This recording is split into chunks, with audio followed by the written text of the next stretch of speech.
お前はどこまで見えている。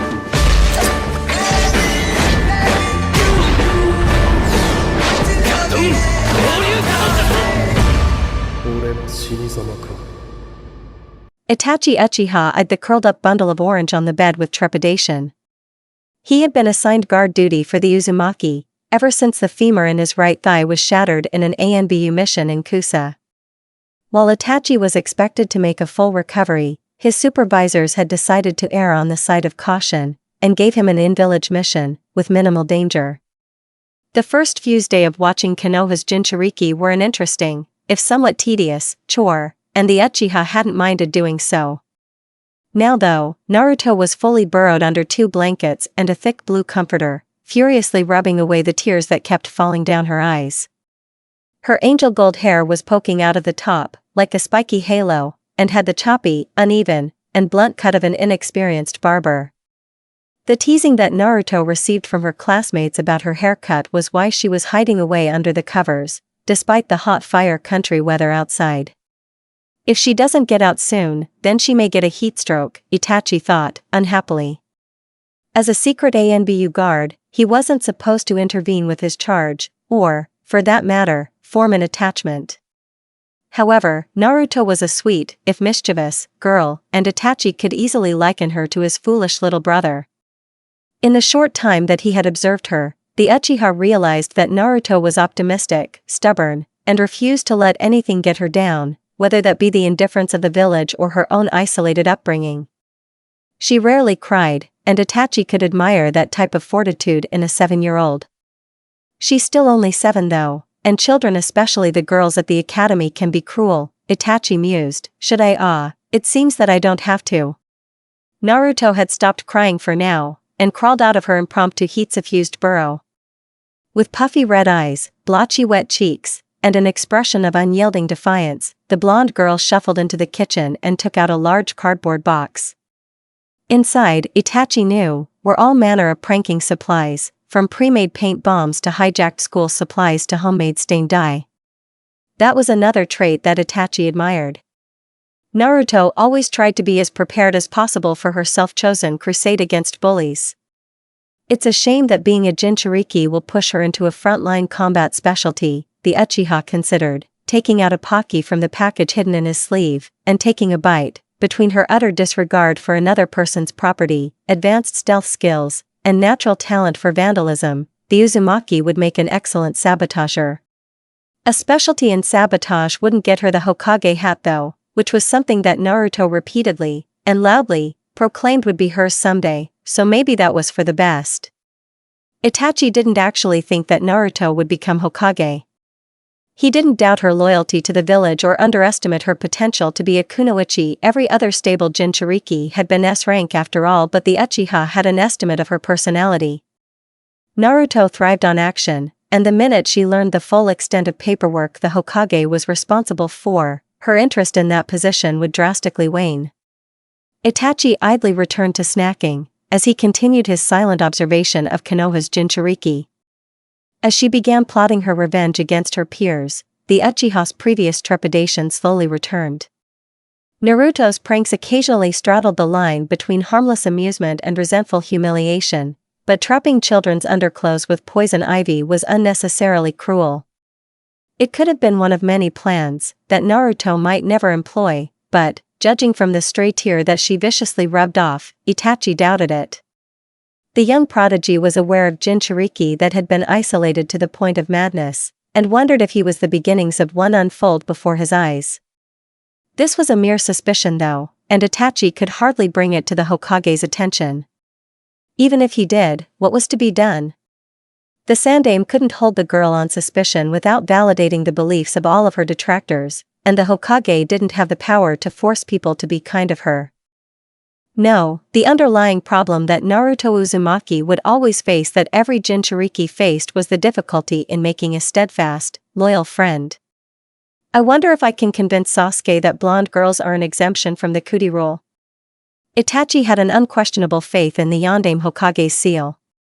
If the man had not believed it to be the best, then he would not have placed it on his own daughter, after all. Nevertheless, a friendship between the savvy, ambitious, and hypersensitive Uzumaki girl, and his foolish little brother, who had been, somewhat coddled by Itachi, was destined for disaster. Sasuke was a kind-hearted boy, but he was too immature to deal with the repercussions of befriending the village's Jinchuriki. And, if Itachi was being strictly honest to himself, the tiny blonde girl would eat his brother up alive. The dark-haired teen realized that his current box of Pocky had been picked clean, and an almost unnoticeable frown of displeasure crossed his face. Despite the knowledge that he had only packed one package for this shift, the genius boy hopefully shifted through his pockets again.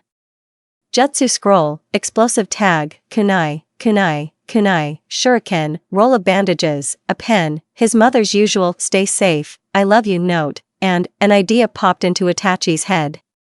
Taking out the pen, he ripped one edge of the Pocky pack, and scribbled a quick note on the smooth cardboard surface. X. It was several hours later until Naruto discovered the note. She had been getting ready for bed, while reviewing the final details of her awesome future prank against Rei, and her little band of sycophants. Most of the girl's ire had bled through the day, but she still intended to go through the retaliatory prank. Her classmates would either learn to keep their mouths shut about Naruto's blatantly foreign looks of their own violation, or the blonde would make them learn. So what if her neon yellow hair was a common trait in citizens from Kumogakure? So what if not a single clan in Konoha had whisker marks on their cheeks?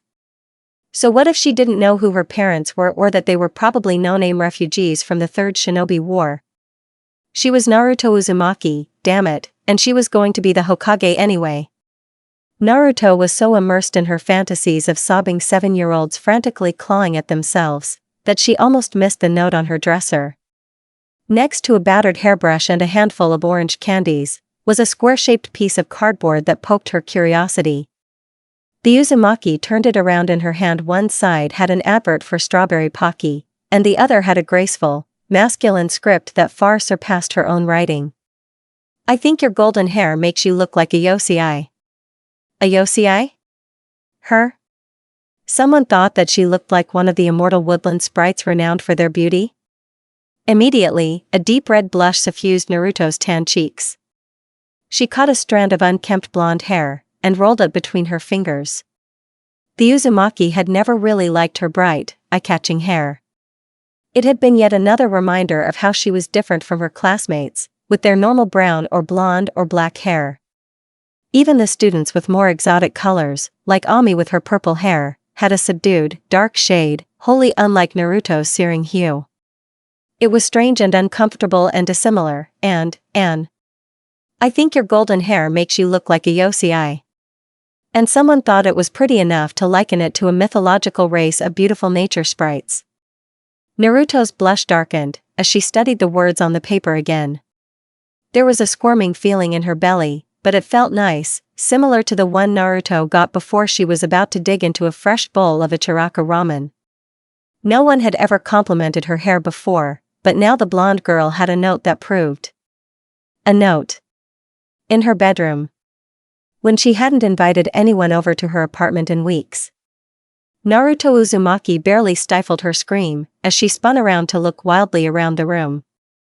Her back pressed against the dresser, and her pulse quickened, as blue eyes scanned the bed, the half-open closet, the door leading into the bathroom. There was an intruder in my apartment, Naruto thought.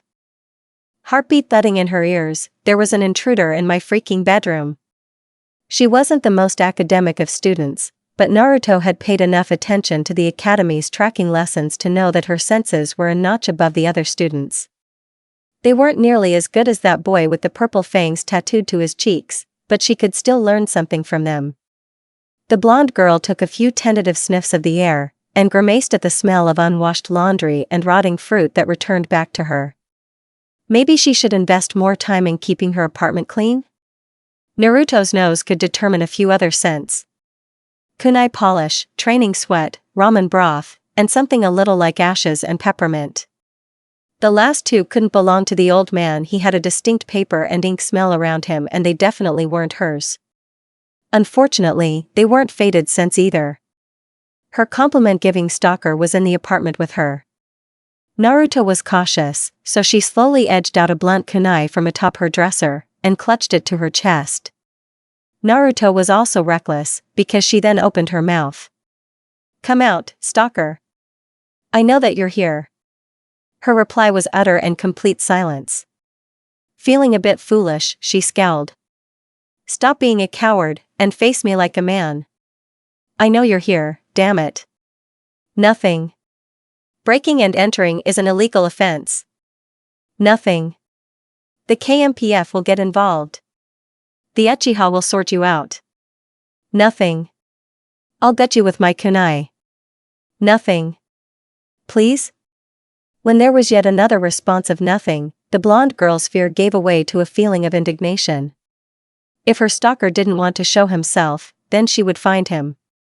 Her nose sniffed the air again, but the ashes and peppermint scent had been evenly dispersed throughout her room, and, as she slowly crept out, the living room as well. Since this wasn't a natural phenomena, Naruto guessed that her stalker had employed a jutsu. She huffed. "You want to play it that way? Fine. I'm getting the old man." The Uzumaki used slow and steady steps to walk out of her apartment, but as soon as she reached the door, she bolted. Although she didn't know it, her ashes and peppermint stalker kept pace easily, and hid behind a chameleon jutsu as she tattled about his presence to the Hokage. The Sandaime showed just how clearly this accusation flustered him, by not showing any emotion at all. With an inward sigh, and a discreet pointed look at the sheepish ANBU agent, Hiruzen Sarutobi sat his honorary granddaughter down. One rapid explanation about how she had important, shinobi parents that necessitated a guard, and then several longer refusals to reveal their identities. Later, Naruto was content. She wasn't happy, but at least now she knew that her parents hadn't been some no-name refugees to Konoha. Her coloring was still distinct, and Naruto briefly entertained a thought to launch her own search into her heritage, but the old man made her promise not to. When Naruto returned to her apartment, after making the Hokage swear that none of his agents would watch her undress or enter her bedroom again, she made an immediate beeline to the note. Hiding in a little girl's bedroom, Naruto maintained, was still a creepy thing to do. But this ANBU agent was a shinobi who had been ordered to protect her by the old man, and well, the compliment was nice. The blush returned to her cheeks as Naruto considered the first kind words to have ever been given for her unusual hair coloring. They made the break-in far more palatable. Maybe I should reply back? Naruto wondered, her round face approaching tomato levels of redness. I could leave it on top of the TV, so he knows not to enter my bedroom again. Rather embarrassed by her own uncharacteristic indecisiveness, Naruto grit her teeth and reached for a pen. She was going to be the Hokage, and that meant she had to be brave. So, blisteringly hot cheeks and squirming stomach aside, Naruto Uzumaki penned the first of many future messages. Itachi's fingers curled around the pilfered piece of school-lined notebook paper in his hand, as he wondered whether or not he should reply. On one hand, the Uchiha had gotten chewed out by the Sandaime for his initial lapse in security, but, on the other hand, the Hokage had never expressly forbidden him from continuing his messages. The question on the paper wasn't too personal, but Itachi had never been one to release any information about himself, even one as innocuous as that pertaining to his food preferences. You were eating strawberry pocky, but you smell like peppermints. Which one is your favorite flavor? The dark-haired boy had been the one to initiate their conversation, so Naruto might be offended if he didn't continue. Finally, the knowledge that Itachi would have to continue taking her guard shifts for another 2 weeks, and, therefore, would be subject to her depressed attitude, made him react. Neither. My favorite pocky flavor is chocolate. Which flavor do you prefer? X. Naruto had been too distracted by her mysterious ANBU source of unexpected compliments to go through with the poison ivy prank. Instead, she was distracted and beaming all throughout the day, which only seemed to make Rei and her friends even more nervous. Ignoring their pallid faces, the Uzumaki nearly ran home and fumbled with the keys to her apartment door. When she finally got in, her eyes fell on the TV, where a slip of white paper laid.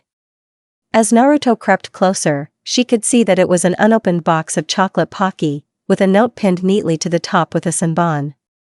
This ANBU must be very good with accuracy, Naruto observed, hand hovering over the tiny needle weapon.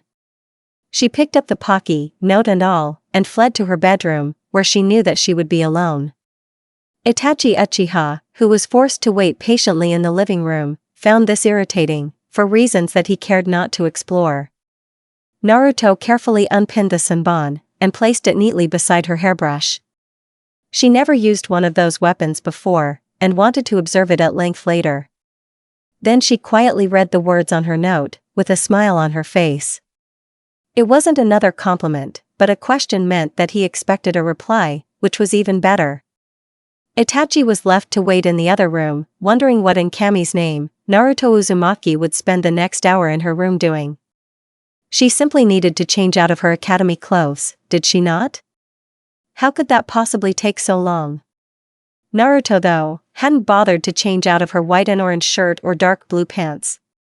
Instead, she carefully wrote out a reply, frowned down at it, tossed it in the trash, and repeated.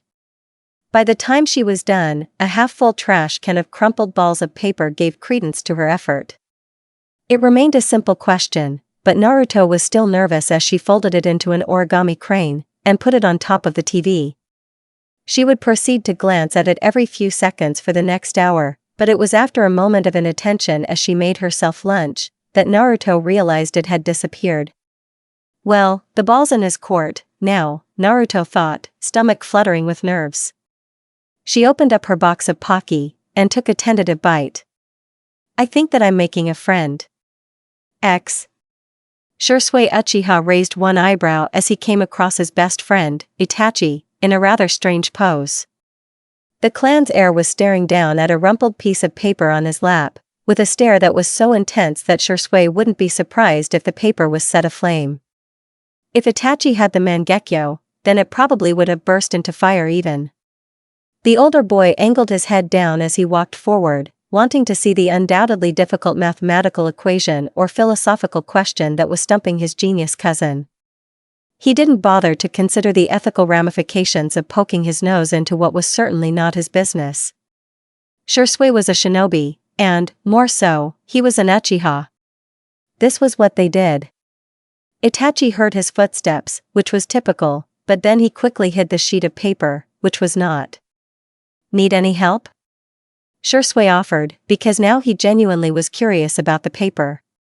No, Itachi's mellow voice was as polite as ever, but a sliver of dissatisfaction crossed the teen's face. If he had been anyone else, Shursui would have even called that expression mulish. Are you sure? Shursui pestered, falling into step by the almost fleeing Uchiha heir. I'm very good with mathematics. It's not a math problem. Well, I don't think there's a history question that could ever stump you, but we can bounce strategy off of old man Setsuna. Shursui bounced on his feet. No, thank you. Itachi's mouth drooped down, into what Shursui would have called a pout on any other individual. This isn't an academic question. All the better, Shursui had a grin on his face. Want to share with me? Itachi didn't immediately offer a reply, but the older Uchiha remained optimistic nonetheless. His younger cousin was the type to contemplate almost every avenue of action, as befitting his introspective nature, before responding.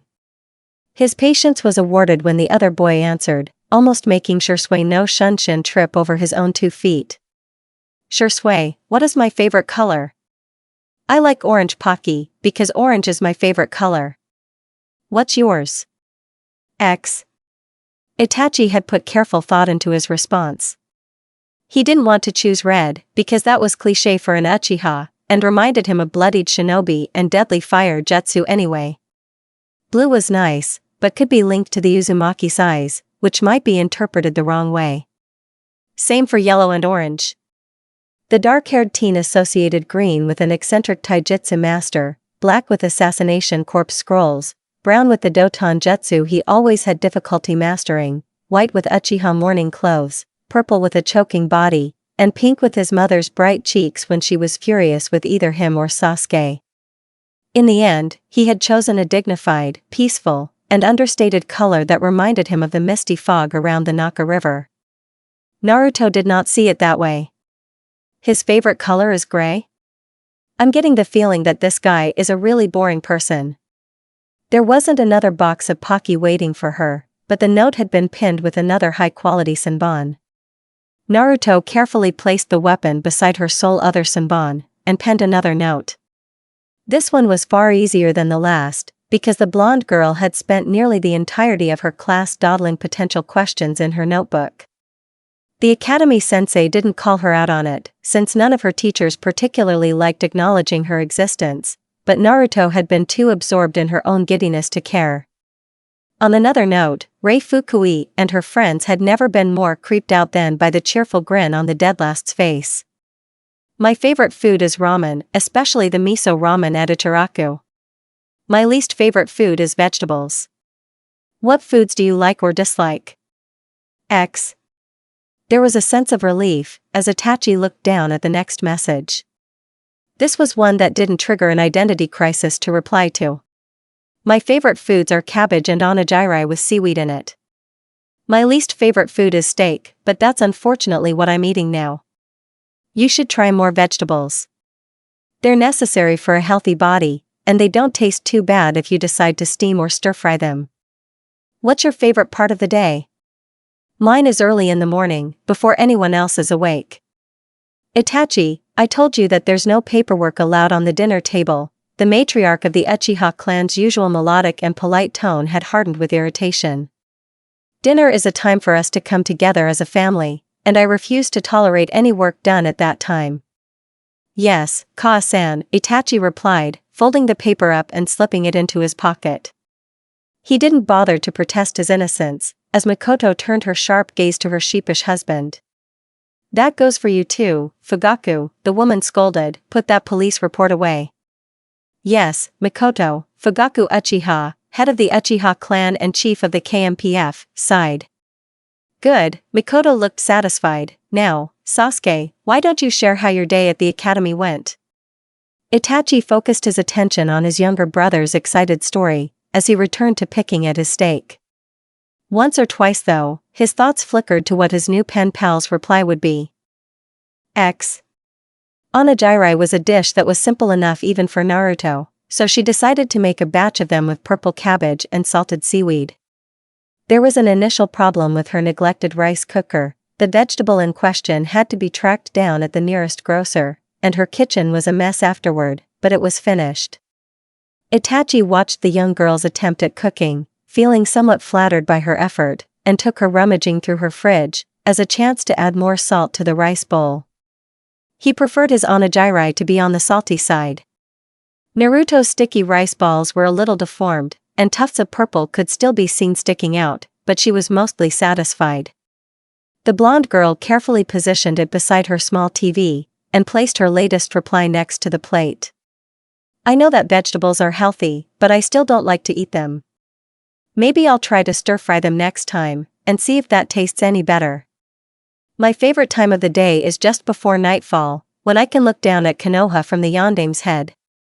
Almost every house is lit up, and the streetlights on the main roads are on, so it's a cluster of shining spots from above. It can't be seen in the summer thunderstorms though, which I really dislike. Do you like thunderstorms? X. Aniki, what are you doing? Sasuke Uchiha, recently turned 8 years old, and in possession of an insatiable curiosity where his older brother was concerned, asked. Can you play with me?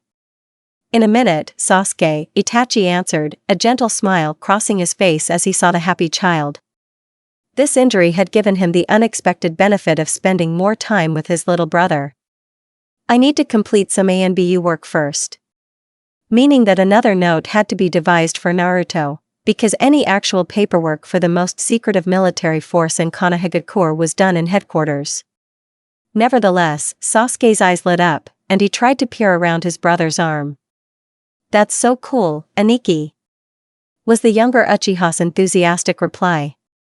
What are you doing? Are you writing a mission report? Did you fight any superpower shinobi? How did you win? Can I see? Something like that, and no, you cannot, Itachi replied, amused. It was heartwarming to see how much faith Sasuke put in him, but could be somewhat daunting as well. Why not? Sasuke whined. Itachi's brief upturn of his lips was all of the warning his brother received, before the teen's finger shot forward and poked the boy's forehead. "Hey!" Sasuke's hands flew up to the tiny red dot forming on his head. "You're not old enough," Itachi answered automatically, turning around and picking up his pen. He could feel Sasuke's impatient shuffling of feet from behind him, so the older brother jotted down at a quick reply. "Thank you for the onigiri, they were delicious. Thunderstorms can make my missions uncomfortable, but I like the rhythmic fall of raindrops against my window. The rain washes away your presence when you travel, so I guess that I appreciate it when I'm fleeing from an enemy, but not when I need to track down a target." The hunter nin department, they specialize in tracking down missing nin, almost universally hate thunderstorms. "Is Ichiraku your favorite restaurant?" "I like to visit traditional cafes, but I don't have any specific one that I've enjoyed more than the others." X. "You bought me Pocky, so I was glad to return the favor. It was my first time making them though, so they wouldn't be as good as the stuff you normally eat, I guess. Ichiraku serves the best ramen in Konoha, so it's definitely my favorite, even if I didn't visit many other restaurants." "Do they have tea ceremonies in those traditional cafes you like?" "I don't know much about those." "You keep leaving Senbon with your notes. Are they your favorite weapon?" X. "Okay, so this is one mission that is finally done." Miroku Natsuri, codenamed B, cheered.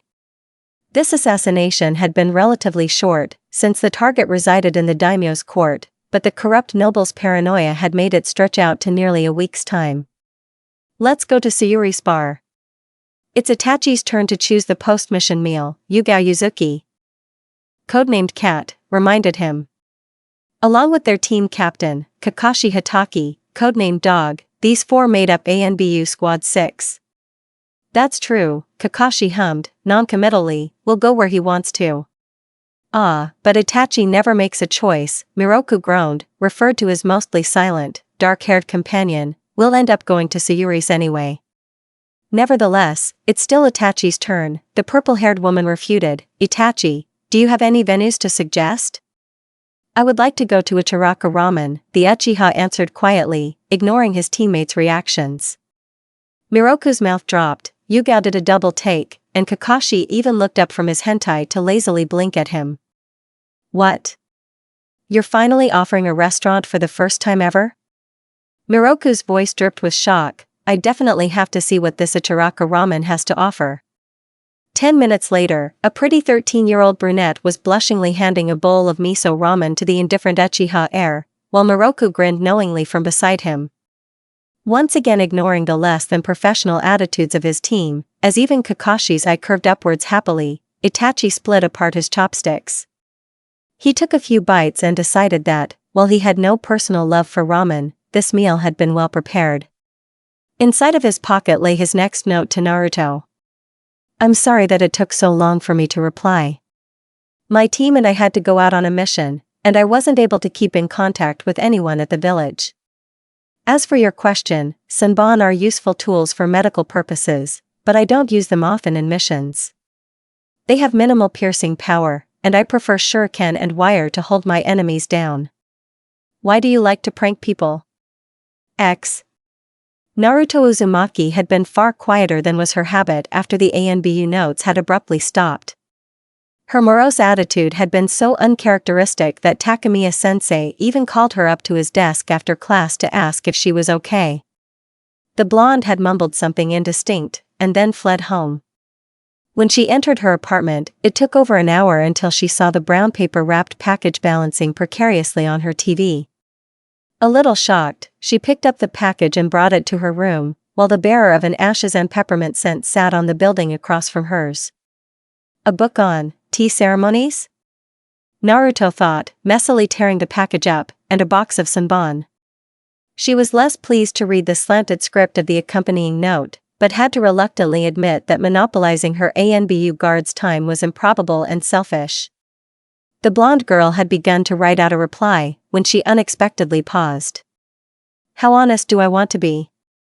Naruto took a peek at the battered book on tea ceremonies lying on her bed. She had flicked through it, and the ANBU's writing could be found scrawled in the margins. With the barest of hesitation, the Uzumaki girl ripped out another notebook page and began a new note. Thank you for the book, Ensenbon.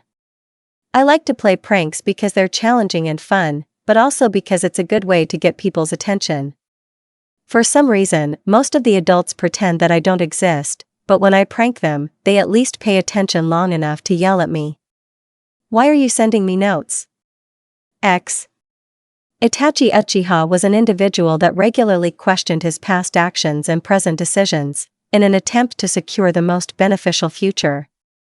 He had employed that same thought process to this reply, but even the genius Uchiha heir had no idea how much he would change history with this one response. Because I want to be your friend. Naruto didn't cry after she read the latest note. It was close, and there was definitely a flush to her cheeks that hadn't been there before, but not a single tear fell from her eyes. Instead, she carefully put the most precious note she had received so far, beyond even the first, in the shoebox dedicated to all of her ANBU's notes, and wrote a reply. A new level of importance had entered their messages. I think you're the first person outside of the old man and the folks at Ichiraku that wants to be my friend. Getting to meet you was one of the best things to happen to me. I'm glad that you left that first note. So am I. You're not the only one that has difficulty in making friends, but I think that if the adults treated you fairly, it would have been easy for you to do. You're a kind-hearted and friendly person when you're not sneaking smoke bombs into the sensei's break room anyway. What's your favorite class at the academy? My favorite subject in class is taijutsu, but I would rather specialize in ninjutsu. I'm not very good with the basic chakra exercises, so I've only mastered the hench for now. Do you have any tips for the leaf exercise? What's your favorite subject? I've always enjoyed reading about history and military tactics, but that isn't an official class at the academy. I'm well-rounded in all of the shinobi subjects, but my chakra control gives me an edge in utilizing genjutsu. For your ninjutsu, you won't be able to master the D rank or C rank jutsu with your current chakra control. Your reserves are too large for the leaf exercise, but there's a more advanced tree walking exercise that I've included a scroll for. If you can climb up and down a tree without your hands 10 times, then I'll give you an elemental jutsu scroll for your affinity. What's an elemental affinity? There are 5 elements: Katan, Suiton, Raiton, Doton, and Futon from which most ninjutsu is derived. Most shinobi have a particular affinity for one of them, and can find out which by channeling chakra into one of these special papers, made from the bark of chakra-infused birch trees. Think of an elemental affinity as a boost to one or more element. That'll help you master the element more quickly and use less chakra for that element's ninjutsu. All of the other elements can be mastered at the regular rate. My paper split in half. What element does that mean? Are you a Katan user? You smell like ashes. That was an astute judgment. I have an affinity for both Katan and Suiton techniques, but I also taught myself to master Futon jutsu. You have a Futon affinity, which is the best one for mid to long range offensive techniques, and is commonly channeled into weapons to sharpen their cutting power. There's a scroll for wind release, Gale Palm, a C-rank supplementary technique, that will increase the speed of your thrown weapons or Katan jutsu. X. Itachi had technically been discharged from guard duty, as his femur had healed and his skills were more useful in advanced missions, but he still hid in an academy training field. He had some time available to himself, and wanted to see how far Naruto would get with the C-rank jutsu. If you wanted to bring me along to stalk your prepubescent crush, then you could have at least offered to buy lunch first, Shursui grumbled, perching on a tree branch across from him. Don't be crass, Itachi chided softly, eyes bleeding into the deep crimson of the Sharingan.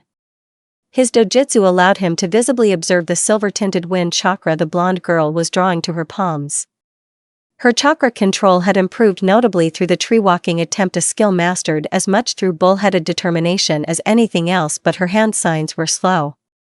Itachi made a mental note to recommend practicing them in his next note. I was so excited when I learned that you were trading secret notes with a girl, his older cousin lamented, ignoring him. A 7-year-old though, is cradle robbing in the worst way, Ida-chan. Naruto's affinity with the wind element was strong, as the silvery color of her gathered chakra grew, and slowly began to form the shape of a wide-length crescent. Itachi was impressed. He hadn't thought the blonde would gain this level of control until she had mastered water walking too. Not that she isn't pretty, of course, Shursui added, smirking at the younger boy, definitely going to be a looker when she grows up. I applaud you for singling her out early on, before anyone. Did Naruto Uzumaki just manage a gale palm on the first try? The blunt wave of wind being thrown out of her hands barely pushed back the blades of grass, before dissipating into the air. But was unmistakably in the form of a gale palm. It didn't elicit any sort of appreciation from the scowling blonde girl, despite the impressed gazes of two Uchiha prodigies watching her practice from afar. Her hand slowly formed the requisite signs again, before Naruto threw out a marginally stronger buffer of wind ninjutsu. Itachi was gratified when Naruto's initial success was replicated again and again, until even the Uzumaki's vast reserves began to feel the pinch of chakra loss. Her gale palm jutsu became quicker to form, and slower to disperse, as the blonde narrowed her range to less than 10 meters in front of her. Shursui's Mangekyo Sharingan had activated, and the two Jounin-level shinobi quietly observed the slender slip of a girl, before the silence was expectedly broken. Man, if I had her chakra reserves. Shursui mused, wistfully, she's used that jutsu 8 times already, and she still has enough chakra to form another one. Naruto's starting to slow down, Itachi noted, as the next attack was even weaker than her original one, she'll have to stop soon. Her seal mixes the Bija chakra with her own, doesn't it? The older Uchiha asked, looking at him out of the corner of his eye. You can see the wisps of red coming out of her hands. It's not enough for 9 C-ranked gale palms, Itachi answered, even with a futon chakra affinity. Shursui's eyebrows rose. He returned his gaze to the blonde girl. She's going to be a ninjutsu monster one day. If I were you, I wouldn't let the elders see her practice. You think they're going to forbid the heir's association with the Jinchuriki? Not at all. I think they're going to force Sasuke to get over his fear of cooties a lot earlier than he would otherwise. If the Hunter Nin are a specialized team in the intelligence department, then what department are the ANBU part of? The ANBU are an independent elite shinobi force that answers directly to the Hokage. It consists of nearly 300 members, mostly Chunin level in combat, that are entirely loyal to the Hokage. The remainder of the shinobi force is either independent contractors, meaning that they have first pick of missions in the village pool, or associated with a department that pays them a base salary. Most of the latter type of shinobi supplement their income by running missions on top of their part-time department work. So you're an elite ninja working directly for the old man? Wow. That's really cool. I think I want to be in ANBU one day.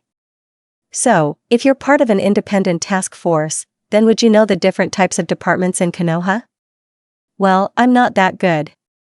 There are a lot of more experienced shinobi and kunoichi, who are far better than I am.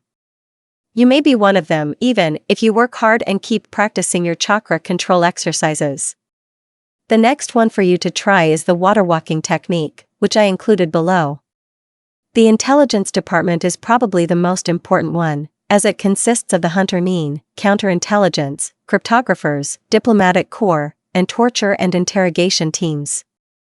The other two main departments are the medical corps, who focus on Iryo ninjutsu, and the barrier corps, which focus on Fuinjutsu.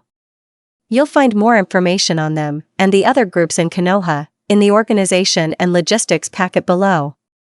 They're meant for Chunin, but Hokage-sama didn't mind giving one to you. You sound like the old man when you keep trying to get me to study. Though the promise of a new jutsu does a much better motivational job than the old man swearing that geography will come in useful sometime in my shinobi career. You can rest easy knowing that I have been diligently practicing my chakra control for the great fireball jutsu. In fact, I think I can still feel pond scum clinging to my clothes. EW.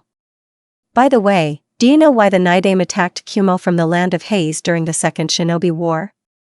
Here's a list of books that can answer your question, and a set of directions to the library. Now do your own homework. What? How did you know it was my homework?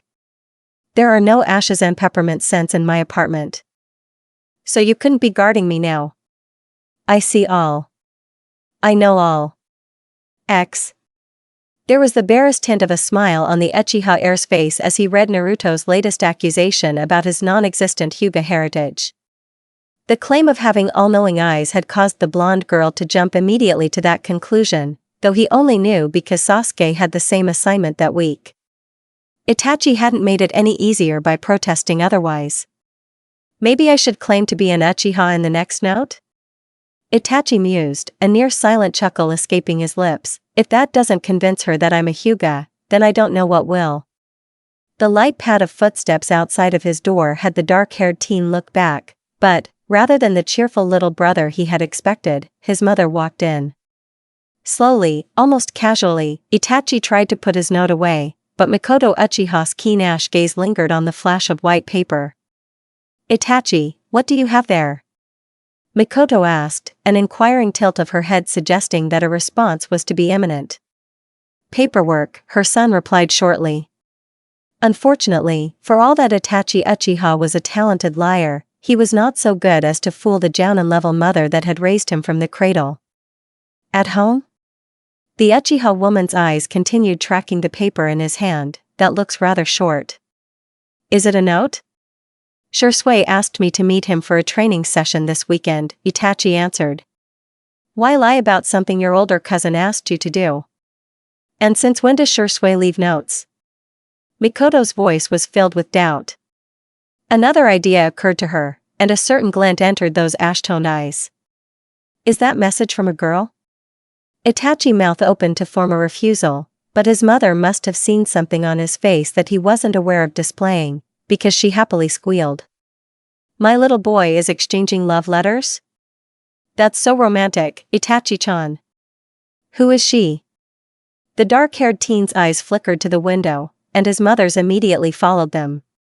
A heartbeat later, and Mikoto lunged forward, while Itachi threw his body to the side, propelled himself off of his bed, and jumped through his open window. Then he did the only sensible thing one could do in a situation like this, he fled to Shursui's home. There were 3 days that he spent in his friend's guest room, all the while his mother was deluged with interest for the girl that caught her older son's eye. I know Itachi's shy, but you'd think that he would at least feel comfortable telling his Ka-san, Mikoto said. On the first day, he must not have confessed to her yet, but I wonder what it is about her that caught his attention. She's probably a kunoichi, and a very smart one too. Maybe they bonded over a shared love of history? What if she's rejected him? The second day brought a sense of panic. My poor baby doesn't want to tell us because he's heartbroken over his rejection. Or is she someone that he's ashamed of introducing to the clan, like a homeless person or a Hyuga? Itachi will tell us when he comes home, won't he? It won't take much longer now. Shursui is a terrible cook.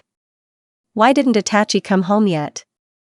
Mikoto demanded. On the 3rd day, he's risking food poisoning the longer he stays there, and I'm worried about him. Itachi should know that we'll accept whomever he likes, as long as the girl makes him happy. Fugaku, go and bring our son home. Maybe he'll be more likely to come home if you promise not to interrogate him about the girl he's been exchanging notes with, Fugaku suggested, mildly. He was far less worried than his wife, who seemed to have forgotten that Itachi was a self-sufficient jounin that knew how to cook. Fine, Mikoto huffed, clearly miserable over not having one of her sons home. Fugaku mentally calculated the duration of the breakdown she would have when Itachi, much less Sasuke, finally got married and left their home for good, and barely withheld a sigh of his own. I'll send a note then, the beautiful woman said, scribbling down the message on a piece of scrap paper, and walking over to the window. Akane-chan? Would you mind running an errand for me? The pretty teenage Uchiha, who, like many of the girls in their clan, had an unreciprocated crush on her eldest son, jogged up to the window. Not at all, Mikoto-san. Where should I take this? If you could take it to my son, Mikoto politely ignored Akane's bright smile, and tell him that I'll stop interrogating him about his girlfriend if he came home, then I'll appreciate it. He's at Shursui's house now. Akane's smile fell for a moment, before an expression of determination covered his girlish features. Of course, Mikoto-san. I'll be happy to deliver it. The teenager all but snatched the paper out of her hand, and turned to march towards the eastern section of the compound. Mikoto was moving away from the window before Akane even turned around, in order to keep anyone from seeing the smug grin on her face. After all, just because she agreed to stop interrogating Itachi, doesn't mean that she couldn't recruit amongst his fans. It had been many years since Mikoto Uchiha was the best friend of a consummate prankster, but she had never forgotten Kushina's lessons. All of the girls in my class have gone crazy. I am now officially disavowing my gender. Why? Are the kunoichi only lessons that bad? Yes. Yes, they are. But the reason I'm embarrassed is because all of the female students in my class have a crush on this boy named Sasuke Uchiha. I see. And you don't have a crush on him? Of course not. He's a pampered clan brat that can't stop talking about how great his older brother is. I don't see what's so special about Itachi Uchiha either. Can you take him in a fight? Itachi and I have never fought, so I can't answer that. Have you ever met Itachi Uchiha? If you have, then what do you think of him? Itachi had to pick Sasuke up from school once, but we never talked. He looked like the usual stuck-up pretty boy to me. He might also be mute. Perhaps if you got to know Itachi better, then you'd like him more? I doubt it. Why are you defending him anyway? I thought the Hyuga and Uchiha clans were rivals. I told you before, I'm not a member of the Hyuga clan. Sure, you're not. Besides, Itachi's Sasuke's biggest role model, and Sasuke is a spoiled brat, so that doesn't reflect very well on his older brother. You know, Miko tried to give him a box of chocolates today, but he just stuck his nose up and said he didn't like sweets. Not only was it obviously a lie because all kids love candy, but he didn't even refuse it nicely. I don't like Miko, but even I had to feel bad when she started sniffling. Maybe we should stop talking about the Uchiha clan? Tell me how your water walking practice went. Aniki, can we train together now? Sasuke asked, once he had returned his dishes to the sink. I would like you to answer a question for me first, Sasuke. His older brother affixed disapproving eyes on him. Did you rudely refuse a gift from a classmate named Miko today? The flash of surprised guilt crossing the younger boy's face affirmed his answer. Aniki, how did you know that? That's not the main focus here, Sasuke, Itachi scolded. The main question is why you didn't act with the manners befitting our family. As for your question, the teen added, as an afterthought, I see all. I know all. As tensions within the village grew, and the Uchiha clan became ever more isolated from the rest of Konoha, Itachi found himself relying more and more on the notes from Naruto to get through the day. The dark-haired boy had been fulfilling his various duties to his Kage, to his clan, to his family, and to his brother to the point that Itachi was on the edge of shattering. There were only so many hours in a day, and the teen was forced to exchange time spent with his younger brother for spying on his own clan, or skipping family dinners to keep up with the requisite mission intake for the Uchiha. Even training with Shursui was emotionally exhausting, because while his older cousin sympathized with Itachi's situation, he was firmly disapproving of spying on the clan. No matter what decision Itachi made, he felt like he was betraying somebody. If he sided with the village, then he might be forced to fight his own kinsmen. But, to do otherwise, was to sanction a civil war.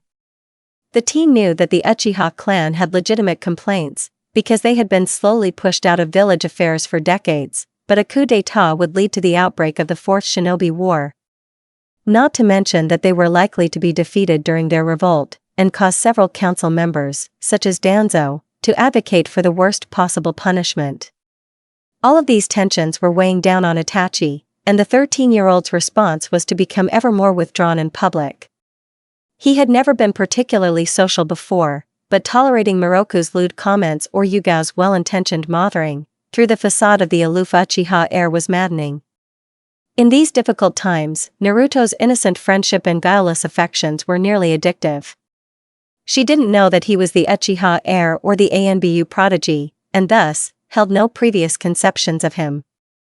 The girl's expectations were modest, a note every few days would make her happy, and a small gift often lit her up for weeks. And there was something immensely satisfying about gifting Naruto a shinobi technique, and seeing her master it. Itachi had spent enough time as her guard to know that Naruto Uzumaki was an indifferent student at the academy, so it made him a little smug to know that she would study diligently at his request. Her most recent note had detailed her experiences with the water-walking technique, and her frustrations about keeping the skill to herself. "I've finally learned how to stand still on top of the water, but every time I try to move, I lose my concentration and fall. My clothes always end up soaked through after practice, and I have to walk home, shivering in the cold air, but at least I'm making some progress. I think I almost felt how much chakra I was putting into my henge yesterday, and I can't believe that I've been wasting so much.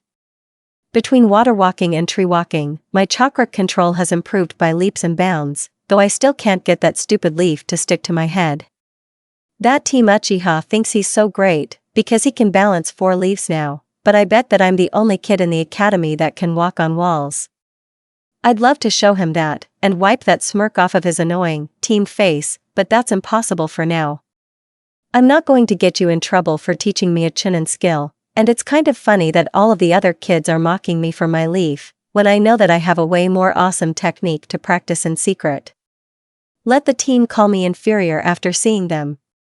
Anyway, you mentioned before that the intelligence division covers foreign shinobi, but why do they publish their information in the bingo books? And how do they know if?" Itachi personally considered it a shame that Sasuke had no intention to befriend the loudmouthed, troublemaking dope of his class, despite his older brother and mother's encouragement. And Naruto Uzumaki's opinion on the spoiled clan child had been fairly well described by the scornful Jinchuriki. He would have liked to send his reply now, but Itachi had another one of those dreaded meetings with the Sandaime about the Uchiha clan's coup. It was unlikely that he would be able to swing by the girl's apartment, and then race halfway across the village to the Hokage's tower without being late. The blonde-haired girl preferred to use this time to train though, and the Uchiha heir felt that he could make a brief visit to her favorite training grounds. As expected, Naruto was balanced precariously over the center of the lake-bordering training ground too, eyes narrowed into a glare towards the water. What Itachi hadn't expected to see was the blonde girl channeling violet-tinted chakra to both her hands and knees, as she tried to crawl along the water. "I'm not going to let you win," Naruto swore softly, almost making Itachi jump. Had she noticed? Oh, she was talking to the lake. "This time I will make it across the water." With painstakingly slowness, the girl lifted one chakra-glowing palm from the water, leaned forward and placed it against the clear, fluctuating water. The fluid wavered, but the surface refused to break. A brilliant grin forced the whiskers on her cheeks to bunch together. "Huh. You've fallen under the might of Naruto Uzumaki, Databao. You will eek."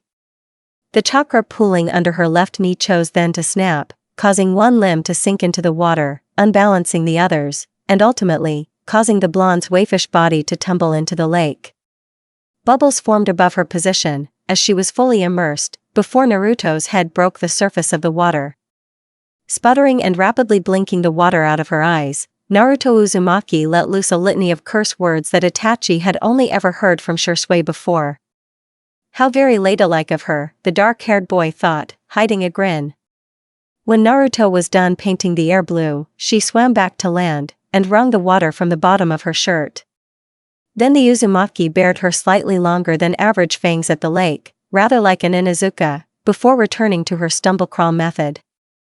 "This isn't over, Lake," the blonde growled, "I promise that I will one day walk over you." And Naruto Uzumaki never breaks a promise. I wonder if I should tell her about how inefficient that is. Itachi wondered, keeping her mind on 4 points of contact instead of 2, will only make it harder for her to learn water walking, and waste a lot more chakra too. But it'll improve her concentration and chakra control more than the regular method, and it's not like she doesn't have energy to spare. The teen was tempted to stay a little longer. Incremental progress meant more amusing falls, after all, but he had a responsibility to his Kage first. So Itachi sent one last half-smile to the oblivious Uzumaki, before bringing his hands together in a shunshin, and disappearing from sight. When he arrived at the Hokage's office, Itachi saw that the Sandaime was ending a meeting with his advisors. The teen stood by the wall, face blank and eyes cold, as the elderly shinobi and kunoichi made their farewells. Hamura Mitokado and Koharu Yuditane both looked at him curiously, but didn't initiate a conversation as they stepped out. The third advisor, though, a man with over half of his body wrapped tightly in bandages, paused before him and offered a nod. "Danzo-san," Itachi murmured, angling his head forward minutely. He was wary of the older man's interest in his cousin's eyes, and despised his aggressive foreign policies, but the Uchiha heir knew the importance of a public appearance. And, if nothing else, Danzo Shimura had earned those bandages in his zealous defense of the village. Itachi, Danzo's voice was bereft of any warmth, but there was a respect in his soul, visible eye for the Uchiha's actions. "Have you come here to report?" "It is to be a private report to myself, Danzo," Hiruzen said, gesturing for Itachi to come forward. The teen neatly transitioned to a bended knee, watching for Shimura's expression out of the corner of his eye. There was a brief twist of displeasure on the Warhawk's face, and then a resigned nod. "I'll discuss the pertinent information with the advisory council later," the Sandaime added, as Danzo shuffled out. Once the room was clear of everyone but the Hokage, the Anbu guards, and Itachi, the old man's keen eyes fastened on the kneeling shinobi. "Have there been any changes amongst the leadership, Itachi?" "No, sir. The Uchiha elders are determined to instigate a rebellion, and the older generation are still fine-tuning their plans for attack." "Have you been given any specifics yet?"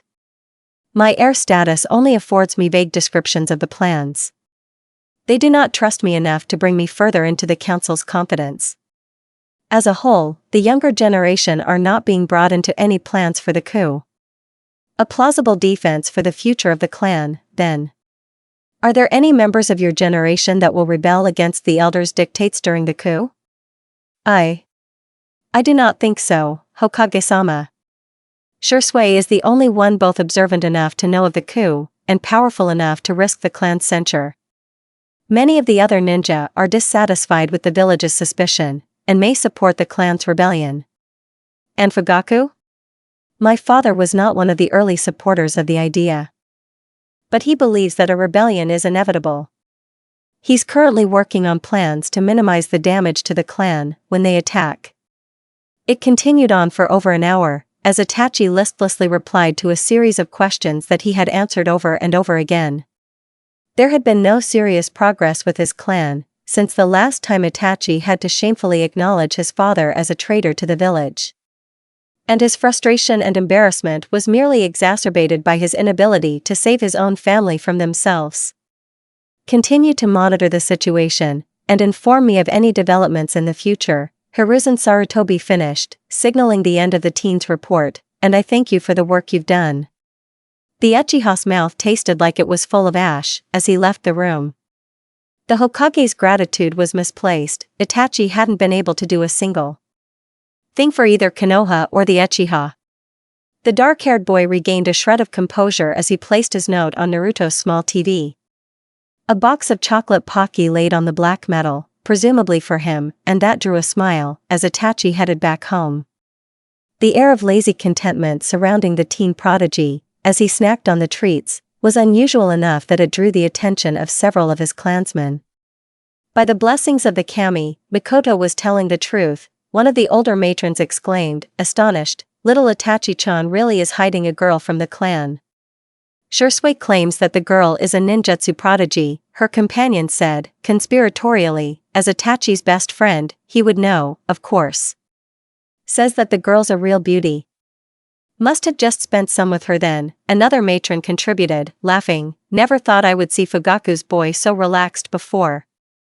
Not that Itachi Uchiha heard any of those comments, as the teen was forced to abruptly change direction once he saw one of his distant cousins ahead. He had been peripherally aware of a fair few females of the clan developing crushes on him, but they had never been this persistent.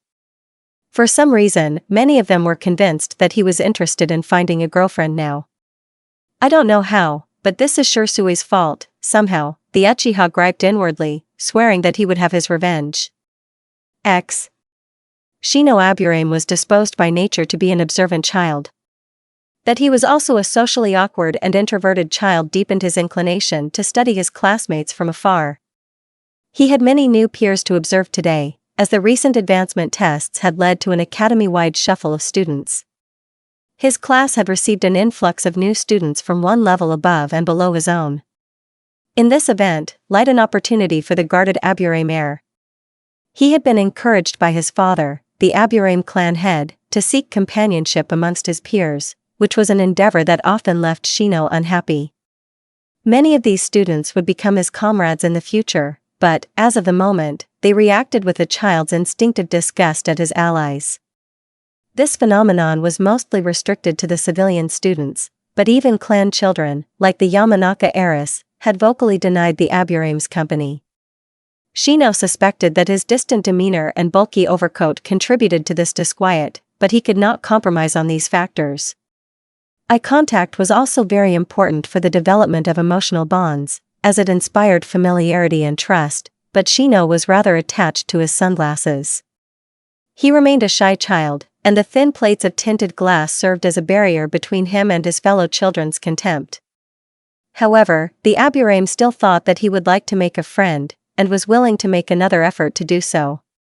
Once again, his mind considered the potential friends available to him, and made the logical arguments as to why a friendship didn't form. The Yamanaka heiress, and indeed, almost all of the females in Shino's class, were afraid of his Kikachu. As they were integral to his lifestyle, and the Aburame was unable to part from them, it would be difficult to secure a healthy friendship with any of them. Moreover, his experiences with his female counterparts suggested that they would share few common interests, and, on a personal note, would converse in a volume that would irritate his sensitive hearing.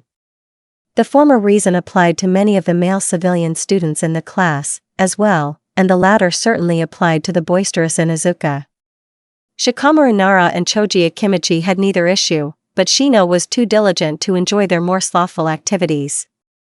The Hyuga heiress was kind, but she was also even more painfully shy than Shino himself was.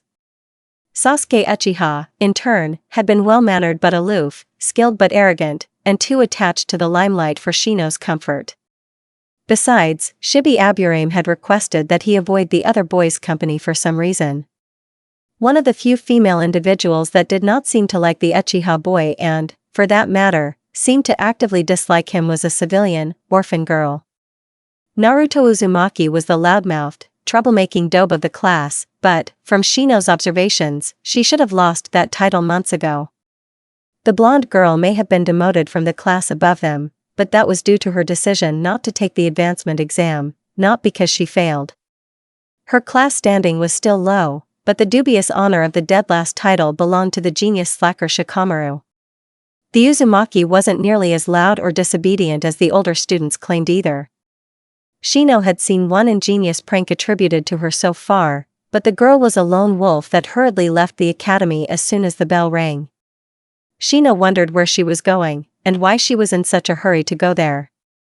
The Aburame heir wondered a lot of things about the Uzumaki actually. Like why his father, the head of a noble clan, recognized her name immediately, the one time that Shino mentioned it. Or why a so-called trivial orphan bore the surname of a famous, foreign clan from the Aburame's history texts. And Shino would really like to know why his Kikachu buzzed apprehensively around a delicate blonde waif of a girl. He had met jounin that elicited a lesser show of concern from his allies than Naruto Uzumaki, and that made her utterly fascinating to the Aburame.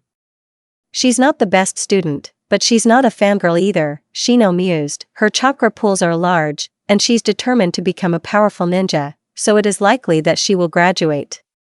Naruto has a loud, boisterous personality, but it's not nearly as bad as it could be, and she spends half her time scribbling in that notebook of hers, anyway. That was another matter that piqued Shino's curiosity. What was Naruto writing in her notebook? For these reasons, and because Shino cringed at befriending the Inuzuka, his next best option led to the Aburame's action the next day. And, like Itachi Uchiha, Shino Aburame had no idea of the repercussions his minor variance would have on the world. Though, many years down the road, as a beautiful blonde woman handed him the bundled form of his newborn godson, Shino Aburame would claim that he made the objectively correct choice. X. Naruto Uzumaki had been too immersed in her latest note from her pen pal to notice when the silent Shino took a seat beside her in class. The amount of chakra you have makes training your control a lifetime priority, but I don't think you'll ever reach the point where you can keep one leaf stuck to your body. Conversely, you will have an easier time learning higher level jutsu than your peers, and have a natural talent for elemental ninjutsu. I've seen you practice. I apologize for the secrecy, but ANBU agents are not allowed to reveal their identities and your Gale Palm is field ready now. It can be used effectively against multiple opponents in battle, but the jutsu will be far more devastating when you learn how to use it in conjunction with the Great Fireball Jutsu.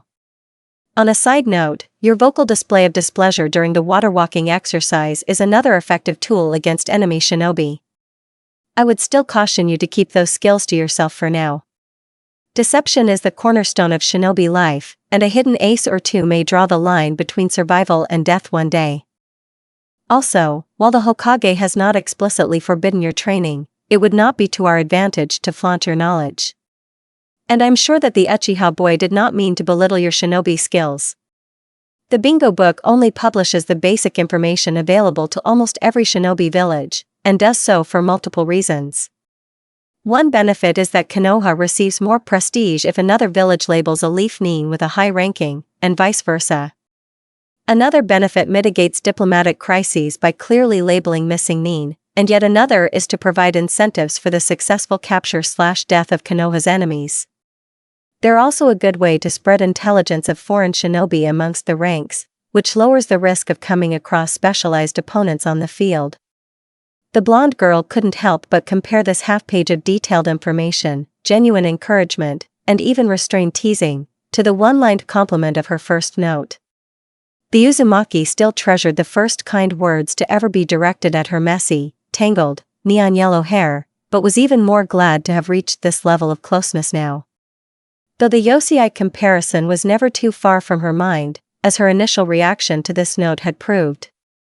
Naruto's immediate response to reading about her training session had been to blush a deep red, and cringe at the memory of her mid-practice appearance. The blonde-haired girl had looked as far from a beautiful woodland sprite as it was possible to be, and it kind of dismayed her that the ANBU would see that. Then her common sense kicked in, and reminded her that kind, strong, older boy that liked her hair or not, Naruto Uzumaki was not a fangirl. And as her former ANBU guard, he had probably seen many other embarrassing, unsightly moments that didn't leave her as pretty, perfumed, and perfect as the popular girls in her class were. Her momentary identity crisis resolved, Naruto returned to analyzing the note for another reason. She was on a self-appointed mission to discover the identity of her mysterious pen pal. In an unrelated matter, the Hyuga clan had been suffering from a rash of burglaries lately, as a petty thief stole mundane documents from under the all-seeing Byakugan. Thus, Naruto was indifferent to her new seatmate as she compared the note's penmanship to that of the papers she had borrowed from the Hyuga. None of these match at all, the blonde bemoaned. The closest matches are Niji Hyuga, who's only a year older than me, and Kaoru Hyuga, who's an old lady. I'm starting to think that ANBU-san had never even been a Hyuga in the first place. Which, technically, was what ANBU-san had wrote, but if he had been a Hyuga, then wouldn't he have claimed that he wasn't? The disappointment of having gone through all of this effort for nothing kept Naruto in a quiet sulk for the remainder of the lesson. When her new sensei, a scarred brunette named Irika, dismissed them for lunch, the blonde stood up, planning to eat alone on the roof, as she usually did. Then the glasses-wearing boy sitting next to her called her name. 3 times actually. Naruto was rather lost in her own thoughts. Yeah? She wasn't trying to be rude, but Naruto didn't feel like dealing with her classmates mocking right now. If the boy used that annoying dope title, she silently swore, then she would shave him bald and glue an orange geisha wig to his head. I was wondering if you would like to have lunch with me, Uzumaki-san, the boy answered politely. Oh, Naruto stared at him. That had been unexpected. No, thanks. She grabbed her own battered bento box and tried to leave the top aisle seat. The boy's voice could be heard again. May I know why you refused my request, Uzumaki-san? Because I have to juggle my training and an investigation, And I don't have time for strange boys that'll get in the way of that, Naruto thought. Aloud, she answered. I don't know you. I believe that is a conception that could be corrected by sharing a meal together, Uzumaki-san. The boy adjusted his shaded glasses, and Naruto finally recognized him as the Aburame boy. Are you afraid of my allies? I ask this because many of our classmates are discomforted by attacks that utilize insects as the main weapon. Huh? When he saw her confusion, the boy extended one pale hand upon which rested a tiny, black beetle. Naruto stared down at it in interest. You use jutsus with bugs? What do they do? My Kikachu are capable of absorbing my opponent's chakra and transferring that energy to me. Naruto blinked. Neat. Still don't want to eat lunch with you, but you have a cool skill, Aburame. There was a moment that the Aburame merely stood there, adjusting his shades again, before he stepped aside. The blonde girl stepped around him, ignorant of the attention they had gained from some of the other members of the class, and hurriedly made her way to the roof. The sooner she finished her lunch, the sooner she could get to making other plans to find out the ANBU's identity. Although her brief conversation with the Aburame hadn't made much of an impact on the blonde, Shino had been intrigued enough to make another overture. Then another. And another. And another. Shino would ask her to eat lunch with him, Naruto would refuse, and, after the small exchange, the Uzumaki girl would flee the room. This managed to catch the attention of the class, though not everyone saw the interaction in the same light. Ino Yamanaka, and most of the other students, believed that the Aburame heir had a crush on the Uzumaki girl, who was understandably creeped out by his bugs to accept his advances. Iruka Yumino saw that it was a simple attempt at friendship, and wondered why Shino was so insistent in befriending the Jinchuriki girl. Choji Akimichi, a secret romantic, thought it was heartwarming while Kiba Inuzuka shook his head at the blonde's apparent coldness. Shikamaru Nara thought the entire matter was troublesome, and Hinata Hyuga believed that Shino was a figure worthy of her admiration for having the courage to continually approach the other figure of her admiration. Even Sasuke noticed it, and made a dinnertime remark about how a boy with grades almost as good as his kept trying to gain the attention of the class's dead last. After that, another personal comment made its way into Naruto's notes. The Aburame, along with the Hyuga and Yamanaka clans, are the three top Konoha clans that focus on instilling chakra control exercises to their children. The clan heir will be taught tree walking, at least, before becoming a genin, to correctly measure the proper quantity of chakra to feed his allies. It would not hurt you to befriend the young boy that keeps offering to share a meal with you. Shino's high-collar jacket and dark sunglasses hid the look of surprise on his face when Naruto agreed to eat lunch with him the next day. The blonde girl remained oblivious to her classmates staring, as she grabbed the Aburame's sleeve and led him up several flights of stairs. Are we allowed to do this? Shino asked, as Naruto lifted a window on the top floor, tucked her bento under her arm, and grabbed the rope hanging down from the roof. Nope, was the cheerful reply, and Shino was just curious enough to follow. They sat down under the shade of the academy's water tower, and the Aburame could look down at the entire complex. There was a pleasant breeze, slightly warmed wooden tiles underfoot, and a fascinating blonde unwrapping her lunch across from him. Shino judged that this scenario was worth a possible detention. So, has your clan started you on the tree walking technique, then?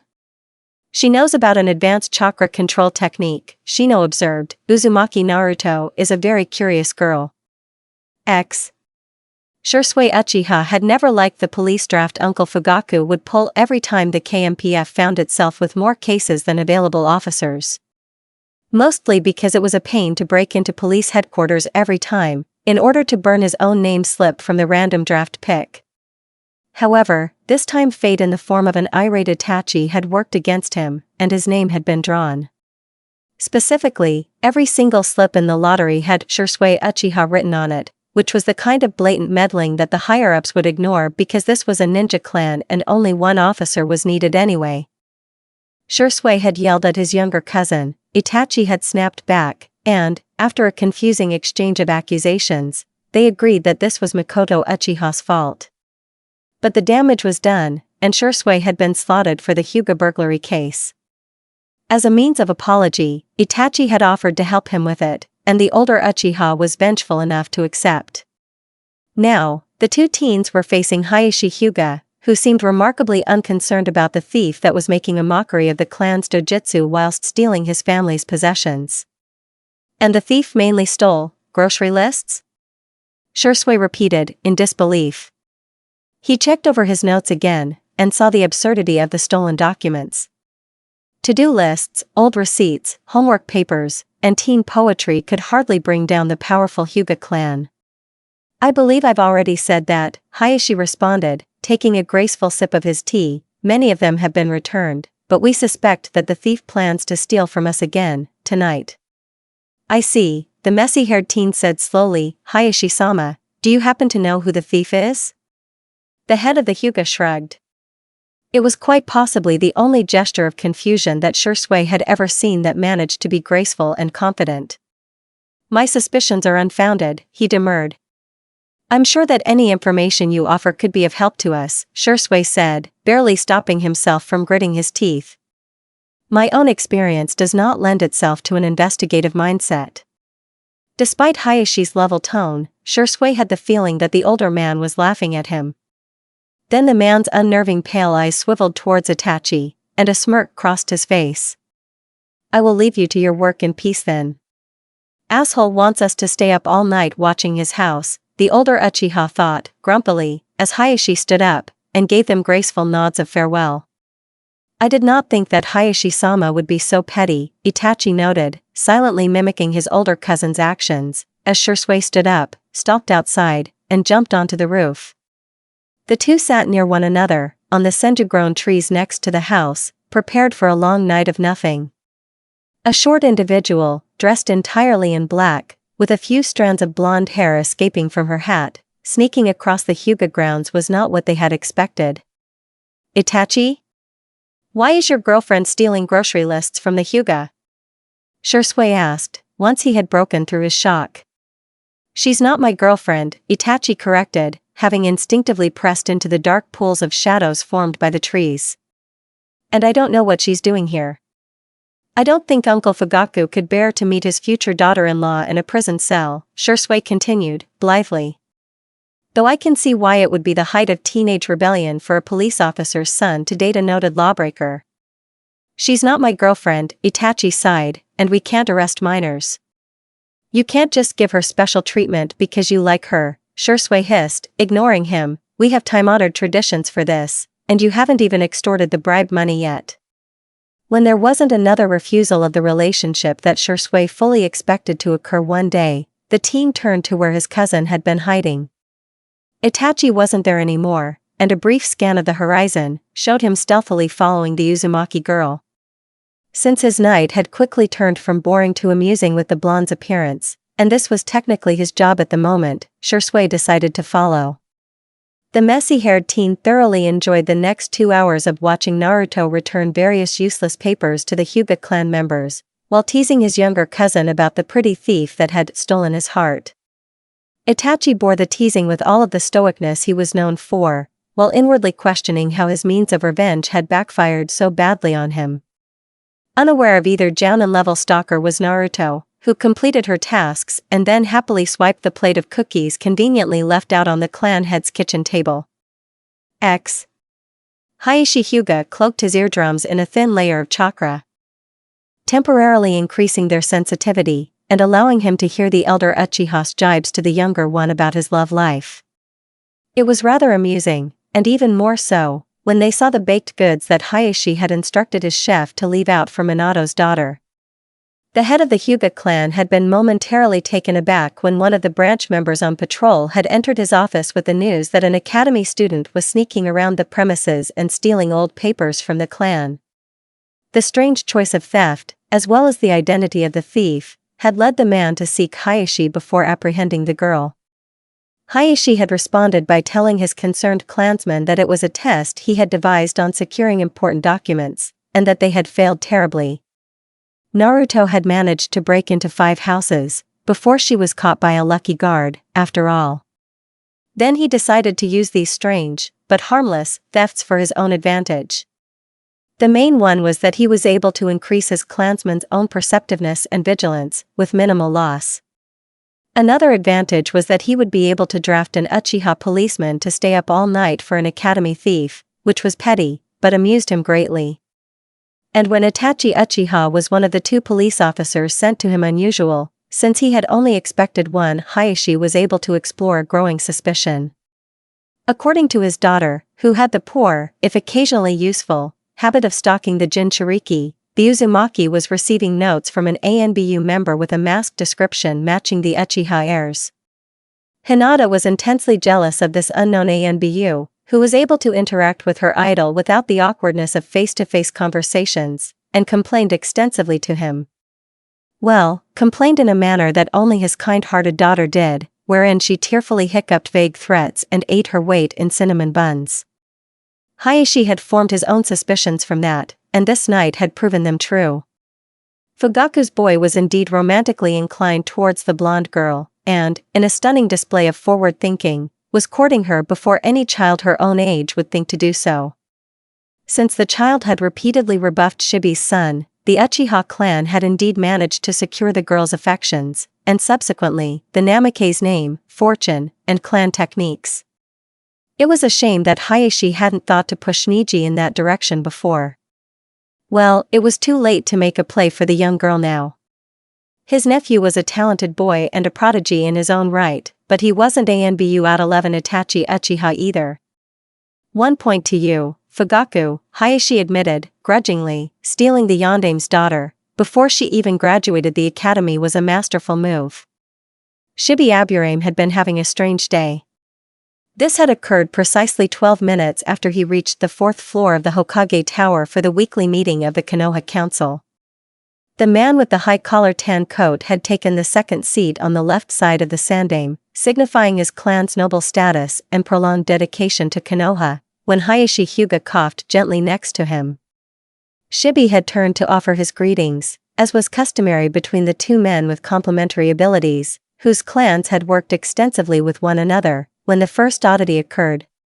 After exchanging their usual greetings, Hayashi made an unexpected request. "I was wondering if my daughter could join your son during his chakra control exercises," the wide-eyed man asked. Behind Shibi's dark shades, his own eyes widened. This was unusual. Their families were afforded a good relationship, but they had never been close enough for joint training sessions between the clan heirs. And while Hayashi was atypically more involved in village affairs than his predecessors, the Aburame had not expected him to be liberal enough to entrust his daughter's training to another clan.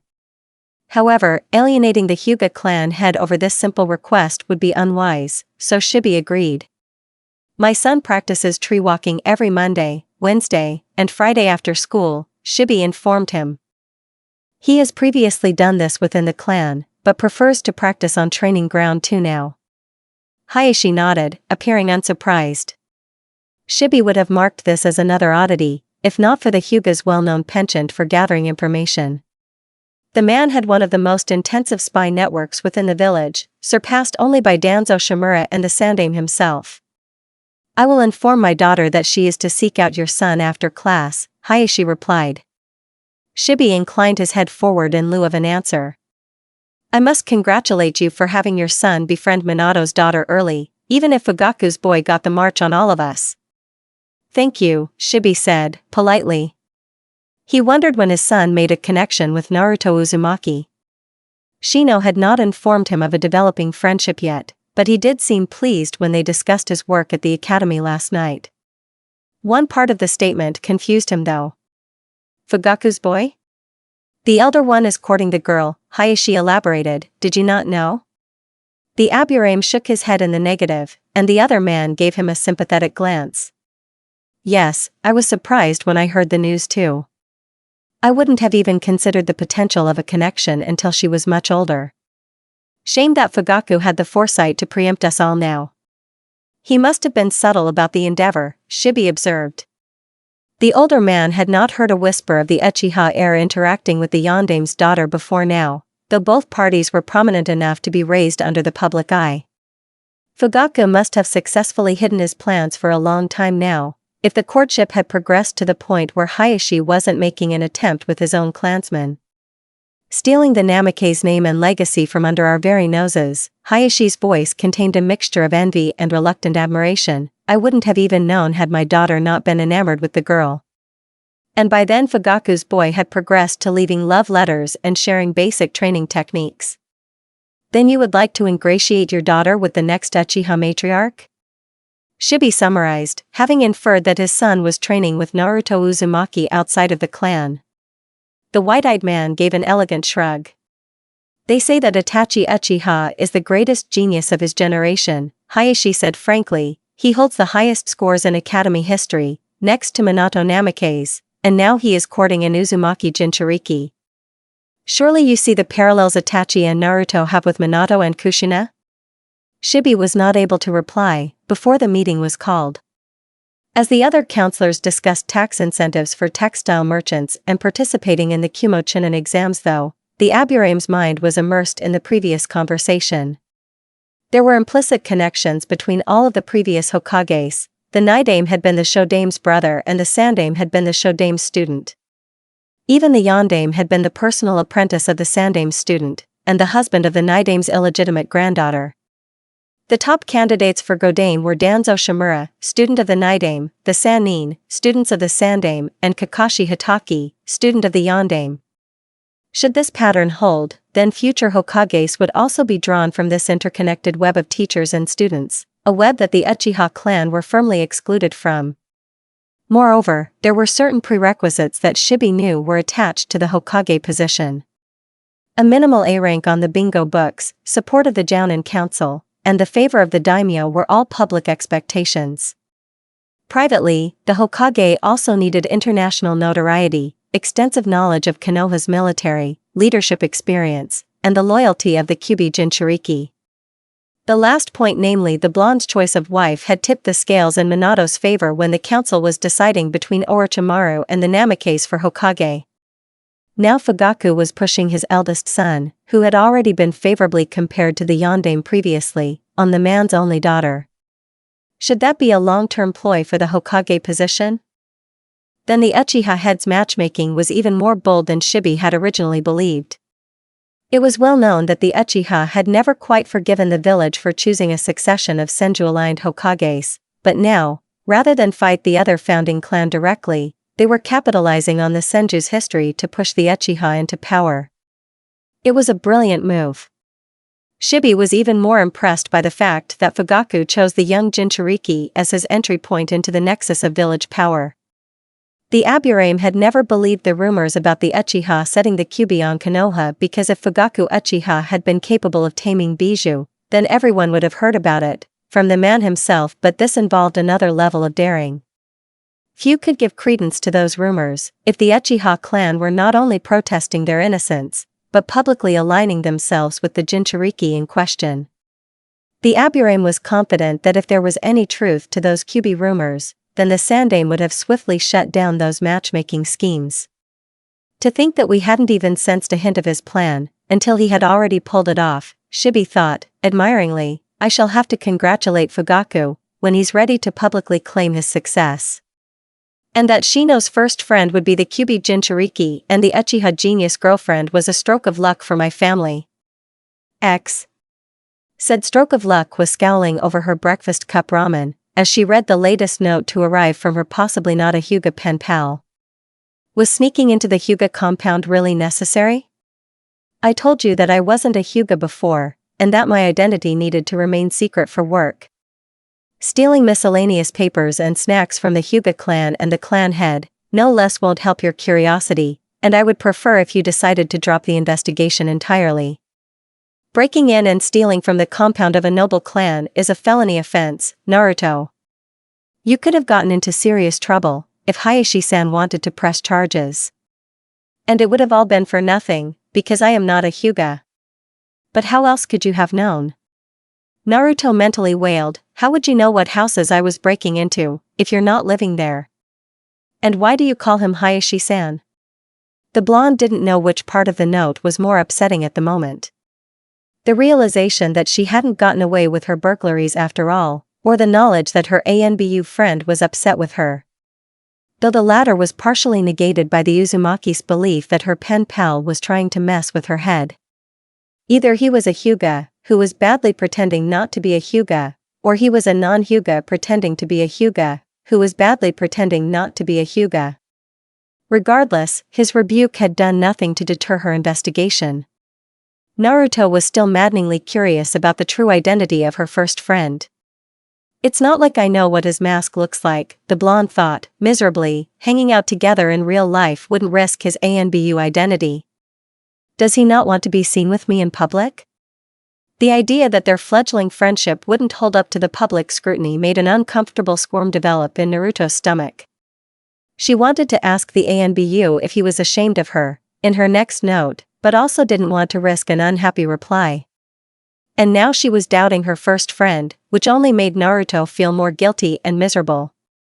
Tossing her half-finished breakfast away when even ramen noodles tasted like ash, Naruto knew something was wrong. She finished getting ready for school. The academy reminded her of her other friend, and that made the Uzumaki feel a little better. She knew that Shino wasn't ashamed to be seen with her, and the Abure made a good friend. He wasn't much of a conversationalist, but he listened attentively when she would chatter on, and he liked to train almost as much as she did. They were going to practice their chakra control exercises after school, and Naruto was particularly excited about that. Shino had finally managed to reach the top of the tree yesterday. And the blonde was eager to see him tumble into the water now.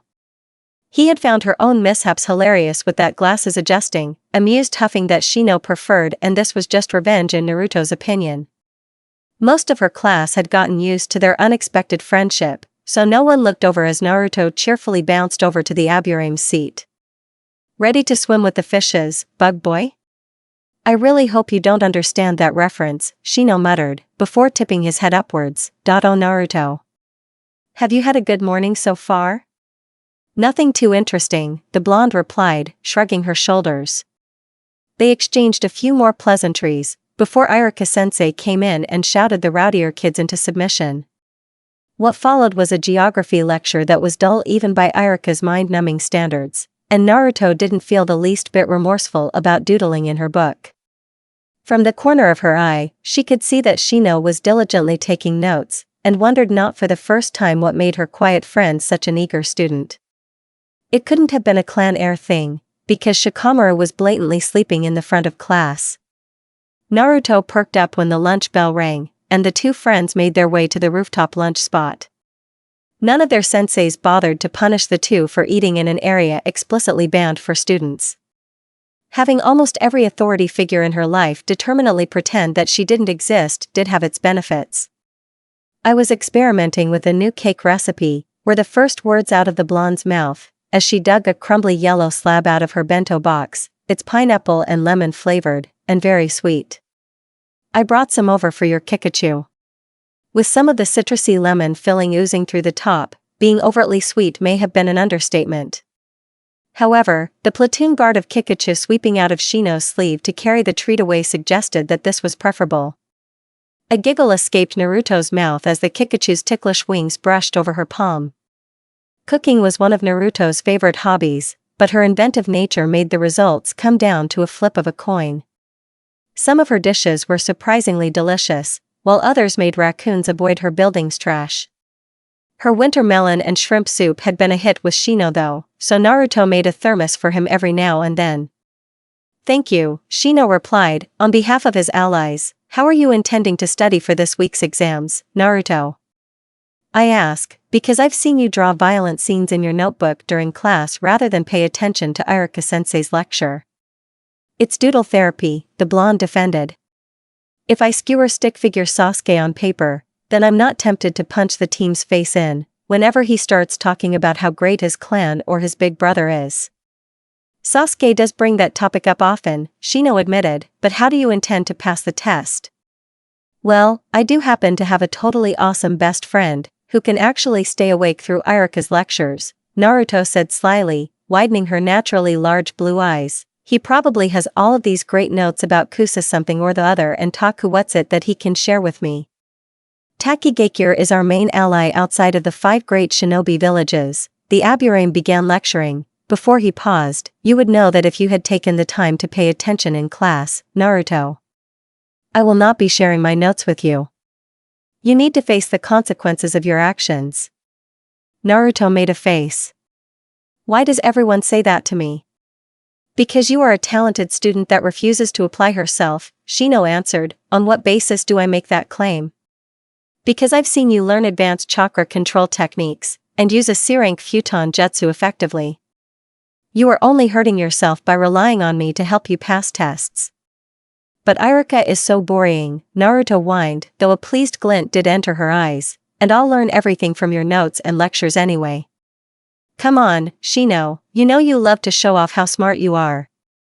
Despite the shades covering the boy's eyes, Naruto knew that her friend was throwing her an indignant look. I do not. Sure, you do, the blonde rejoined, putting her chopsticks down, so she could form a begging pose. Oh, please, please, please help me, Shino Aburame, keeper of all-important test knowledge and savior of slackers everywhere. I need your benevolence and wisdom to pass. If I do, then we might have winter melon soup to celebrate.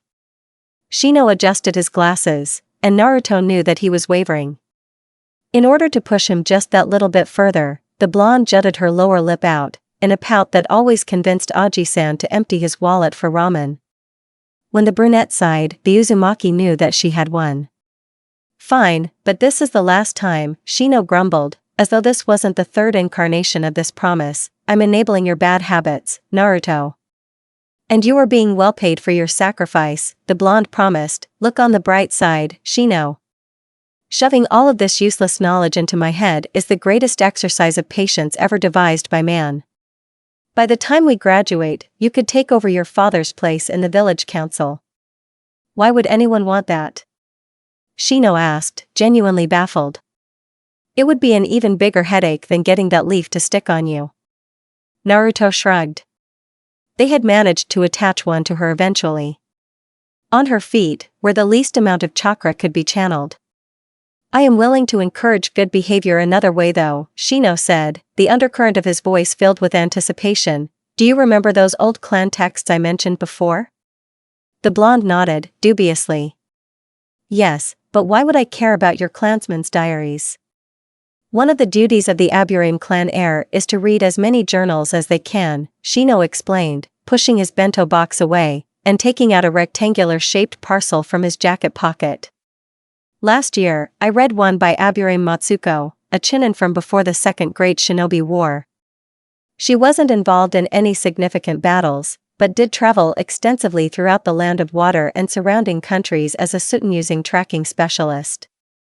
There were several passages written in her journal about an allied village in the Land of Whirlpools, and its main clan, the Uzumaki. Naruto paused, her entire world becoming cold and brittle for a moment, as her surname was spoken. The trivial package, wrapped in rough butcher's paper, suddenly became the focus of her attention, as Shino unwrapped a faded red book. The yellowish-white coloring of the pages spoke of clear age, but it was held with care, as the Aburame opened it. It begins on this page, and extends to the other side, her friend said quietly, handing the book over. There's a few more sentences near the end of the journal, but Matsuko was not prone to lengthy prose. We might find other better chronicles of the Uzumaki in the clan's archives. The blonde barely acknowledged his words, but Shino didn't seem to mind as Naruto reverentially ran her finger down the page. In wide, loopy handwriting. Reached Uzushiobikure tonight. The water lanterns were bobbing underneath the waves, letting the Akagawa helmsman steer us through the whirlpools. Dark night, but stars above and fires below made it beautiful. Asked how they made the flames waterproof, but told that it was a village secret. Moki got seasick, but man at docks gave us mint leaf tea. Didn't get to see much of village yet. Shame. Heard the capital was the pride of Whirlpool. Woken up from hotel room by Uzumaki, holding some more mint leaf tea. Blood red hair, loud mouth, and strange tattoos all over his arms. Says they're seals, and I'm willing to believe it. Inked scribbles are everywhere, and people move through the village as though they're winding, crooked, crossway streets make sense. There's a big river bisecting the entire village, and smaller canals lining most of the buildings. We mostly use the bridges that are scattered everywhere, but most people, even those who aren't shinobi, water walk to their destinations. City is very bright. Walls are painted with blue, red, white, and yellow, and buildings are almost as crooked as the streets they're on. Terraces and ivy plants are popular, but most trees are mangroves that grow outside of the main city. People are even more colorful. Red is the dominant hair color, but brown, green, and blue hair are also common, while violet and green eyes are typical. People looked wary until they saw the Konoha headbands. Hito got glared at anyway, but that was for the Uchiha fan on his back. Village doesn't have a Kage, but met the warden of the spiral. Another Uzumaki, with black red hair and bite marks all over his neck, met us. Sat in a circular office, and greeted us politely. Offered us tea mint leaf again before handing us the scroll for the Kayamaro defense. The Sandame wants to add the ceiling array to Konoha's outer wall. Thanked him. Was about to leave, before he called out to Kyo. Wanted to know if he was related to Kagami. Kyo said yes, as Kagami was his uncle. Warden said that he's a great man. Kyo looked uncomfortable. When Naruto was done reading the passage, each word committed to memory so that she could savor it fully at home, she silently returned the book to Shino. Without any instruction, the Aburame found the final mention of her clan, and returned the book back to her. Tracked the blasted Kamizuru past Konoha's western borders. Idiot didn't think it through, because he stumbled onto a team of 3 Yuzu shinobi several miles outside of Whirlpool. Ship capsized from a strange sealing technique. Paper wrapped around thrown kunai made the bottom of the boat rot rapidly. The kunoichi had white hair, fair skin, 3 triangular markings on her face, and used Suiton jutsu. Recognized Kyo again, as one of Kagami's relatives. Called him, Kagami, a noble fool. Too distracted to ask if she was related to the Nidame. Handed Kamizuru over to us without any trouble. When Naruto finally put the book down, she became aware of the wet tracks on either side of her face. 1. Of an incentive for studying, Shino. You should know about your family, the Aburame replied, taking out a folded piece of paper. I need to take the journal back, but I copied the relevant passages down here, for you. The blonde girl had tensed when Shino spoke of returning the journal, but a tremulous smile crossed her face when she accepted the paper. Do you really think they're my family, Shino? I don't have red hair, or know anything about seals, or even like mint leaf tea. It makes me feel nauseous. Then you inherited your mother's hair color, instead of the Uzumaki red, Shino said, placing a hand on her arm, reassuringly. You can learn about seals, if you want to. Being related to someone doesn't mean that you share the same tastes. My cousin never ate winter melon, for example. The blonde nodded absently. You're a good friend, Shino Aburame. I'm going to make so much winter melon and shrimp soup for you, that you'll end up hating it. You're welcome to try, the boy responded, smiling. The two sat there, with the blonde girl unexpectedly silent, until the bell rang for class. When Naruto returned to her seat, her main thought was that she needed to find another shoebox for a second series of life-changing notes. Shino had been looking forward to his first lesson on water walking, which was a skill that the Aburame clan typically didn't share with their academy-level members, but could be learned from Naruto and her mysterious source of shinobi scrolls. However, he saw how unsettled his friend had been from those messages, and so he offered to leave it until the next day, so she could reflect quietly at home. The dark-haired boy tried to hide his satisfaction, when Naruto insisted that she wanted to train instead. The blonde had scarcely shared this, as they were walking out, before Sasuke's voice caught their attention. Aniki! The excited, and attention-grabbing, sound caused both of them to look towards the Uchiha. Their classmate was eagerly almost running to 2 older, dark-haired teens that were standing by the side of the academy wooden fence. Shino judged the unsmiling one to be Sasuke's oft-praised older brother, as he was the one the youngest Uchiha turned to first. They look more like slobbering puppies than kunoichi, Naruto groaned. Her eyes on the crowd of female classmates trailing after the popular Uchiha. Many of them were giggling and blushing, as they looked between Sasuke and the older boy, with the straight, black hair and Chunin vest. Shino personally thought they looked more like rabid hyenas than harmless puppies, but before he could share this, his eyes caught something else. Naruto, why is that Uchiha staring at you? Huh? What are you talking about? Naruto followed his gaze, and her deep blue eyes fell on the taller, messy-haired teen. When the Uchiha saw that he had caught her attention, he gave her a cheeky smile and a friendly wave.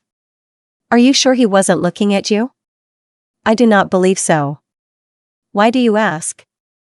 Because he did not wave when I was looking at him, Shino reported, adjusting his glasses. That Uchiha looks familiar to me, Naruto. Well, I have no idea who he is, the girl replied, staring oddly at the older teen, who continued to aim a grin at her. Maybe I pranked him before? He doesn't appear antagonistic towards you, her friend pointed out. Then I should wave back? Naruto said awkwardly. She raised her hand and hesitantly moved it back and forth, receiving a beaming grin in response. The blonde's eyes were drawn to the other teen then, who was looking away from Sasuke and directly towards her. There was a familiarity in his gaze that discomforted her for a moment, before he looked at the messy-haired teen pointedly, and both Uchiha stopped looking in her direction. The blonde released her breath. That was intense. Strangely so, was Shino's contribution. He nodded towards her backpack, which held the copied messages from Abure Matsuko's journal. Want to ask them if they're related to Kagami Uchiha? It might have been the stress of her day so far, but Naruto found that statement to be funnier than it should be. Not a chance. Have you Hyuga? There was a familiar scent approaching her, a strangely attractive blend of lavender, pomegranate, and cinnamon before a blue-haired, wide-eyed figure stepped in front of her. Hinata Hyuga's fair skin was blushing fiercely as she shoved a wrapped plastic container into Naruto's arms. Then she fell into a rapid bow. I am here to train with you, Uzumaki-san, Aburame-san. Hinata said quickly, please accept these treats. Naruto blinked, trying to understand the rapid-fire talking. The Hyuga was still bending down, so, fortunately, Shino was able to formulate a reply. Thank you, Hyuga-san. We'll be happy to train with you today. As Hinata straightened from her bow, the blonde looked down at the container, and grinned. Ooh, orange cookies. Thanks, Hinata. The Hyuga heiress, seeing a wide, genuine, and happy smile on her idol, directed entirely at her, from less than a feet away, could only react in one manner. She fainted. Eh? Oh no, we killed Hinata. Naruto panicked, she was too young. She had so much to live for. As Naruto was freaked out of her classmate, and Shino was caught between assuring her that Hinata was still alive and trying to lift the unconscious Hyuga, they were unaware of the spectacle they began to make. They were also unaware of how three Uchiha were now staring in their direction, eyes alit with amusement, curiosity, and disdain respectively. Most of all, they were unaware of Shursui leaning in to whisper into his best friend's ear. I think you have competition now, Itachi. X. When Hinata opened her eyes, orbs of deep blue were staring into her, and nearly caused her to faint once again. However, the knowledge that she had already disgraced herself in front of the Uzumaki once before, firmed her spine enough that a mere squeak escaped her lips.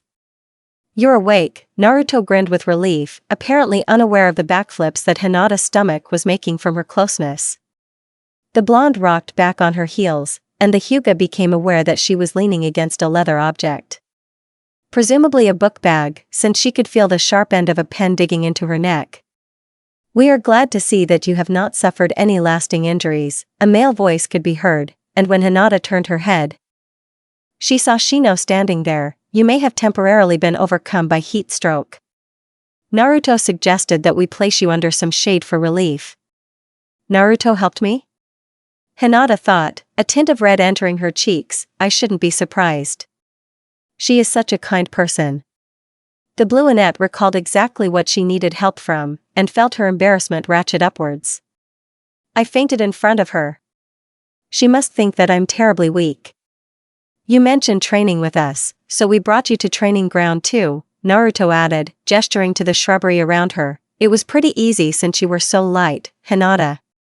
And I hope you don't mind, but I tried one of the cookies. They were delicious. I do not mind, Hinata managed, staring determinedly at Shino. Her nervousness was much less apparent when she didn't have Naruto's captivating blue eyes to unravel her composure. I'm glad that you liked them, Uzumaki-san. That exchange had passed through with barely any stutters, and Hinata was quite proud of herself for that. Huh. And Hanabi said that practicing lines for her eventual talk with Naruto-chan was silly. You can call me Naruto. And I did like them, though you didn't have to bring snacks, Naruto replied. Shino sad that his dad and your dad arranged a joint training session? Do you want me to leave? No. Hinata's reaction was too immediate to be anything but genuine, and the part of Naruto that noticed how the other girl avoided her eyes, relaxed. When the Hyuga's wide eyes returned to her, the Uzumaki gave her a happy smile, and Hinata's stomach began to flutter again. For all that the brunette had trouble talking to or interacting with her cheerful, determined, and optimistic blonde idol, there was no accusation of ignorance that could be leveled upon her. Hinata Hyuga was a girl that definitely knew what she wanted. Then we should begin our training, Shino interjected himself into the conversation again, feeling mildly amused as he correctly read Hinata's actions. Are you proficient with the tree-walking technique? Dark blue bangs whipped left and right, as the Hyuga shook her head. I can get to the T-top, but I take too much tea time. Shino gave her a pleased smile. That is good then. Why do I say that? Because I am at the same level, and Naruto is only slightly ahead of us, in the water-walking technique. We shall be able to progress together, and, hopefully, master the two techniques before this year's end. Naruto already knows the tree-walking technique? Hinata considered, amazed. That was an advanced chakra control skill that was often taught at the genin level. As the heirs of noble clans that relied heavily on proper regulation of chakra, Shino and Hinata were taught the ability, but a civilian orphan like Naruto doing so was far more impressive. Especially since chakra control was one of the subjects that her idol had significant trouble with at the academy. Even though she lacks the natural talent for chakra control, Naruto has managed to progress further than all of our classmates, even the genius Uchiha. Hinata thought glowingly, her determination and hard work has made her an even stronger ninja. And now she's trying to learn an even more difficult chakra control exercise. Truly, Naruto Uzumaki is the most amazing person I know. IW will not hold you back, Hinata said, drawing her inspiration from her idol's success. She steeled her spine, faced the blonde, and then spoke one of her favorite practice sentences. Let us train together, Naruto-chan. X. Naruto returned to her apartment for a satisfying cup ramen dinner, after having a rather tumultuous day. She had received another note from her ANBU, learned a little about her heritage, had a strange encounter with an Uchiha, and even made a tentative new friend. The blonde was so exhausted that she fell asleep immediately after dinner, without even a cursory look at the notes Shino had given her, and wondered what would occur next. She found that the remainder of her week would be a study of contrasts. The Uzumaki was disappointed to find that she couldn't raid the Aburame archives with Shino the next day, as permission had to be requested from the clan's elders first. Her friend had sent off a dispatch, but they hadn't received an answer yet, which left the blonde feeling jittery and anxious. Naruto was tempted to break into the Aburame compound, but recalled how Hayashi Hyuga had chosen not to press charges for her previous burglaries. She didn't want to risk her luck a second time, especially since Shino's dad could either jail her or force his son to end their friendship, and the latter was far worse for Naruto. On the other hand, Naruto had made some progress with both her water-walking training and her new friendship with Hinata. The Hyuga heiress was strange. There was no doubt about that. Her face would rapidly turn crimson at random times of the day even when the sun was down for no apparent reason. She poked her fingers together whenever she spoke, and half the time, Naruto would look up from the water to see Hinata staring at her oddly. Still, she was a sweet and intelligent girl, who readily handed her notes over to Naruto upon request. To be honest, after the second time, the blonde started to feel like she was taking advantage of the adorable Hyuga, and returned to asking Shino instead. Only that seemed to upset Hinata even more, so Naruto eventually resorted to actually paying attention in class. The sacrifices she made for friendship. She hadn't met that weird Uchiha again, but, with everything that occurred to her, that strange meeting had fallen by the wayside. Most of her attention was on those amazing, incredible, wonderful, enthralling, heartbreaking words that Matsuko had written. The bare recollections of a dead woman proved that she had a family once, people that shared her last name and possibly even more. Naruto had read a little about Uzushiogakure in the academy textbook, and it merely said that they were a minor shinobi village that specialized in fuinjutsu and was destroyed in the Second Shinobi War. That knowledge was reminiscent of a minor trickle of water to a parched woman trapped in the deserts of the Land of Wind, and Naruto utterly thirsted for more. She couldn't enter the Aburame archives, her textbooks were bare of information, and her monthly meeting with Ojaizen was weeks away, so Naruto turned to her final information source. My friend, Shino, taught me a little about an Uzumaki clan in Uzushiogakure today. You mentioned that history was your favorite subject. Do you know anything about them? The Uzumaki were a clan of fuinjutsu specialists that were prominent in the Land of Whirlpools. They intermarried with the Senju clan often, and established the oldest village alliance in shinobi history with the marriage of Hashirama Senju and Mito Uzumaki. The clan's friendship can be symbolized by the spiral symbol within Konoha's leaf, that all shinobi wear on their flak jackets. They did not have a specific bloodline, but the Uzumaki were famous for the vitality of their life force and their strong chakra reserves. Almost all members had blood-red hair and either violet or green eyes, though a few would inherit brown or gray eyes instead. In the Second Shinobi War, they were destroyed by the combined forces of Kiri, Kumo, and Iwa, as their fuinjutsu skills were considered to be too powerful to exist. My hair is blonde, and my eyes are blue. Does that mean that I'm not an Uzumaki? You inherited your features from a non-Uzumaki parent, I'm sure. Despite your appearance, you have many characteristics that are common to the Uzumaki clan, such as your rapid healing. I thought if a clan member married a clanless person, then the child would favor the parent with the shinobi bloodline, because of chakra-infused genes or something? As a general rule, generations of clan inbreeding and chakra usage has made certain features more likely to be present in any offspring.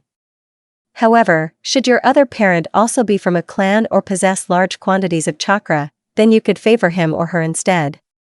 You don't need to worry about your heritage, you are definitely an Uzumaki. Naruto read this final message, with a considering look on her face. Had Itachi been around to see it? He may have gotten nervous at the almost visible march of thoughts dancing through her mind. The blonde found a few facts to be absolute. She had an Uzumaki parent, most likely a father, since she had that surname. The Uzumaki clan was famous for their strong chakra, so she should have been born with red hair and violet or green eyes. Naruto was not born with red hair or violet or green eyes. She was born with blonde hair and blue eyes, from a mother with either strong chakra reserves or a clan background of her own. Civilians almost never had strong enough chakra reserves to overshadow a person born from a clan. And, as Naruto's own reserves could attest, the Uzumaki definitely had powerful chakra. Naruto's mother was likely from a clan. Naruto was born in Konoha. A famous clan residing in Konoha had many blonde-haired, blue-eyed members. The conclusion? Naruto was in need of a long talk with Ino Yamanaka. Naruto Uzumaki was positive that her mother had been a Yamanaka. Unfortunately, the others, namely her erstwhile friends and potential cousin, did not share that confidence. No way that someone as unpopular and freakish as you could be related to me, Ino snorted, flipping her long, silver blonde hair over her back. She placed her hands on her hips and glared at the other girl. Don't ever mention that trash in front of me again. Standing on her right and left side respectively, Shino bristled, and Hinata, unexpectedly, glowered at the Yamanaka's insults to their friend. In spite of her Heim haircut and round, childish face, the Hyuga's wide, pearlescent eyes added to the intimidation effect of her stares. For a moment, Ino felt taken aback by the hardened expression, before she remembered that kind-hearted Hinata was the one that was glaring at her. Logically, it does make sense that we're related, Ino, Naruto argued calmly. Despite her facade, she was inwardly worried about being rejected by her potential cousin. My dad had red hair and violet or green eyes, and he was clan-born. That means I should have had the same features, but I don't. And the only explanation that makes sense is if my mother came from a clan too. I had to have inherited my blonde hair and blue eyes from somewhere. Ino paused, having to internally admit that this was a good point. However, she still looked at the Uzumaki doubtfully. I'm not going to say that I believe you, but let's presume that you're correct. Even then, you couldn't be related to my clan. Your blonde hair is neon yellow, and your eyes are much darker than mine. And I've never seen anyone in my clan with those whisker marks on their cheeks. Those could be influenced by my Uzumaki parent, especially if he had violet eyes, Naruto pointed out. She could almost see the way the words reflected off of Ino's skin. Her best chance to have an honest Takami actual family was slipping from her fingers. The platinum blonde girl regarded the bewhiskered with something akin to pity. I'm sorry, Naruto, but I just don't believe that we're related. Isn't there some way that we can check? The Uzumaki blurted out, desperation mixed into her voice. She tried to take a step forward, but Shino's hand supportive, reassuring, cautious held her back. That didn't matter though, because Naruto could read the thoughts flickering across Ino's face. There is. You know something we can do. Ino removed her hands from her hips, and folded her arms. Her face was set into a cast of stubbornness. So what if I do? If you tell me, then I'll do something for you, the Uzumaki bartered. Upon seeing the doubtful expression on Ino's face, she added. You know that I'm a great prankster. Isn't there someone you'd like to sabotage for, Sasuke's heart? The dope does have a point there, Ino thought, severely tempted. She's good at pranking people, but she's also talented in sneaking around. And all of the other girls would be insanely jealous if I knew, but Daddy said to keep that technique private. Would it really matter though? Only a Yamanaka or a Jounin could use it, and it's not like Naruto has that much talent. The jutsu will fizzle out, and she can finally drop that crazy cousin idea. Her common sense and sense of greed warred with one another. Before the former finally folded in the Yamanaka's mind. A wicked grin promptly crossed her face, and Shino gained a sense of foreboding. A light, Naruto. There's one beginner Yamanaka jutsu designed to help students reflect on their sense of self. It's the first one ever taught to clan members, and I'll share it with you if you do something for me. Naruto's deep blue eyes brightened with gratitude, and Ino felt the briefest flicker of remorse. The popular girl ruthlessly pushed that feeling away. Her request wasn't too unreasonable, and Naruto needed to drop that absurd relation idea before any of the adults learned about it. Ino was practically doing her a favor, even, by teaching her not to be so gullible in the future. Anything, the Uzumaki enthused. Who do you want me to prank? Oh, I don't want something so plebeian as a simple prank for my payment, Ino replied, airily. A gleeful smirk crossed her face. I want you to do some reconnaissance for me. Reconnaissance? Shino was the one to repeat the word, and his tone was as dry as the Suna Desert.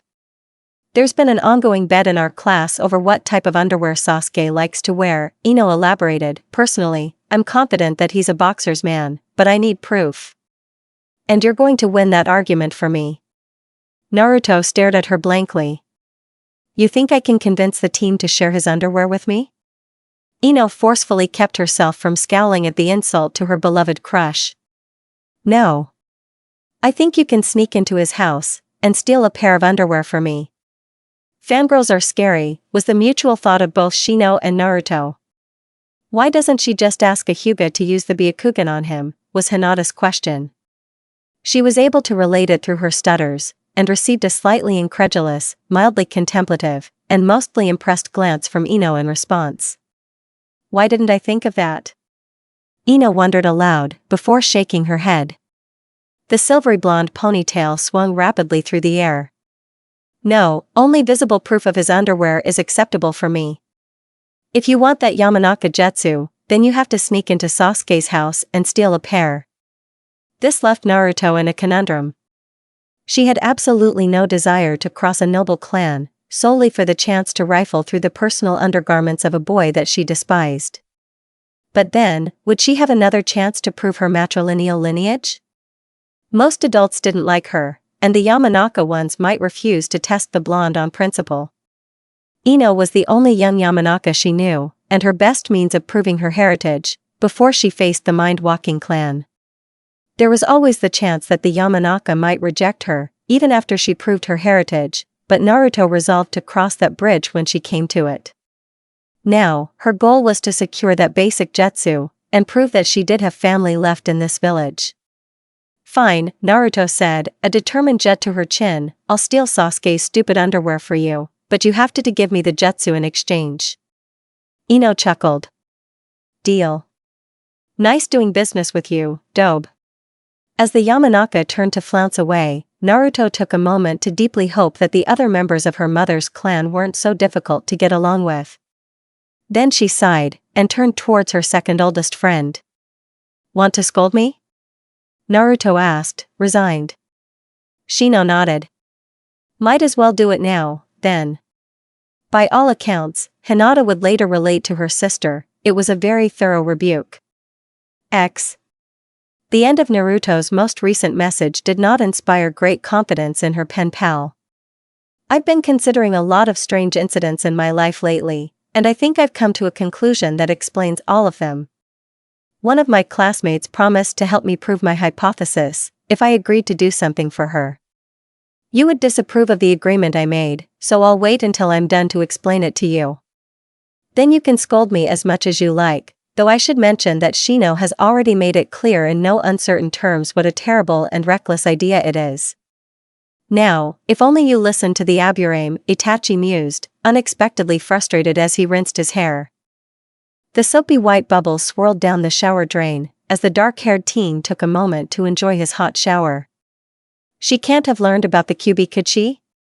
Itachi knew that the blonde girl had inferred a few details of her parentage from her aburame friend, and made the logical assumption that Naruto's natural inquisitiveness and thirst for knowledge about her family would drive her to search further. However, it remained a long stretch to jump from Uzumaki to Fuinjutsu, from Fuinjutsu to Jinchuriki, and from Jinchuriki to herself. No, this conclusion of hers was not drawn from the worst-kept S-rank secret in Konoha, but from a false presumption that would only get the blonde in trouble.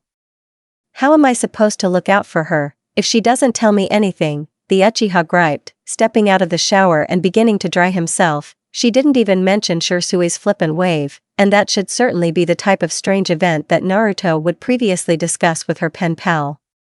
Maybe she doesn't feel the need to do so anymore, when she has the aburame and the Hyuga for her confidants. There was a sliver of dissatisfaction attached to that thought, and Itachi wondered why this would bother him. Could the Uchiha honestly begrudge the lonely blonde, friends of her own age? Sure, he had believed that a mutual trust had grown between them, but Itachi's communications were limited to notes and the occasional gift. A child needed more interaction than that, and Itachi was happy that Naruto had more people to rely on. Really, he was. I'm irritated that Naruto would share her reckless plans with the aburame, when I am in a better position to help her, Itachi decided, tying the damp towel around his waist. That she chose to do this shows a lack of common sense that I disapprove of. With the minimal information he had now, the dark-haired teen wouldn't be able to provide efficient assistance to his troublemaker friend. Itachi resolved to press her for more details later, and stepped outside of the humid bathroom.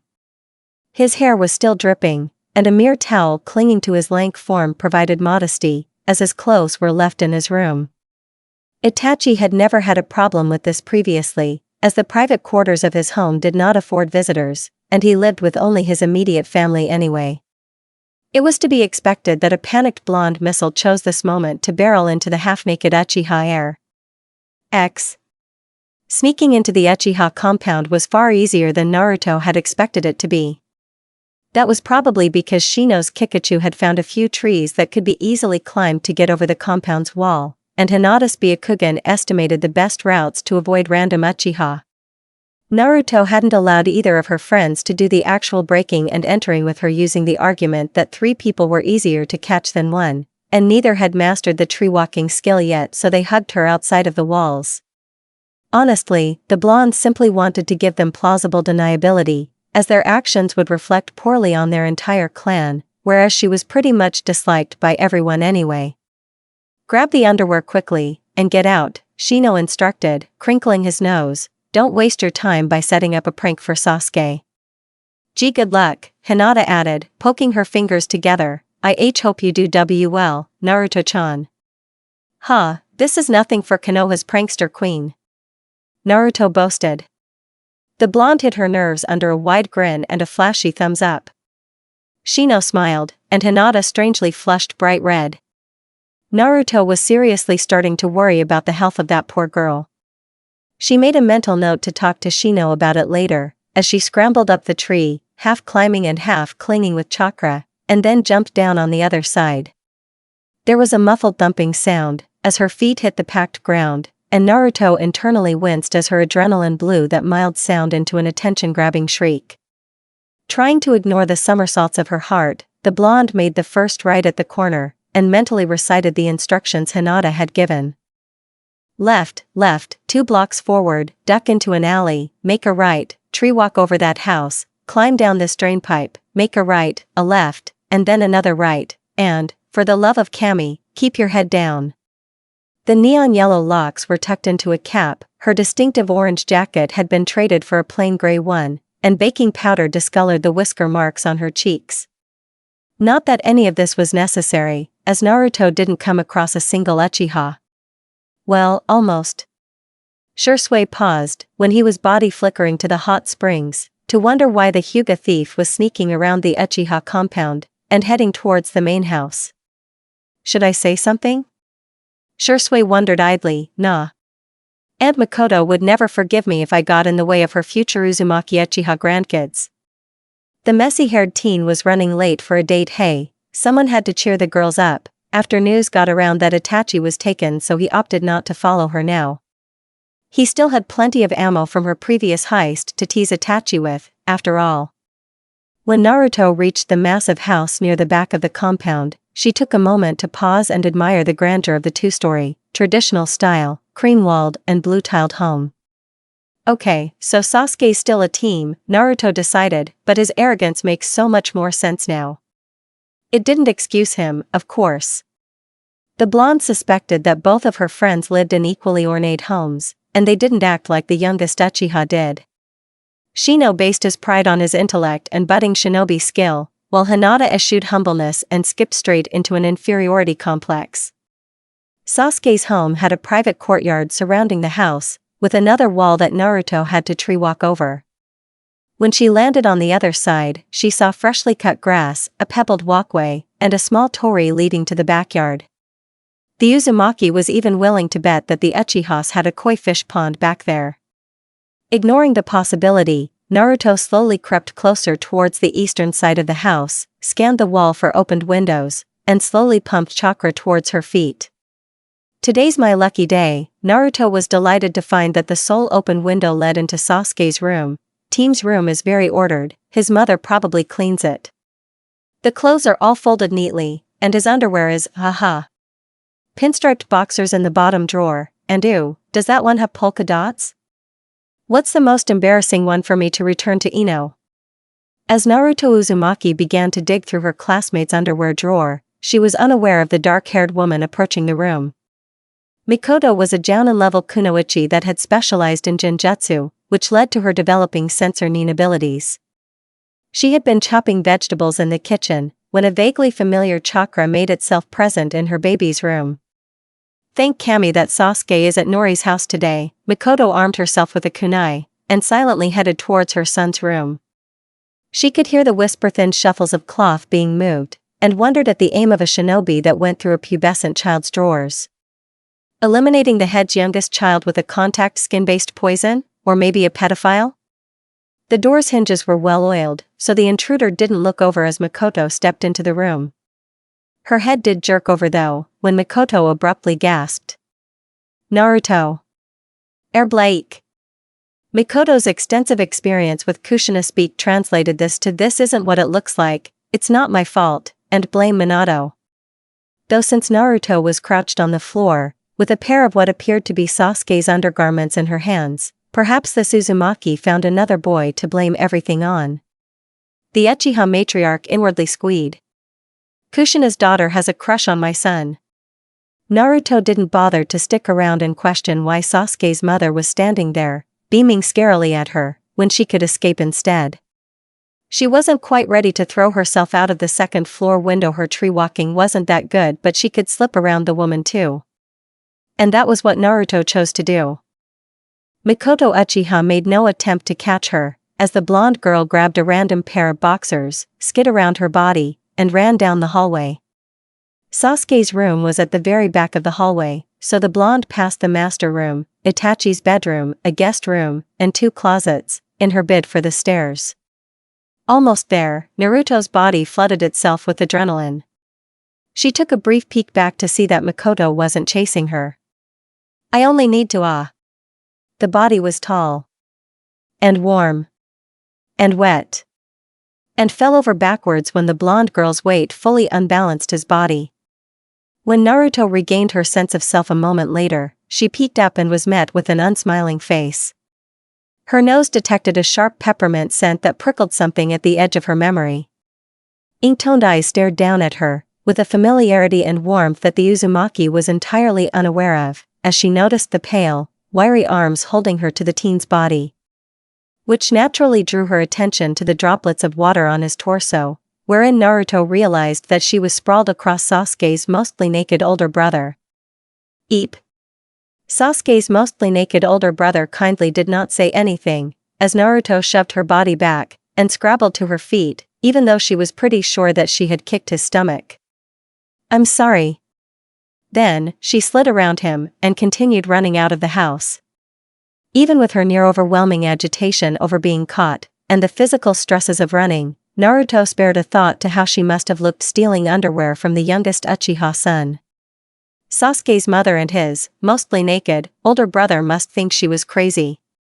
And since the mostly naked part of mostly naked older brother had yet to leave her head, Naruto probably was. For the next few days, Naruto ducked her head down and flushed Hinata red whenever an Uchiha passed her by. Shino and Hinata both asked her what had made her so spooked, but the blonde refused to say anything, lest they be implicated in the crime. It was only after she was confident that the KMPF wouldn't be after her, that she beckoned Ino to a secluded tree. Here, Naruto said shortly, almost shoving the blue and white checkered boxers into a stunned Ino's hands, Sasuke's underwear. They have his name on the label. Can I have the jutsu now? Whoa, the platinum blonde girl breathed, gently straightening the garment. I can't believe you actually stole one of Sasuke's boxers. Neither can I, the Uzumaki replied, let's never, ever, ever mention this again. Alright, Ino replied, gleefully imagining Forehead's face when the Yamanaka triumphantly displayed her prize. You held up your end of the deal, dope. I'll bring the scroll over to school tomorrow. After everything I had to do, you'd better, Naruto thought, recalling her near-disastrous foray into Uchiha grounds.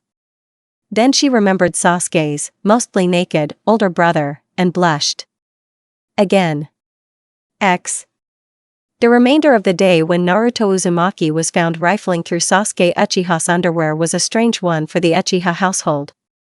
Mikoto Uchiha was in absolute raptures. From her perspective, Kushina's daughter had just blatantly proved that she had a crush on her baby. Sasuke and Naruto don't seem to get along at school, Oka-san, Itachi corrected softly. I don't think that she would be one of his fangirls. His younger brother agreed with this. Sasuke didn't know what had made his mother so excited or his Aniki so flustered, but he definitely noticed the Uzumaki mention. There's no way that the dobe likes me, Sasuke exclaimed, missing his elder brother's chiding glance. I mean, she's annoying and weird, but at least she doesn't follow me around and giggle over everything like the other girls. That hadn't done much to deter their mother's enthusiasm. Her focus now moved to Itachi, who would now doubtlessly have to marry the blonde, as Naruto had so clearly tarnished his purity, and must take responsibility for her actions. It sounded like an honest mistake by Naruto, and one that could hardly be punished on a child, pointed out Fugaku, to whom the entire incident had been explained. And haven't some of the clan's girls been more aggressive for Itachi's attentions? Yes, but none of those actions were taken by Kushina's daughter, Mikoto said firmly. Don't you care about our son's reputation, Fugaku? Itachi's contribution was to determinately pretend that his parents weren't arguing over his potential loss of innocence or lack thereof to a pint-sized blonde. These discussions did have one unexpected side benefit though. Fugaku Uchiha was too busy keeping his wife from nearly skipping to the sandame and demanding a drawn kunai wedding, to make much progress on the coup d'etat. Between this temporary reprieve and the slew of notes from Naruto, Itachi was almost glad for the break-in. Since you are the all-seeing, all-knowing guardian of my life, I'm sure that you already have a basic idea of what happened. Turns out that my second foray into criminality didn't turn out any better than my first, and that probably has something to do with all of the shinobi clans that I pick as targets. The mother of my target, yes, I was stealing Sasuke's boxers, and no, I do not like him at all, found me a few minutes after I got into his room. I had to run out of the compound, after bumping into Sasuke's older brother, and will probably be picked up by the KMPF any minute now. You'll still write to me, if I was in prison, won't you? If I said no, would you stop breaking and entering into other people's homes? I'll be your friend anyway, but there are rules limiting messages to felons which, I remind you, applies to theft of noble clan property. First, grocery lists, and now, your classmates' underwear. Do you have a strange kleptomania that you would like to admit to? Also, I believe you left something behind in your grand escape from the Uchiha compound. My hat. Well, technically Hinata's older cousin's hat, which I forgot to get permission to borrow. Thanks for returning it to me. Hinata says that her cousin is an asshole. She says that he's difficult, which means asshole in Hinata speak, so I don't know what he would have done if he learned that I lost it. I only broke into those houses for important information. Besides, you should remember all that time you spent skulking inside of my apartment and following me to school. I sniff the air every day now, and I never sense an additional person in my apartment. Why is that? Your ANBU guard was disbanded after you entered your third year of the academy. At that point, the Sandame decided that your safety could be assured within the village, without additional oversight. Shame that you began your criminal career shortly afterwards. As for my breaking and entering, it was sanctioned by the Hokage, and therefore, entirely legal. By the way, you don't need to worry about the KMPF knocking down your door and dragging you away in the dead of night. One of my associates within the clan told me that the only crime pinned to you is the vandalism of the Academy Teachers' Lounge. X. It was an established certainty of Itachi Uchiha's life that as soon as he avoided one set of embarrassing circumstances, he would be introduced to another. Specifically by his cousin, Shursui, who didn't even wait until they were outside of the village gates before beginning his interrogation. So I caught your little girlfriend sneaking into the compound yesterday, Shursui began, pitching his voice far enough to catch the attention of the gate guards. Predictably, Izumo and Kotetsu swung their heads in his direction. And since you're very predictable, and in love with your own schedule, I'm guessing that you were showering at the time? Of all the days for Kakashi to be assigned to a solo mission, Itachi mourned, as Miroku's brown eyes widened and Yuga's steps momentarily faltered. He wouldn't have let this unprofessionalism stand. She's not my girlfriend, was Itachi's dry response, because the older teen had a tendency to break apart anything that wasn't a direct denial. I know cousin Kumiro was shocked when Aunt Makoto mentioned seeing her draped over your wet and shirtless body, the messy-haired teen merrily added. The old aunties were scandalized, of course, even though Aunt Makoto swore that you only took those liberties since you two were getting married. Or maybe she was the one taking liberties? I forget which one of you was blamed. Wait. Miroku shouted, half turning around to stare at Itachi, while walking backwards down the path. What are you talking about? Itachi's new girlfriend, Shursui responded, his mischievous smile overlooked in favor of the other two shinobi staring at Itachi. The younger Uchiha purposefully kept his eyes to the road. He refused to show his discomfort, and resolved to withdraw himself from this conversation. When did Itachi get a girlfriend? Miroku demanded, how did I not know about this? Well, Itachi's been courting his girl in secret, Shursui explained, love letters, midnight rendezvous in forbidden clan compounds, secret gifts, the works. But Itachi? Having a girlfriend, the brunette waved his hands in the teen's direction, as though to emphasize his point. What type of a girl catches the perfect Uchiha prodigy's attention? Shursui's smile was cold. The blonde-haired, blue-eyed, clan-born ninjutsu prodigies, naturally. I'm not trying to be rude about it, Miroku quickly backpedaled, but you have to admit that our youngest teammate is, socially selective? Fair enough, the messy-haired Uchiha allowed, his posture relaxing. In this case, Itachi essentially tailed her for days before he made the first move. He wanted to be confident of her personality, you see, and Aunt Makoto and I both think that his decision was perfect. She's clever, ambitious, friendly, and strong, and she's totally indifferent to the fact that he's the Uchiha heir. I can't imagine a better girlfriend for Itachi. Other than the fact that she's not my girlfriend, Itachi thought, exasperated but also touched. Shursui's description for Naruto was spot on. The true worth of my friendship with her was beyond anything that I could have imagined when I wrote that first note. You praised her a lot, but I don't think any woman can match all of those criteria and not be widely known throughout the village, Miroku said, doubtfully. Not that any woman that catches Itachi's attention wouldn't be amazing, but I would have heard of her before now, wouldn't I? Her family decided to keep her fairly low-key, Shursui rebuffed. Aunt Makoto had a personal connection with the girl's mother, actually, and that's one of the reasons that she's so excited for them. And when Itachi met her, he naturally decided to keep his courting secret. Otherwise, he would have a lot more competition for her heart, wouldn't he? Now I'm starting to think that no one would be capable of winning her over, even our resident child genius. Miroku claimed, laughing. Well, if anyone is capable of it, then I'm sure that it would be Itachi, Yugao finally interjected, amused. The Kenjutsu specialist had kept quiet, in order to gather more clues from her companion's body language. Now, she felt that she had gathered enough information to formulate a conclusion. Yugao had a pretty good idea of who Shursui was referring to. The kunoichi had heard from her friend, Hana Inuzuka, who had heard from her mother, who had heard from Shibi Aburame, who had heard from Hayashi Hyuga, who had seen for himself that the Uchiha heir was courting the Jinchuriki. The female Anbu had originally doubted the claim, but Shursui's voice was filled with genuine conviction and Itachi's body language suggested that his feelings were, at minimum, affectionate. The clan-born aspect and claim of being a ninjutsu prodigy are new, the woman considered, and I didn't know that Makoto Uchiha was close to one of the Jinchuriki's parents, but the rest of the information fits. The Uchiha clan had been ascending recently, with Shursui and Itachi's early and public successes, and a possible alliance with the Jinchuriki would only add to this power. They were also mired in controversy, since some idiots were convinced that the Uchiha were behind the Kyuubi attack, but those rumors were obviously false.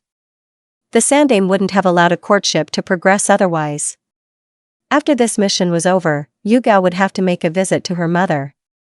She loved the woman, but her mother was a civilian gossip of the worst sort. And the purple-haired woman would have to strongly emphasize why it would be in the family's best interest not to malign the ascendant founding clan. Then I can tell Hana that the rumors were right. Yugao mentally giggled, tall, dark, and reserved Itachi with the petite, bright, and bubbly Naruto?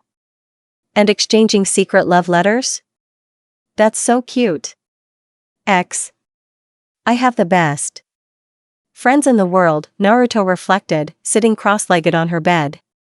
On her right was Shino, who had placed a few of his Kikachu on her arm, to monitor her chakra levels. On her left was Hinata, whose pulsating veins and dilated pupils signified an active Byakugan focused on her chakra network. Are you sure about this? Hinata asked, concern drawing away from the ferocity of her dojutsu. You don't have to prove anything, Naruto-chan.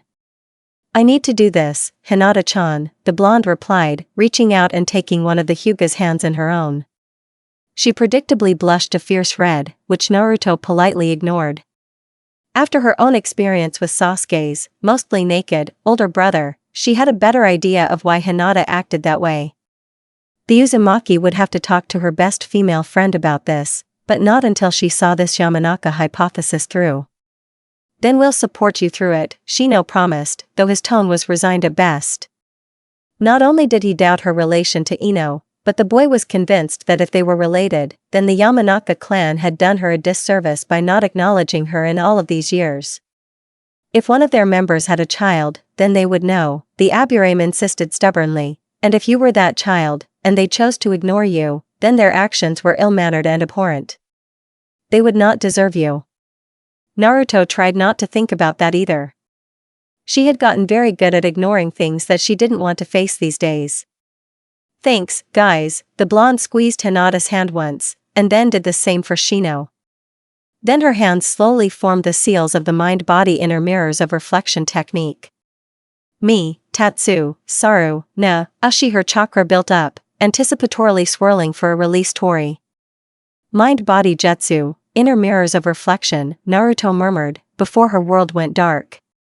She was floating, cold and warm, strong and weak, scared and calm, into an inky pool of shadows.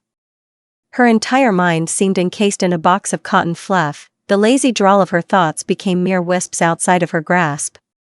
Naruto's body felt like it was dozing, but she was awake and aware, and her body was submerged in thick, cloying molasses. The blonde was falling into a stupor, when her body was suddenly tugged forcefully down to the ground. There was the recoil of her feet hitting solid ground, her body held still by forces beyond her control, when Naruto's eyes caught a mirror. She stepped closer, as her limbs regained control of themselves, and looked into its surface. A petite girl with tanned skin, whiskered cheeks, and neon yellow hair stared back. It was a perfect copy, but for the pupilless crimson irises held in eye sockets of pure black. Naruto raised one trembling hand to the mirror, and her mirror image copied the action. Then the mirror image put down her arm, and a petite girl stepped out of the glass. Naruto stumbled back. Who are you? The mirror image's face broke into a sharp-toothed smile. Isn't that obvious? Even her voice was a perfect mimicry of her own. I'm Naruto Uzumaki. A petite girl with tanned skin, whiskered cheeks, and neon yellow hair stared back. It was a perfect copy, but for the pupilless crimson irises held in eye sockets of pure black. Naruto raised one trembling hand to the mirror, and her mirror image copied the action. Then the mirror image put down her arm, and a petite girl stepped out of the glass. Naruto stumbled back. Who are you? The mirror image's face broke into a sharp-toothed smile. Isn't that obvious? Even her voice was a perfect mimicry of her own. I'm Naruto Uzumaki. Naruto's body was coiled in tension as her mirror image began to move. Rather than step closer, the red-eyed spirit languidly encircled her body, forcing the other girl to follow her movements lest the spirit move out of sight. There was an oppressive silence as rich sapphire met iridescent crimson, and neither blonde spoke. The uncanny similarity of the spirit's tone made her counterpart shiver, are a very stupid girl. And one that doesn't like herself much, huh? Naruto quipped, tapping the spot beside her right eye, red eyes. Very evil. Must clash terribly with all of that orange. The spirit smiled, and Naruto wondered if she looked equally silly when her whisker marks bunched up like that. I find that it adds character. I prefer blue myself. The Uzumaki hurriedly took a step back, as the spirit drew closer. What are you? Didn't I already answer that? The spirit jumped forward, and Naruto threw her body to the side. The darkness below her feet felt entirely solid, as her body tumbled into a crouch, and then rose.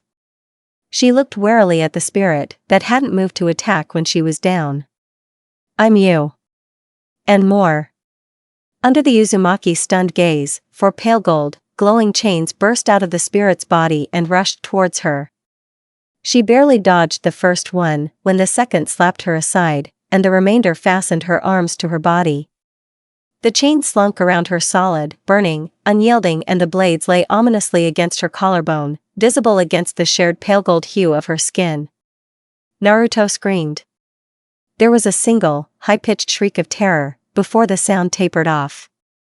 And then silence. No echo. No return.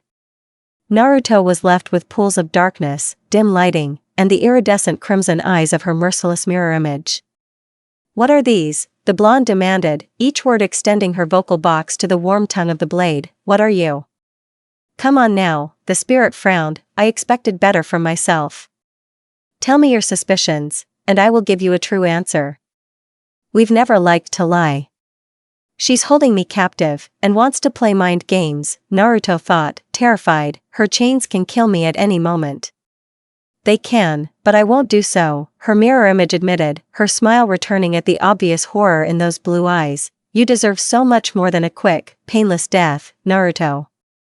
And yes, I can read your thoughts. They're available to anyone in your mental scape, and thus, open to me." "You said that you're me," Naruto replied, voice trembling. Her best recourse was to humor the spirit, until Shino and Hinata could find an adult to save her from this mess. As soon as the thought formed, she saw the mirror image's mouth curl into an even less benevolent expression. "The Yamanaka Jutsu was supposed to help me reflect on my sense of self. And, if it worked, then you're my inner reflection. But you also said that you're more." "I am," the spirit cheerfully replied, her wary crimson eyes oddly contrasting with the childishly round face and bright blonde bangs. "Let me tell you a few things about the Yamanaka Jutsu that are selfish," vapid classmate couldn't be bothered to say. "It's supposed to show you the parts of your personality and experience that you've naturally suppressed, in order to come to grips with it and prevent the break-off of a separate consciousness. I'm sure you can understand why. So it doesn't take over their bodies." The Uzumaki's voice grew steadier, though her entire body turned cold. The mind-body switch was the basis of most of the Yamanaka Jutsus, that was common knowledge, even to the civilians of Konoha. For her to see this, the spirit must have splintered.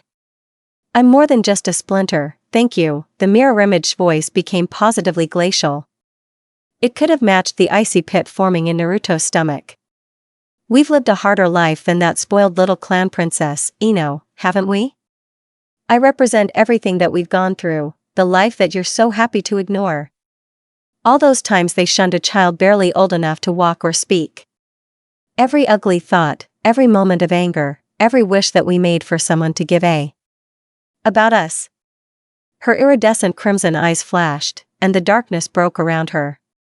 But Naruto cringed back against her burning chains, desperately wanting to close her eyes, as the world around her broke into screens. Memories.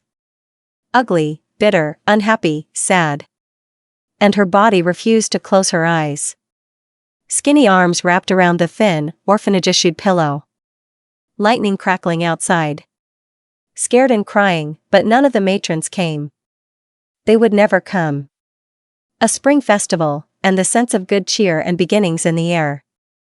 No one would smile at her, but they didn't glare either. A fistful of money from the old man. A pretty fox mask being thrown at her head. The shopkeeper's angry jeer, and the averted faces of the ninja around him. She fled. Her first day of school. So excited that she had arrived almost an hour early. Introducing herself to the class, but dismissed to her seat before she could even finish. An indifferent instructor and children that grew scornful of the child that was too stupid, and too slow, and too useless to accomplish anything. Failure. Exam after exam after exam. Trying so hard, but nobody cared. Nobody ever did. A fit of anger inspiring paint thrown at the sensei's face. A moment of attention and she wanted it so much, it physically hurt that instigated a second, and then a third. The burst of joy turning into ash in her mouth when she realized that it changed nothing. A note. More notes, in a slanted, graceful script that answered her questions, and encouraged her to practice further. Support and affection to a child that had been starved of either. Then anxious whispers in the night of hidden identities. Frustration that her first friend may have been ashamed of her warring with the guilt of suspicion. Her regret voicing the thought that she wasn't worthy of the ANBU's kindness. "Stop it," her voice shook, and then escalated into a shriek, "I don't want to see this. Turn them off. This is our life," the spirit's voice purred, "you wonder why I have so much power. It's because I've fed on every negative part of our lives that you've pushed down. I'm filled with all of the hatred and pain that we've suffered, and it made me strong. And all it did was make you weak. You're crying. It wasn't until the mirror image said this that Naruto became aware of the warm tears running down her cheeks. The screens thankfully flickered off, but their damage was done. The onslaught of memories caused her breath to come out in strangled gasps, as though she had just run for hours. Why? Naruto managed, why are you doing this to me? The spirit stepped forward, and her features calmed down into an expression of serenity. The brief upturn of her lips could even suggest a hint of compassion. Naruto shuddered when her small hand rose up to cup her cheek, almost kindly. The iridescent crimson eyes glittered. I need you to remember, the spirit answered sympathetically, they hurt us, Naruto, but you're too weak to hurt them back. But I'm not. I'll make them suffer for everything they've done to us. This caused the Uzumaki to stir. You can't, she croaked, I won't let you. Her mirror image stepped back, and Naruto saw her cupid bow lips turn down. I'm doing this for us, the spirit insisted, for the little girl that would have given away the world for a single kind word. And, despite not being able to explain it, the blonde somehow knew that her counterpart was being entirely honest, that she genuinely believed herself to be in the right. And what will you do to me? You'll stay here, the spirit assured, safe from people that will only want to hurt you. And Shino? Hinata? The old man and the folks at Ichiraku? Naruto demanded, my ANBU? Silly girl, her counterpart's voice was almost affectionate, they may be kind to you now, but they'll turn on us soon. Everyone does. I'm the only one that you can trust. I'll never hurt you. Naruto closed her eyes, acknowledging for a heartbeat that the potential of her words were true. Hadn't she doubted the sincerity of Shino's friendship at the beginning? Didn't the impetus to seek her ANBU's identity come from her doubt that he truly cared? The anger, hurt, and frustration of the memories that her counterpart had shown filled her body, but then rich blue eyes opened. They're my friends, Naruto's voice was soft, but determined, and I'll never let you hurt them. Iridescent crimson eyes flashed, and an ugly sneer crossed the bewhiskered girl's face. And how do you intend to do that?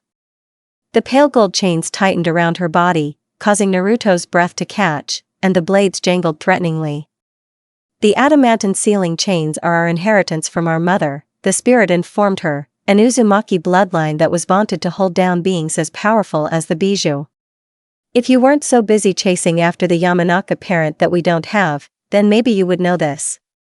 Maybe I would, Naruto agreed, because even in her fear, there was a sense of wonder at inheriting a bloodline from her mother, but if you're every bad thing about me, then you must have terrible chakra control. Then the energy that she had been building up to this point, a painful pressure pulsating under her skin, overflowed, and ruptured through her skin to the chains holding her down. There was a struggle between violet tinted blue and silver tinted gold, but Naruto couldn't see this as she screamed. Pain. Pain. Pain. So much, that her skin rippled and tore, her blood burned hotter than fire, and bright spots blotted out her sight. So much, that Naruto thought she would prefer death. The Hyugas don't have many defensive moves tailored to their taijutsu, Hinata had explained, under the warm spring sun, as their ankles slipped into the cold lake. We do have the Kaiten though. It's a full-body shield that can disrupt the chakra of other jutsus, by expelling a continuous stream of chakra from every tenketsu point in the body. Why the tenketsu points? Shino wanted to know. It would make the attack less costly, of course, but can't the chakra be expelled from any point in the body? Hinata's pearlescent eyes widened in alarm, and she rapidly shook her head. No. Chakra should only be released through the tenketsu points of the body. Or else it'll rip through the muscles and nerves as it tries to get through. That would cause irreparable damage to the body. It hurt, but more importantly, it worked. The chains were disrupted, and Naruto was free. Her regenerative abilities kicked in rapidly, even more effective within the mindscape, as tendons repaired themselves and the blood flow became sluggish. Her mirror image looked appalled. You said that there was a little girl that would have given the world away for a single kind word, Naruto's body swayed, as she tried to get a handle on the pain racking through her body. Regardless, there was a triumphant smile on her face. I guess that little girl never really grew up. Foolish, stupid, reckless child, the crimson eyes narrowed, you would hurt yourself for the hand that would slap you away instead? You talk too much, was Naruto's reply, because her vision was still a bit too blurry for her own good. There was a snarl, and white gold chains burst out of the other girl's back once again. They dove forward, but the Uzumaki refused to move as they pierced her body. A second later, and the body crumbled down into tens of thousands of tiny Kakashi bugs that flew towards her counterpart. This is my mind, Naruto thought fiercely, as the crimson-eyed girl's wave caused the Kakashi to be consumed in a curtain of fire, and you're not welcome here. A wave of water met the curtain of fire, and steam obscured the dim lighting around her. This had come down to a battle of wills, and Naruto was determined to win. Sasuke had been the first one to detect the ambush. Move, he shouted, and Itachi angled his jump to take him to a tree branch several meters to the left, because he trusted that voice without question. A moment later, a water cannon blasted through the spot that he was about to land. The Uchiha calmly perched on his tree branch, as his sensor ability expanded to assimilate the given information. Sasuke and Yugao had dodged to the right, but a tense Moroku was to his direct left. This brought their ANBU team into a pincer formation against the 6-5 male, 1 female Kiri ninja landing in the clearing. Itachi's ink-toned eyes blinked once. And the spinning tomo of a fully matured Sharingan appeared. There are 2 ninja missing, was Itachi's first thought, before he released his chakra, and fell below the Tonto, nearly striking at his head.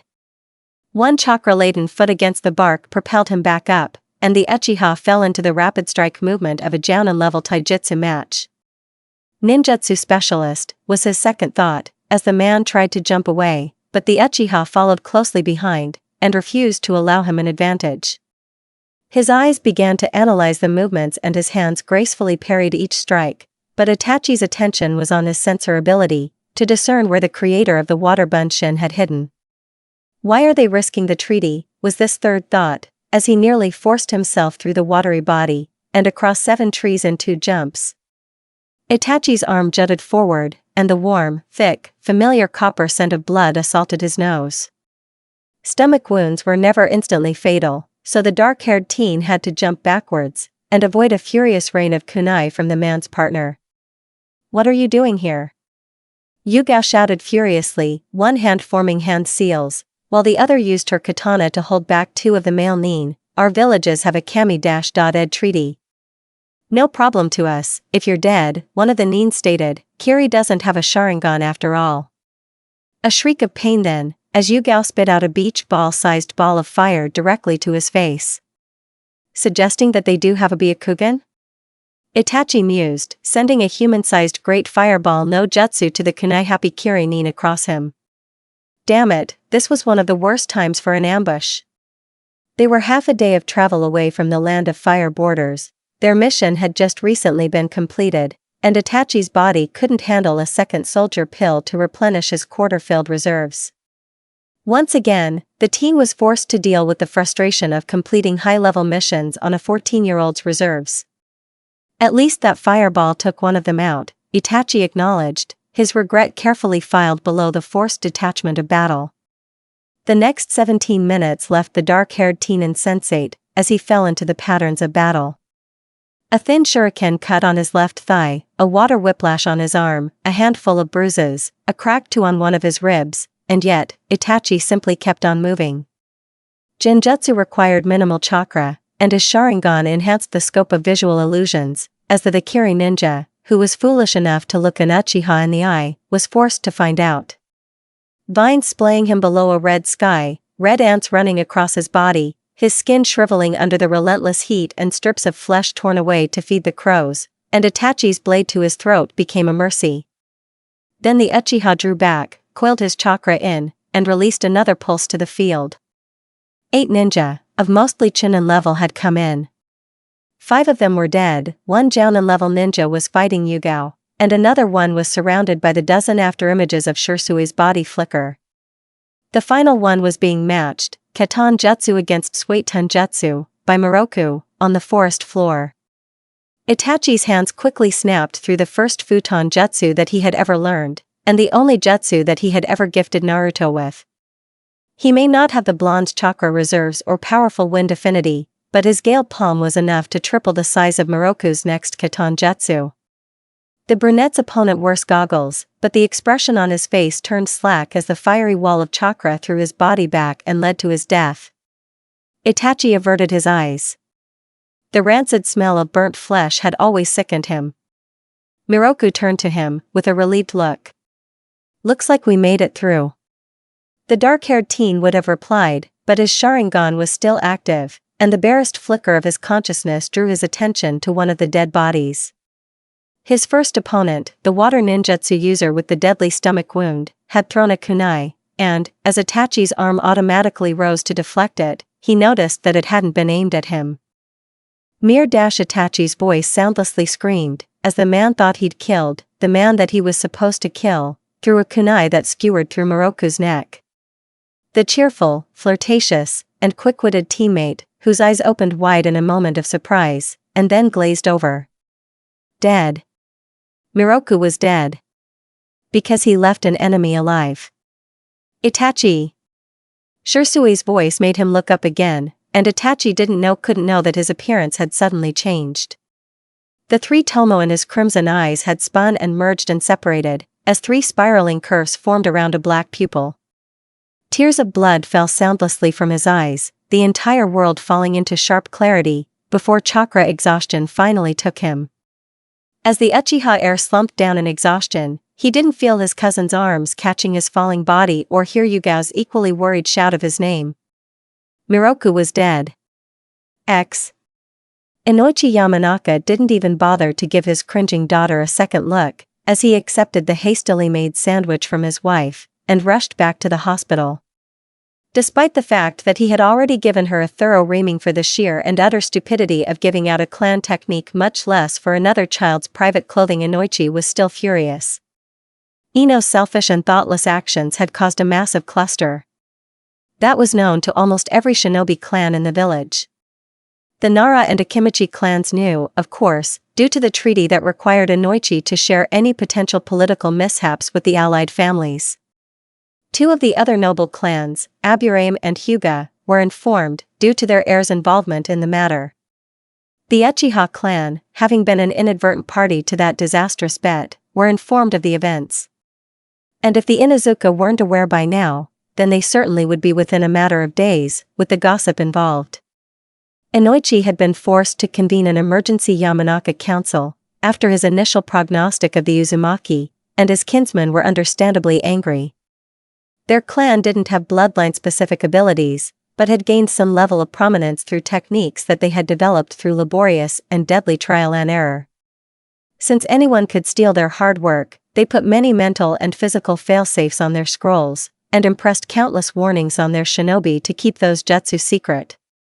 A warning that was disregarded by the heiress of the clan, in order to barter one of their precious techniques in exchange for an illegal act.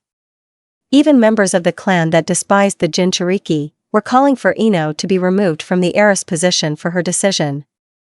Inoichi had managed to prevent that barely, but knew that his daughter would have to be given a severe punishment. The older Yamanaka had no idea what convinced her to trade a Yamanaka jutsu for a pair of Sasuke Uchiha's boxers. A Yamanaka jutsu that had put the Kyuubi Jinchuriki in a coma. The Sandame's fury could have put the most irate, traditional Yamanaka elder to shame.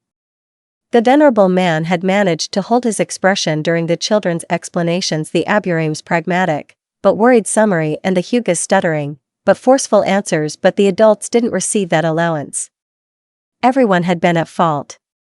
Hayashi and Shibi were told to instruct their heirs on the dangers of using unknown clan jutsu, Fugaku had been asked why the break-in wasn't reported, and Inoichi had been ordered to scan the unconscious girl.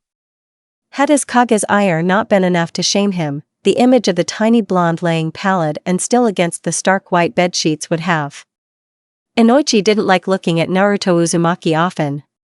She was the picture-perfect copy of her father, and forced the Yamanaka clan head to recall the easygoing blonde genius of his academy class.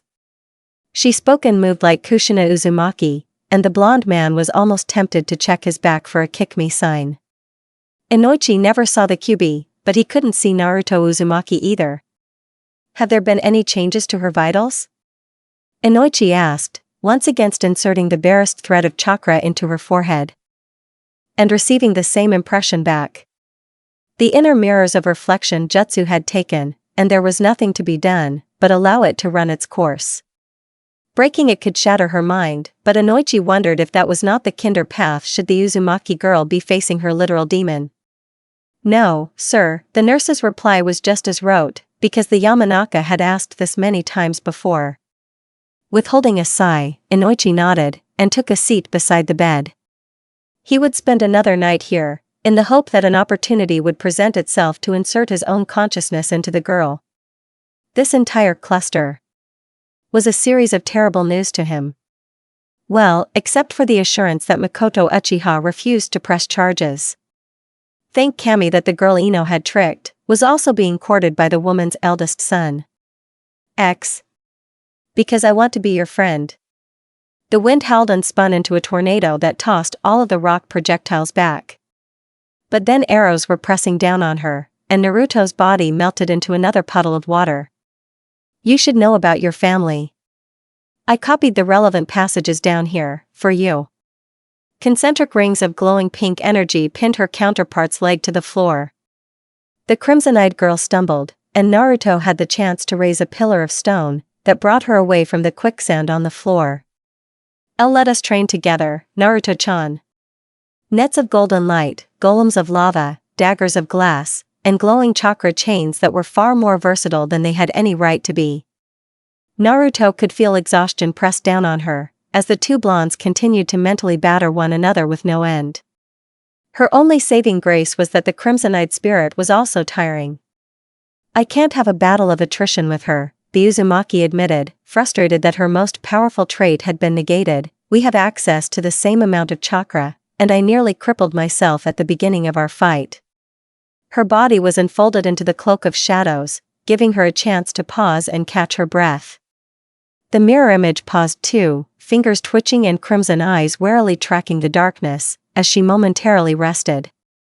Her sweat-drenched blonde locks were pasted to a damp forehead, the pale gold skin flushing dark pink in exhaustion. You're being foolish, the uncanny voice rang out again. Why are you fighting me? I'm doing this to protect us. You just want to hurt everyone. Her voice echoed from every corner of the room, because that was a lesson that Naruto had only needed to learn once. You want to hurt my friends. Because they're only going to hurt us. And under the fury within her voice, Naruto could hear hints of tears and pleas. We can't trust any of them. You can't trust any of them, Naruto retorted. That doesn't mean that I don't. But you do, her counterpart snapped. If you trusted them, then I wouldn't be here. I am you. That brought Naruto up short, because she was right. Her counterpart was bitter and ruthless, but that was because Naruto had been bitter and ruthless. The mirror image symbolized every ugly thought that Naruto had, every moment of anger that Naruto didn't act on, and every unfulfilled wish that Naruto put her heart into. Her counterpart wanted to lash out at the world, because there was a vindictive child inside of her that was willing to trap another child's clothes with poison ivy. But I didn't, Naruto whispered, I didn't do that. And if that vindictive child was there, then so was the little girl that would have given the world away for a single kind word. What are you doing? The counterpart asked, as the Uzumaki showed herself again. Naruto merely smiled at her, before closing her eyes and concentrating. I think your golden hair makes you look like a yosei. Freshly grown grass brushed ticklishly against her ankles as it spread in an ever-widening circle from her body. A brisk breeze whistled through the air, and a burbling creek appeared, with fragrant wildflowers dotting its banks. Ancient trees stood as giant sentinels against the backdrop of the sky. She could see swathes of clouds canvas above, and feel the warmth of the sunlight encompass her. Naruto opened her eyes, and walked forward. The crimson-eyed girl refused to move. I'll admit it's pretty, her mirror image said mockingly, but how do you plan to defeat me with it? I didn't make it to hurt you. Naruto hesitantly raised a hand, and her counterpart grew utterly still when it lay on her cheek, this time, I think that every yosei deserves a woodland home of her own. Then Naruto took one final step, brought her arms up, and enveloped the crimson-eyed spirit in a hug. X. Momochi Zabuza had nearly half a dozen bandages wrapped around his face, so he didn't bother to prevent the scowl on his face as he trudged to the madman's office. It was also his Kage's office, which was fitting since Yugura was somehow both the absolute leader of Kirigakure and the greatest enemy Kiri's bloodline clans had ever suffered from. The Jinchuriki's secretary was a squeaky little thing, and Zabuza was disinclined from listening to him regardless, because he simply refused to obey the orders of a Chunin. Much less a rich, first-caste, civvy brat that was probably only promoted because his father blamed the bloodline wielders for being unable to protect his business in the last war. The widely named Demon of the Mist had no respect for those kind of people, and, if he was being entirely honest, little respect for his Kage either. I knew that Yuki brat was making me soft, the demon thought, considering the dark-haired, absurdly pretty boy-child that kept following him around. He had made the mistake of tossing the kid bread once, and somehow ended up with a, potentially useful, stalker in exchange. That his apprentice was a bloodline user exacerbated Zabuza's initial dislike of the regime's policies. Maybe Harasame had a point about leaving when I had the chance. They were in similar situations now, since both of their apprentices would be targeted under Yugura's policies. Though Harasame had left with a fully grown, Jounin-level apprentice, whereas Zabuza had to deal with a girly-looking 10-year-old boy, so he probably couldn't pull off the same wandering trick. There were some sick among the Kiri Hunter Nin, and Zabuza wouldn't want to hand a kid like Haku over to them. And running leaves a cowardly taste to my mouth too, Zabuza admitted, acknowledging his prideful nature. There was a shadow beyond the wall of the Yandame's door, and the Demon of the Mist channeled his chakra to his eardrums, in order to hear them. Activated, successful attack, final stage of the eye. Was Yugura's voice always so deep? Zabuza thought, straightening up, as the shadow moved away, and the door swung open. Resisting the urge to reach for the Kubikuri Bocho, the tall man stepped into the office, and took it in. There were only 2 people present, even though Zabuza could have sworn that he'd heard 3 heartbeats. Yugura was sitting behind his desk, of course, on a special chair designed to compensate for his minuscule height. There were still his youthful features, ash-gray hair, and a single, sticked scar running down his cheek. The other man was new. Zabuza's first impression was the color white. The child, because he could hardly be older than 15 years, had pure white hair, white bandages covering half of his face, and a high-collar white jacket over his body. It was fastened to his body by means of 2 thick belts, and were the only non-white color of his outfit. The sole other distinguishing feature were pale pink eyes that stared at him with the gaze of an experienced killer. Even to a man who was no stranger to bloodshed, those ancient eyes on a youthful face were strange, and the Demon of the Mist turned away. Instead, he hid his sneer, curled his chakra in, and forced himself to bow. The mission was successful, Mizuki-sama. Mostly. Zabuza certainly couldn't be blamed if Mangetsu's annoying little brother managed to escape the purge of the Hozuki clan. Hiruzen Sarutobi was a man that had been given many titles and honors throughout his life. He was the professor, the god of shinobi, and the Sandame Hokage. He was amongst the first generation of ninja produced by Konohagakure, and the one that went on to lead the village through all 3 shinobi wars. He had been the student of both the Shodame and Nidame Hokages, mastered every element, and personally taught the 3 legendary Sannin. And yet, for all of that, there were few happier days in Hiruzen's life than when he had passed on his hat to the one man that he was sure would surpass his own extensive reputation. Then Minato had the nerve to go and blow himself up, rather than deal with the political headaches, endless paperwork, and village crises that Hiruzen had so gleefully passed off to him. The Sandame Hokage acknowledged that the blonde man had no choice, but that was of little comfort when he was so swamped with work that he was barely able to see his toddler grandson, much less the lonely blonde child that Minato had died for. The dead demon-consuming seal was simply too complicated and experimental for anyone but a Fuinjutsu master to use, and Konoha only had 4 such masters to their credit. Of them, Jiraiya had not been present in the village, Hamura no longer possessed the chakra capacity, and Kushina's coils were irreparably damaged from the Kyuubi extraction. In the end, Minato had been pressed to a corner that forced him to make the sole choice available. The brave man had walked to his own death, with the expectation that the people he sacrificed himself for would honor his final wish. A final wish that now laid still and silent on the hospital bed, as her mind receded to depths beyond where anyone could reach her. Yet more proof of my failure to you. There were 4 small pictures placed on the Hokage's desk, of the past leaders and his family, and the Sandaime pushed one of them down. Minato Namake's rich blue eyes were the exact shape and color of the coma patient in room 2B. Then, the old man turned his attention to another failure standing before his desk. Have their bodies been exhumed? Hiruzen asked, wondering why all of the other Kages seemed so vehemently against maintaining the peace. Are we sure that they're affiliated with Kiri? Yes, Hokage-sama, Yugao Yuzuki reported. Despite the crusted shadow of dried blood on her side, and the exhaustion blanking her eyes, she kept her posture perfectly straight. This determination was born in part from her singular nature, as one of the few kunoichi to reach such high command. Then get yourself to medics, and be ready to give a full verbal report tomorrow at 0800 time, Hiruzen ordered, receiving a brief bow before the purple-haired woman left. The Sandaime raised one eyebrow at the 2 remaining shinobi, one mildly injured, and the other appearing to have been emotionally wrung over. Shursui? Itachi? Is there anything that you could not have reported tomorrow? Hiruzen ensured that a note of reproach entered his tone, for though neither teen bore many physical scars, there was a haunted expression on the Uchiha heir's face. One that the Hokage was intimately aware of. Itachi blamed himself for Moroku's death. The messy-haired Uchiha looked cautiously at his cousin, before taking a deep breath.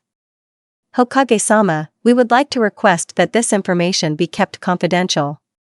If it does not prove risky to the village, the Sandaime replied, intrigued. There was another display of uncertainty, also directed to the younger teen, before Shursui steeled his expression. Hokage-sama, are you aware of the Manjikyu Sharingan? As if a clan heiress accidentally putting the Yondaime's daughter into a coma wasn't bad enough, Hiruzen thought, resisting the urge to take out his pipe. Itachi activated the Mangekyo in response to Moroku's death then? Yes, Hokage-sama, Shursui responded, clearly surprised by the Hokage's knowledge. He shouldn't have been. Hiruzen had been present when Tobirama-sensei ranted at his brother about Madara's eternal Mangekyo Sharingan and subsequent deceitfulness. I see. Hiruzen raised one hand and rubbed at his temples. You are not to share this information with anyone else, by way of the Hokage's decree. Because, for all that Itachi Uchiha was a brilliant and loyal shinobi, he was also a 13-year-old child, and Danzo would sooner rip those eyes from his sockets than allow an Uchiha to possess them. Susanoo is an ability that is available in every Mangekyo, Hiruzen stated. However, to my understanding, the last 2 should be unique. Do you know what they are? Shursui was too busy gaping like he had never seen his Hokage before to answer, but Itachi was able to reply. Amaterasu forms inextinguishable black flames from my right eye, and Tsukuyami casts an extremely powerful genjutsu in the victim's subconscious with my left eye. I have used neither eye, but am somehow aware of their capabilities. Then the knowledge is implanted into the user's mind after the Mangekyo is manifested, the Sandaime noted, interest in acquiring more information about this rare ability. But then, did he say? Itachi, could Tsukuyami be cast on a coma patient without irreparably damaging the link between the conscious and subconscious minds? Hiruzen asked, because that had been the main concern of Inoichi. A suitably powerful mind-based genjutsu would neatly avoid that issue, but the ones available in Konoha were all designed offensively, and lacked versatility. A preformed impression would be formed on the victim's mind, whereas Itachi's jutsu suggested that any formations would be left at the user's discretion. The dark-haired teen gave a tentative nod. I believe so, Hokage-sama. Then I would like to solicit a favor from you, the Hokage said. I am not ordering you, because this is a personal request, and not an officially assigned mission from Konoha. You will need to share the details of your Tsukuyami ability with Inoichi Yamanaka, so that he can direct you through the task. One of the village's wards, Naruto Uzumaki, is currently in a coma, from the effects of the mind-body jutsu, inner's pools of reflection. The jutsu causes her to face her subconscious fears, but hasn't been able to run its course. You may be able to remove her from the coma. Will you accept? Hiruzen did not need a verbal answer, as Itachi's eyes rapidly shifted from haunted and guilty to anxious and determined. The genuine concern that his posture demonstrated for the Uzumaki warmed the old man's heart, and reaffirmed his former decision to allow their note-sharing to occur.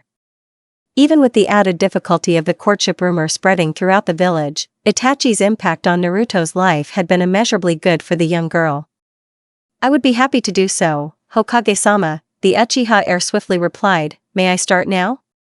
Had I not known better, even I would believe those rumors, the Hokage thought, as the dark-haired teen's expression filled with protectiveness.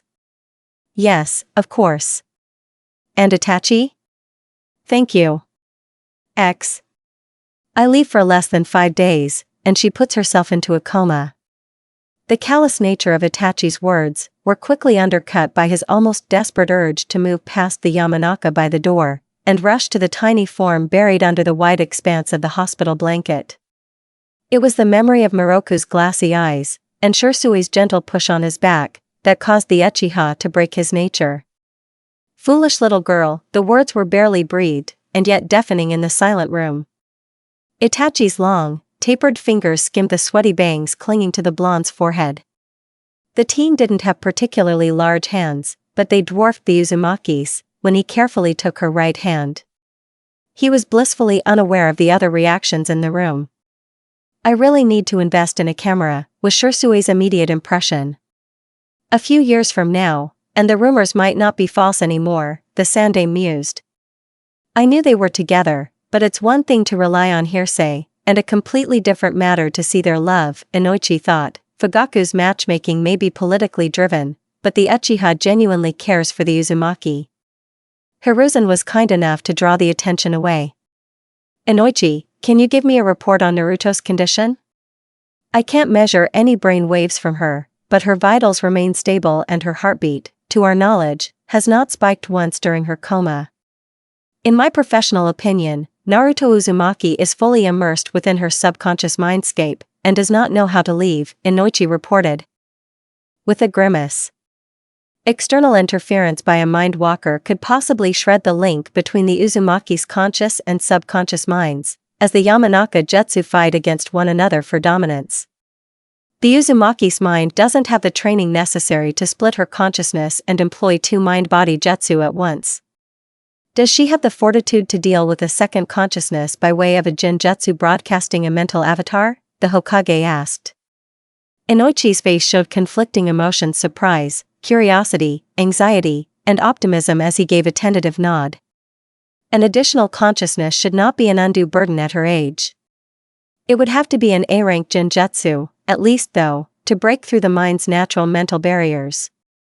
Itachi Uchiha is capable of casting a mental Jinjutsu with that level of flexibility and strength, Hiruzen replied, drawing a measure of amusement from the shocked look on the Yamanaka's face. He has agreed to use that jutsu on Naruto, in the hopes of drawing her out of her coma. A Jinjutsu like that could be remarkably useful for mental health purposes. Inoichi stated forcefully, navy green eyes focused on the dark-haired teens. I wasn't aware that the Uchiha clan had such a tool in their possession.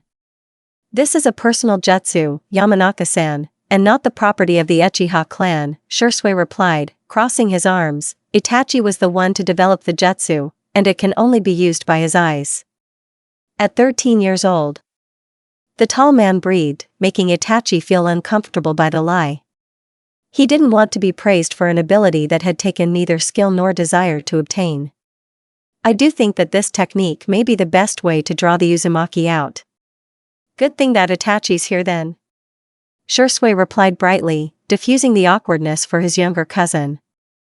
The messy-haired boy moved closer to the bed, and clasped Itachi's shoulder. Remember, you managed to make her fall for you, without your pretty boy looks or the Uchiha name, Shursui murmured, pitching his voice low, so just do whatever you've been doing up till now. Well, except for the stalking her around, lying about your identity, and doubting her mental stability bits. And, if you're ever uncertain, just think about what I would do. I would like to remind you that half of what you would do is illegal for someone of her age, Itachi said dryly, and I haven't made her fall for me. The messy-haired teen merely offered an indulgent smile, before he stepped back and allowed his cousin to focus on the sleeping blonde. The Manjikyu Sharingan needed eye contact to perform Tsukiyomi, so Itachi gently lifted one of her eyelids as his own irises bled crimson. The ability was instinctive to his line, and the younger Uchiha barely had to speak the technique's name, before his consciousness was pushed forward, and the sight of one glassy blue eye faded away. This isn't what I had expected, Itachi thought, looking up from the blades of grass that he had landed on. It's peaceful. The entrance to the forest could have been picked up from within Konoha, with a rich blue sky and yellow-white sunlight dappling the ground. However, the tree trunks were slimmer with youth, the leaves green-gold with nature's first bloom, and the scene picturesque with new life. It exuded a sense of playfulness and welcome, a beckoning to explore, but Itachi was unnerved by the utter silence of his surroundings. There was the sound of wind blowing and water running, but no chirping of birds or movement of wildlife. I'm entirely alone here, the dark-haired boy mused, except for Naruto. As though her name held a power of its own, Itachi's mind was suddenly aware of the shortest path necessary to the blonde girl. If anything, this merely increased his anxiety, for this endeavor shouldn't be this easy, should it? He was determined to protect his friend though, before Naruto's glassy blue eye gained the same permanence as Miroku's brown ones, and followed the directions. The trees became taller and older as Itachi walked on. As ancient as the boughs of the forest of death, but serene and protective where their counterparts were baleful and foreboding. The path unfolded like a twisting, crooked, and serpentine puzzle, and more than once, the Uchiha was sure that he had been made to walk in a circle. Clouds, branches, and leaves marred the fallen light, until shadows of foxes, beetles, swallows, and toads were glimpsed lurking in the tree-line. Despite this, Itachi had an entirely unfounded confidence that he would not be attacked. Nevertheless, the Uchiha was relieved when the trees broke into a meadow of flowers, where a blonde girl lied. No, not one blonde girl, but two, both lying on their sides, and facing one another. He didn't think he made a sound, when one of the blondes looked directly at him, and drew her body upwards. There was the messy yellow hair, the pale gold skin, and the immediate scrunched whiskers smile at his presence, that caused Itachi to feel a shiver of fear. Because Naruto's beautiful blue eyes now featured crimson irises and pitch-black scaras. The red-eyed Naruto's movement drew the attention of the other girl, and now a blue-eyed twin was facing him as well. The red-eyed girl said something to the other too soft for Itachi to hear and faded away. His attention was solely on the blue-eyed one now, whose expression showed surprise, interest, and, most curious of all, recognition. When Itachi had gotten within a few feet of her, the blue-eyed girl's mouth opened. I know you. You're Sasuke's mostly naked older brother. X. The words weren't even halfway through her mouth, before Naruto realized that this was perhaps not the best way to greet an intruder into her mind. Or bring up the embarrassing underwear heist that she totally, completely, and absolutely did not think about at all, except for maybe once or twice when the boys sparred at the academy, and she recalled how nicely muscled he was. Only twice though. I'm sorry. That my face has turned into a tomato right now. Just as with the stomach kick, Sasuke's older brother was kind enough not to acknowledge her mistake. Oh, Naruto. I'm Itachi Uchiha, and I'm here to lead you out of your mindscape. Nice to meet you, the Uzumaki squeaked, focusing very carefully on the tree behind him. I'd introduce myself, but you clearly already know who I am. The why was unnecessary. She had broken into his house, and accidentally molested him, after all. Will you follow me then? Itachi asked. Unknown to the Uzumaki, was the dark-haired boy's innate desire to check her body for bruises, and fuss over her, like he would for one of Sasuke's injuries. I don't know, Naruto hesitated, recalling her mirror image's final words. Don't follow him until he tells the truth. But what could an Uchiha be hiding from me, the blonde wondered. How did you get here? I used a genjutsu to form a mental avatar to enter your mindscape, was the reply. There was something eerily familiar about the habitual nature of his answer, and Naruto was filled with an immediate determination to uncover the lie her counterpart swore this teen had made. Why did you enter my mind? The blonde demanded, because that had to be an invasion of privacy. You weren't able to naturally end the Yamanaka jutsu on your own, Itachi answered. Then, with a note of reproach, why did you use a clan-specific jutsu without adult supervision or the permission of an adult Yamanaka? I wanted to prove that my mother was a Yamanaka, the blonde admitted, blushing. It wasn't one of my better ideas. And is that why you broke into the Uchiha compound and stole one of my brother's boxers? The teen asked, the reproach fading. Yes, Naruto said, her pulse quickening. Was this the secret? Did he know? Are you my ANBU Uchiha source? Your ANBU? The Uzumaki didn't have much experience with discerning the introverted boy's facial features, but Shursui would have spotted the hints of a smile immediately. I meant to say Naruto spluttered, embarrassment clouding her face again. She wondered if she should find a way to track this boy again. She might be able to trail him around, and see the type of shinobi he spent time with. The hope that her ANBU was amongst them made the blonde take a discreet sniff of peppermint and ash. Naruto froze. You? Her ANBU, and Sasuke's older brother, who she had seen, and the notes. You? Because her nose must have been lying to her. He was too young to be an ANBU. He wasn't a Hyuga. She had called his brother a team, and described him as a stuck-up pretty boy. I'm sorry. You often say that around me, the boy who couldn't possibly be her ANBU observed, with a small smile. I don't think Yosei are supposed to apologize this much. The reference to her ANBU's very first note, and the only compliment that Naruto had ever received about her hair, already at the forefront of her thoughts during the battle, caused the Uzumaki to make an unintelligible squeak. Her face had reached Hinata levels of redness, as she considered every note, every Hyuga denial, and every unexplained piece of knowledge about her school life. Things were making a terrible amount of sense, as the Uchiha teen stood patiently above her. Will you follow me? Itachi asked again, his hand outstretched to the sitting girl. Her chief emotion being mortification at the moment, did not prevent Naruto from placing her smaller hand in his grasp. Okay. X. I'll make for Dark Magician Girl 98. Congratulations on being the first to find out Hiroku's identity. The Edo Tensei was a great and terrible jutsu. Its use in the Fourth Shinobi War wreaked havoc on battlefields, as some of the most powerful ninja of the previous generations came back to life and were forced to kill their comrades. It led to heartbreaking moments between kinsmen, lovers, allies, and enemies alike. One such example being the battle between Heiichi Hyuga and his equally skilled twin brother, Hizashi. Therefore, Naruto Uzumaki's brilliant plan to wrest control of the revived ninja from Kabuto Yakushi had been heralded with praise and admiration. Especially since to do so, gave their side an immense boost to power, with such famous personages as the White Fang, the god of shinobi, the Yellow Flash, and the red hot-blooded habanero. One person who wasn't entirely thrilled though, was the boyfriend of the Yellow Flash and hot-blooded habanero's only daughter.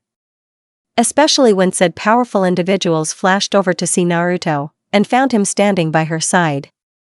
Itachi-chan. Kushina shouted gleefully, her loud voice possibly broadcasting to the other end of the camp, as she threw her arms around him. There was a sense of pressure and plenty of red to cover his eyes, before the beaming woman drew back. It's good to see you. Yes, Itachi. Minato's smile was smaller, as his ice-chipped blue eyes locked onto the Uchiha. It's good to see you. The dark-haired man took a step back, and didn't feel any less manly for doing so. Yandame-sama. Oh, you shouldn't call him by that stuffy name, Kushina scolded, once she had finished hugging her daughter. We're going to be family one day, after all. Mikoto-chan told me everything. Yes, Minato echoed, that odd little smile still on his face, everything. She told us how you left those sweet notes to little Naruto-chan, Kushina began excitedly. Ignoring your duty as an ANBU to be an objective observer, was Minato's offhand addition. How you gave her scrolls on advanced chakra techniques and the Gale Palm Jutsu. Teaching my 7-year-old daughter dangerous shinobi skills without proper supervision. And even that adorable mishap at your house, Kushina concluded, clapping her hands together. Minato's smile notched another level of coldness. Yes, we are fully aware of how you stripped yourself naked, and lay in wait to tarnish my precious only daughter's virginal eyes. Itachi Uchiha looked from the sweetly smiling woman, to the serene blonde sociopath currently spinning a Hiraishin kunai as he spoke. Kami, and there were people who swore that Kushina Uzumaki's revenge was the more terrifying of the two? May I have 10 minutes head start? Itachi asked politely, wondering how high his crow summons could fly. 5 minutes, Minato countered, leaning forward for the hunt. Tick-tock, Itachi-chan. Your time is running out. Itachi Uchiha was an intelligent young man. He ran. When Naruto's eyelids fluttered open, she was treated to the sight of ink-toned eyes. Filled entirely with concern and then, relief, looking down on her. It took her a moment to recognize those eyes, because they had been bright crimson in her mind, but the moment she did, her physical body mirrored her mental avatar. Namely, her face turned a vivid cherry red, as the teen's face kept hovering over her. If she faints, Itachi, I'm never going to let you live it down, a light-hearted voice said, from close by, and the dark-haired teen moved away. Disappointment and gratefulness mingled equally inside of her, as the blonde girl tried unsuccessfully to will away her blushing cheeks. There was an echo of laughter in her mind, as Naruto's red-eyed counterpart expressed her amusement over the situation. Naruto Uzumaki, a tall, stern-looking man with long, pale blonde hair and serious navy green eyes stepped forward. Naruto stared at him blankly, before an echo of Ino entered her thoughts. A moment later, and it was confirmed.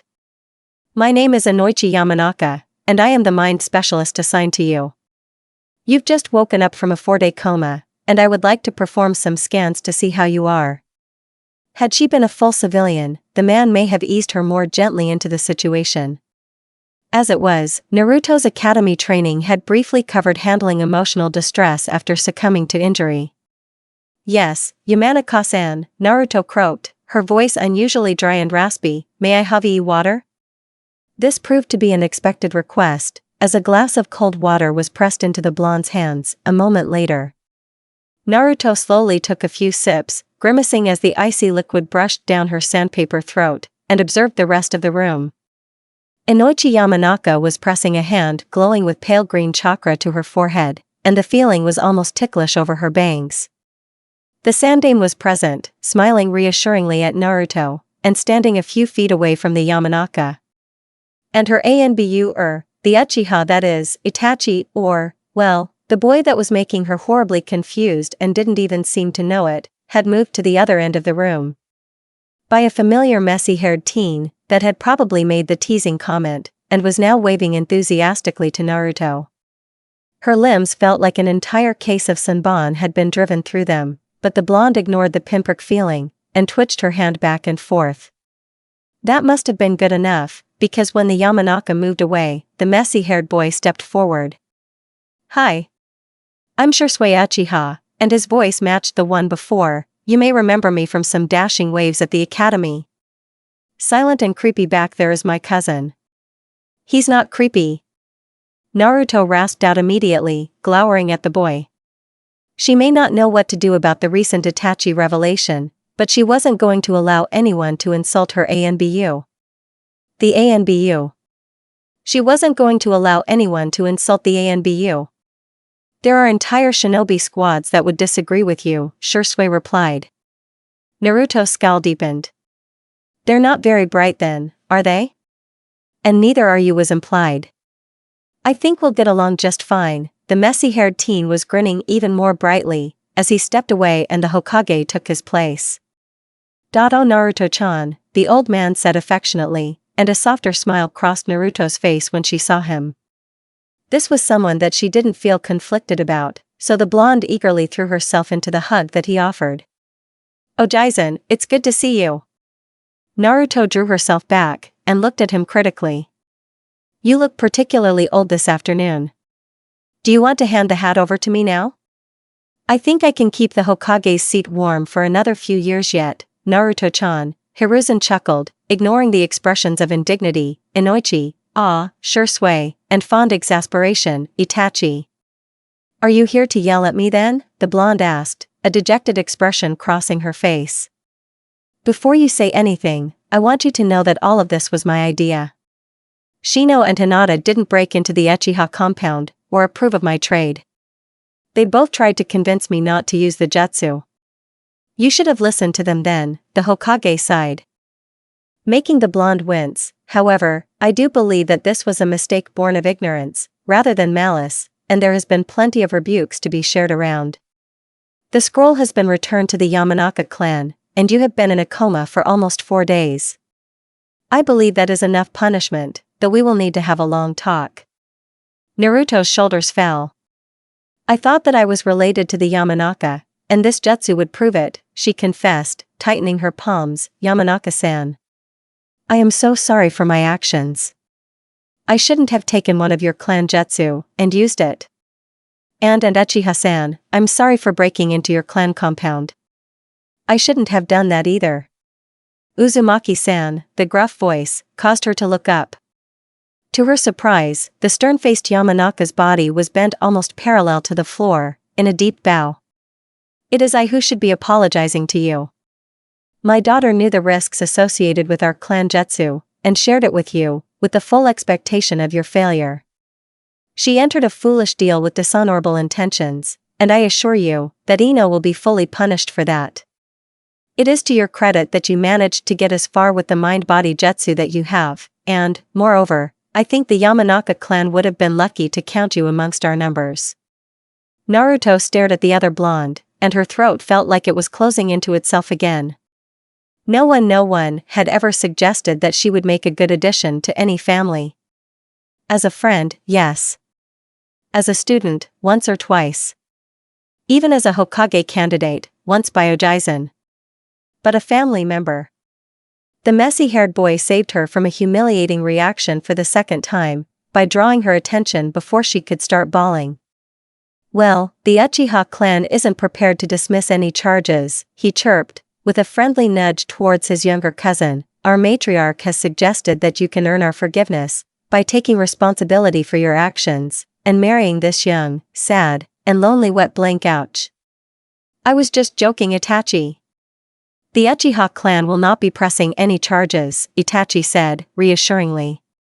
We understand that the actions weren't done with malicious intent. Except for that moment where I wanted to prank your brother, Naruto refrained from saying. The dark-haired teen had been speaking, and it would have been rude to avert her face, but as butterflies entered her stomach, the blonde decided that she would have been better off looking away. Like I said, he's a total wet blanket. Shursui managed to sidestep Itachi's second elbow jab. It's also in your interest to know that he never, ever shares his sweets, has a brother complex a mile wide, and will rudely clean up everything in your apartment, until you can't find your kunai holster, no matter where you look. Naruto stared at him blankly, and then tried to understand her ANBU's reaction. There was a hint of redness around his face. I don't like to share my ramen, the blonde offered tentatively, and received a warm look from Shursui in response. As interesting as that is, Naruto, the Hokage interjected, hiding the sheer amount of amusement he felt at this situation, I believe that you need to complete the rest of your checkup, and then get some rest. The blonde wanted to protest that she most certainly did not need rest, since she had essentially been sleeping for the last 4 days, but, for some reason, she still felt tired. It was odd to think that coming out of coma added a fuzziness to her mind, that Naruto associated with exhaustion. I needed to use a great deal of your chakra to draw you out, Itachi explained calmly, and a brief smile crossed Naruto's face at how easily he read her. The Hokage needs to speak with me now, but I'll visit you when you're awake, Naruto. The blonde stared back at the boy. Itachi Uchiha. Sasuke's older brother. The boy she had fantasized about for the last week, which was something that she would have to work on, since it seemed disrespectful to have such thoughts about a friend. An ANBU. Her ANBU. Naruto smiled. Okay. X. although the news has not spread far enough to affect civilians or the lower-level ninja. The current understanding among the clan heads and elite shinobi are that a courtship is progressing between Itachi Uchiha and Naruto Uzumaki, the Hokage concluded, leaning back and taking a satisfied huff of his pipe. He had insisted on bringing the two Uchiha Anbu, and young Itachi's parents, to his office for a discussion about the rumors, and found that, apparently, Shursui was the only one who knew anything. Though even the messy-haired teen was surprised by how far the rumors had spread, and how detailed they apparently were, because he had only teased his cousin in front of their Anbu team. Though even the Sandaime was surprised when Fugaku Uchiha bowed his head, in mild contriteness. Hokage-sama, on behalf of the Uchiha clan, I apologize for the mistaken assumptions that my wife has inspired, Fugaku said, missing Mikoto's affronted look. She is understandably over-enthusiastic about our son's love life. Fugaku, the dark-haired woman yelped, drawing his attention. I did not spread those rumors. The expression of mild obstinacy and grudging respect, though, were enough indications that the mother wished that she had. I see, her husband responded, after carefully analyzing her features. Then, Hokage-sama, on behalf of the Uchiha clan, I apologize for the mistaken assumptions that my nephew has inspired. He is understandably over-enthusiastic about my son's love life. Uncle Fugaku. Shursui protested, I only gossiped with my Anbu team. And maybe a few of the Uchiha matrons, and I think the Chunin gate guards heard, and I may have waved at her once, but that was it. I didn't inspire the rest of those rumors. Unnoticed by all, was Itachi Uchiha, who was trying not to sigh. How had a few notes, an occasional present, and some training scrolls led to the expectation of a courtship between him and the blonde-haired child that hadn't even known his identity then? Another thought occurred to him. Mother, if you are here, then who is watching Sasuke? Itachi asked, a note of worry creeping in. Sasuke is already asleep, and I have your cousin, Akane, staying in the house, in case he wakes, Mikoto replied. The Uchiha matriarch briefly took a moment to mourn the loss of her veritable army of available babysitters. There was no end to the amount of fangirls that would eagerly volunteer to spend time with Sasuke, in order to show Itachi that they got along well with his beloved younger brother. A shame that Mikoto couldn't take advantage of them anymore, but it was a small loss in order to link her son to Kushina's daughter. I can hardly allow them to get close enough to sabotage Naruto-chan's chances, Mikoto decided, shame that she's too young for Itachi-kun to fall in love yet. Affection, friendship, and time will move them to the proper conclusion though. And I'm sure that Shursui will be there to push them along, when I'm not available.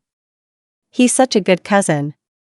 Yes, well, none of the Uchiha were to blame for these assumptions. The Hokage was speaking again. Itachi has been exchanging friendly notes with Naruto-chan for a few months now, and I believe that Hayashi took notice of this, and came to some hasty conclusions. And Hayashi has always been skilled at, let us say, dissembling information? So Hayashi Hyuga is the one making rumors about my heir and the Jinchuriki? Fugaku stated, the lines on his face deepening in displeasure. Our clan has already suffered from false rumors regarding the Kyuubi attack, and now he seeks to fan those flames? Itachi's face fell blank at his father's tone, while Mikoto looked at her husband askance. The dark-haired Uchiha briefly wondered if he would be ordered to end his fledgling friendship with the blonde Uzumaki, and was unsurprised by the sinking feeling in his stomach. Itachi Uchiha did not have so many friends, that the loss of one could be handled with indifference. The Hokage merely took another contented huff. Those rumors have been spreading for nearly a month now. Have they reinforced the negative image of the Uchiha clan, Fugaku? The Uchiha clan head was about to snarl back that they couldn't have possibly done anything else, when he felt his wife's gentle hand at his elbow. Looking over at the imploring Mikoto, the high-strung man felt his anger abate, and forced himself to consider the words seriously. They have not, he finally admitted, recalling instances of warmer greetings and calculating but not cold stares in the village meetings. Fugaku took a brief look at his son, and easily read the worry that he was attempting to hold in his carefully expressionless face. There was a time when Itachi wore his emotions freely. There was a tranquility that had been present in his movements for the last few weeks, which the father suspected to be born from the Uzumaki's notes. The rumors have weakened the suspicion of the Kyuubi attack, haven't they? Fugaku's eyes didn't move from his son, to see the approving expression on the sandame's face, and the notes have been good for Itachi. Shursui couldn't possibly have kept his mouth shut. They've been brilliant for each other, uncle. Itachi's shown human emotions on at least 3 different situations, when I mentioned his secret and forbidden love life. And Naruto broke into the Hyuga compound and stole random writing samples, just to learn his ANBU identity. Yes, thank you, Shursui. Your observations remain pertinent and useful, as always. Fugaku deadpanned. Are you aware that those actions constitute a crime? She wasn't charged for them, the messy-haired boy persisted. Itachi should really keep Naruto as a friend, since she'll be such a great connection one day. Did you know that she can use over 10 consecutive gale palms without drawing on her tenant's chakra? Or that her best friends are the Abure Mare and the Hyuga heiress? She does make a good friend for Itachi, Fugaku, Mikoto added, not bothering to hide her true intentions. I think they should continue their correspondence, as she is our son's only close, young, single, and female friend. We are not matchmaking our children, Mikoto, Fugaku reminded her, half-heartedly. As a former clan heir, he had not enjoyed all of the restrictions on his life, with his childhood engagement to Mikoto being the main exception, and wanted to give his sons this freedom. Unless they brought someone entirely inappropriate home, like a foreign kunoichi or a hyuga, because that would undoubtedly lead to an arranged marriage. Ignoring his wife and nephew's matching pouts, he turned his attention to his son. Itachi, would you like to keep up your correspondence with Naruto Uzumaki? His son's ink-toned eyes were the exact color and shape of his wife's, and filled with the same warmth Mikoto had once held towards one insufferable redhead, as he responded. Yes, father. Then I give you my blessing, Fugaku responded. Mikoto did have a point about that sole, unattached female friend, after all. Is this everything that you have called us here to discuss, Hokage-sama?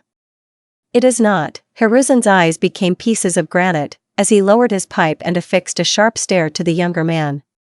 I will begin this, Fugaku, with the admission that I am hesitant about broaching this topic. You are a prideful man, and one often driven to arrogance, if I may be frank. But you have also fought loyally for this village, for almost 3 decades now, and I understand that your part in these recent affairs began with reluctance. Additionally, the circumstances surrounding your clan have changed and will likely change further by tomorrow. Finally, I believe that peaceful resolution requires at least one individual to make the first contact. And so, I shall make it. I would like to discuss the Uchiha clan's coup d'état, Fugaku. X. Naruto woke up to another 2 pairs of her eyes.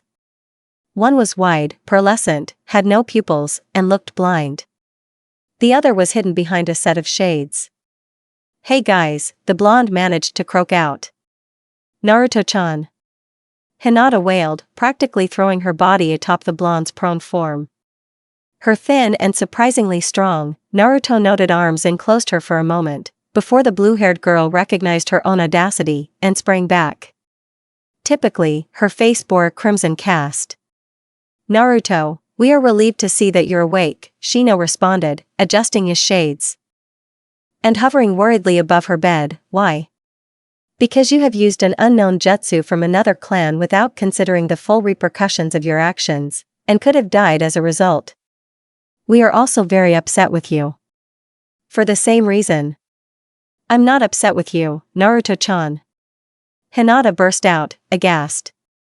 She looked vaguely reproachful at the Aburim's words, and the blonde got the impression that her most introverted friend was glaring back at her. Yes, you are, Shino folded his arms, we agreed that we would be upset at Naruto, remember? I don't want to, the Hyuga undecidedly replied, looking down, she hasn't even gotten out of the hospital yet. Hinata, she is never going to learn her lesson, if we cannot be firm with her. The Aburame was clearly exasperated, why? Because she needs to know that there must be limits to her behavior, and that, as her friends, we will not allow for this reckless endangerment. But she's in the hospital, Hinata said, wringing her hands together, and we didn't make her any cookies either. At this point, Naruto simply couldn't help it. She started to laugh, which was more of a wheezing, hacking sound that drew her worried friend's attention to her. Still chuckling, the blonde pointed to the glass of water by her bedside, and, after a few sips, placed the glass away. Then, ignoring the stabbing feeling of her arms, the Uzumaki reached out and tightly hugged her two best friends. "I love you guys," Naruto admitted frankly, ignoring the furious blush on Hinata's cheeks and the mild redness around Shino's ears. "You're the greatest friends that a girl could have, and, yes, Shino, you were right. My actions were reckless and stupid, and I should have listened to you. I can't promise that I won't do stupid things in the future, but I will try my best to listen to you guys first." Shino readjusted his glasses, pleased. "Yes, well, I'm glad to hear that, Naruto. Do you see, Hinata? Our firm display of disapproval worked." Hinata wanted to point out that she was a frequent recipient of her clansmen's disapproval, and thus knew that laughter was not the common response to such, but held her tongue. Shino and Naruto didn't know how much of a failure their friend was, and Hinata was too selfish to tell them the truth. They might not want to be her friends if they knew. Instead, she just smiled at the blonde. Please don't worry us like that again, Naruto-chan. At least one good thing came out of my reckless endangerment," Naruto observed, beaming. "Hinata, your stutter is almost gone." "I was really worried about you," she admitted. "I couldn't focus on anything else, and it became easier to ignore all of my weaknesses." "You're not weak, Hinata," Shino rebuked. "Why?" "Because you are a kind-hearted and courageous person that was willing to interrupt the Hokage and demand progress reports of Naruto's condition, due to your concern. You are also the most powerful taijutsu fighter in our class." "Definitely. You kick ass, Hinata-chan," Naruto added, supportively. The pale-eyed girl blushed. "Still, while I'd love to discuss how amazing Hinata-chan is some more, there's a few things that I need to tell you," the blonde spoke, her humor fading as her rich blue eyes took on a serious glint. "There are a lot of discoveries that I made inside my mind. For one, my mother was an Uzumaki with a super awesome bloodline." Naruto Uzumaki was not a born storyteller, but between Shino's insightful questions and Hinata's supportive countenance, everything poured out.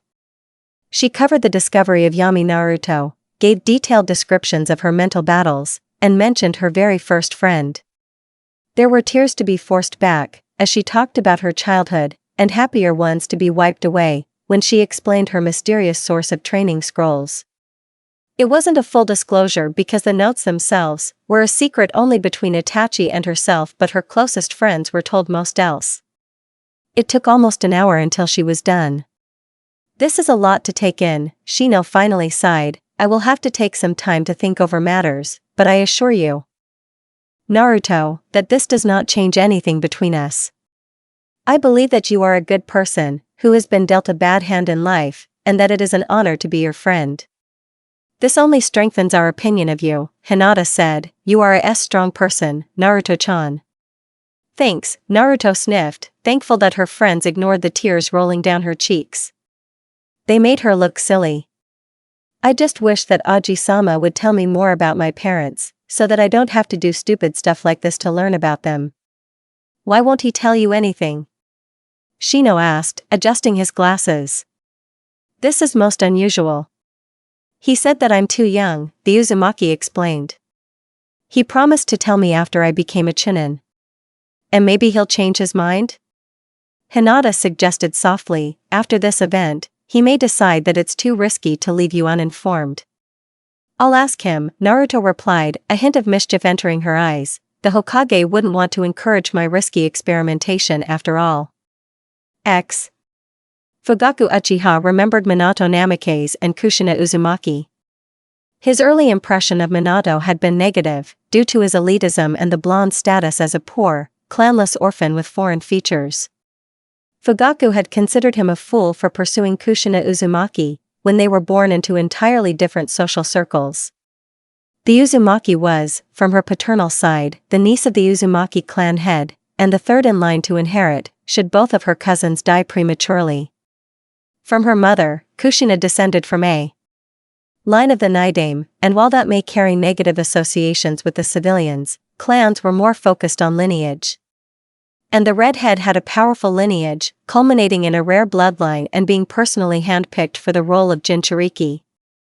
She was wholly beyond the reach of the civilian-born Minato, and it seemed that the blonde knew it too, because he built himself up to a position where he could be a serious contender for her hand.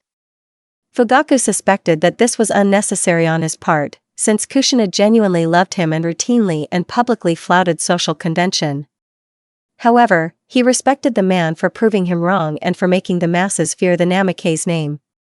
His early impression of Kushina Uzumaki had started off positive, due to her social status, and quickly soured thereafter. He had called her a tomato-faced disgrace to Kunoichi, she had referred to him as a pink-eyed stick in the mud, and both parties stalked off, while loudly wondering how Makoto could stand the other. For his part, Fugaku couldn't understand the strange friendship between the brash, loudmouthed redhead and his gentle, well-mannered Makoto.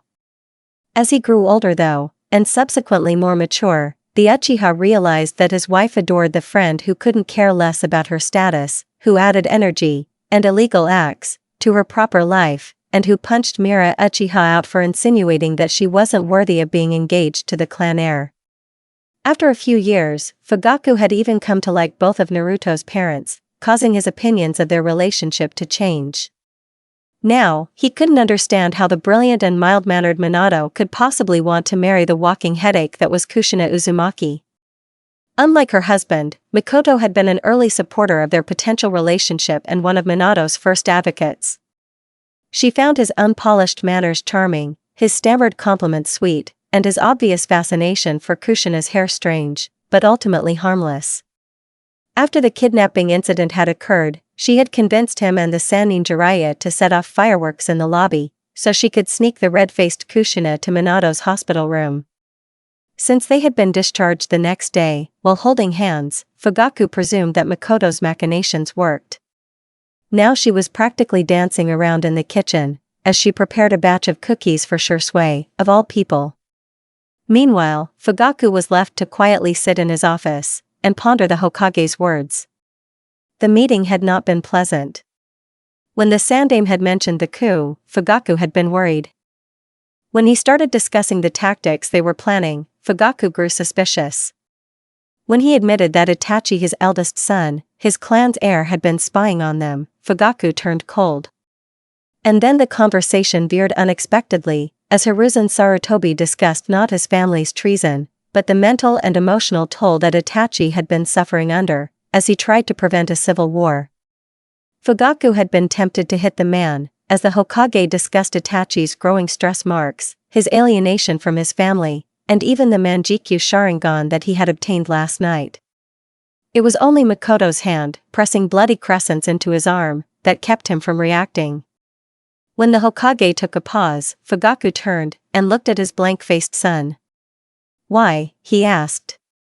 "A civil war would lead to the Third Shinobi War," was Itachi's soft answer, "and to protect Sasuke." "Why would you need to protect Sasuke?" Fugaku knew that this was an unnecessary question. As an ANBU-level shinobi, if the Hokage decided to act against the perpetrators of the coup, Fugaku, Makoto, and Itachi would all be killed. Sasuke would effectively be left alone in a village that associated his surname with treason and betrayal. Only the answer was much worse than he had suspected, because Danzo Shimura was apparently now breaching the idea of a full massacre of adults and children, shinobi, and civilians. Even if that idea was absurd, even if Fugaku doubted the Hokage was ruthless enough to allow it, even if it would be impossible to pull off without causing open revolt amongst the clans, Fugaku felt sick. There was a man that considered this to be suitable punishment for a few adults' actions. A man that had been helpfully mentioning each slight to his clan to him, during council meetings, egging his actions on for the massacre that he advocated. The Hokage pressed on. The Uchiha didn't have to be revealed as traitors, and the remainder of the clan shouldn't be punished for the actions of the minority. The courtship rumors were already counteracting the negative perception from the Kyuubi's attack. Even more people would be aware tomorrow, as Inoichi shared the news of Naruto Uzumaki's recovery, due to the genjutsu by Itachi Uchiha. With young shinobi, like Itachi and Shisui, to their credit, the clan's star was rising. "And how do you explain the ANBU watching us?" Fugaku had demanded, because that was one of the most bitter complaints amongst his kinsmen. They were the leaders of the KMPF, and their own Hokage couldn't trust them to uphold the law within their own compound. The Hokage had insisted that they were not his own ANBU, but instead members of NE. He had admitted to Danzo's culpability, and warned the others of the repercussions should the old warhawk learn of Itachi's manjikyu. He had offered his sympathies and suggestions. Perhaps they could continue to build on the courtship rumor? Fugaku had firmly disagreed with this, and so had Itachi. Neither wanted to draw a child that was Sasuke's age into this political standoff, and the latter had protested that the Uzumaki had no interest in him.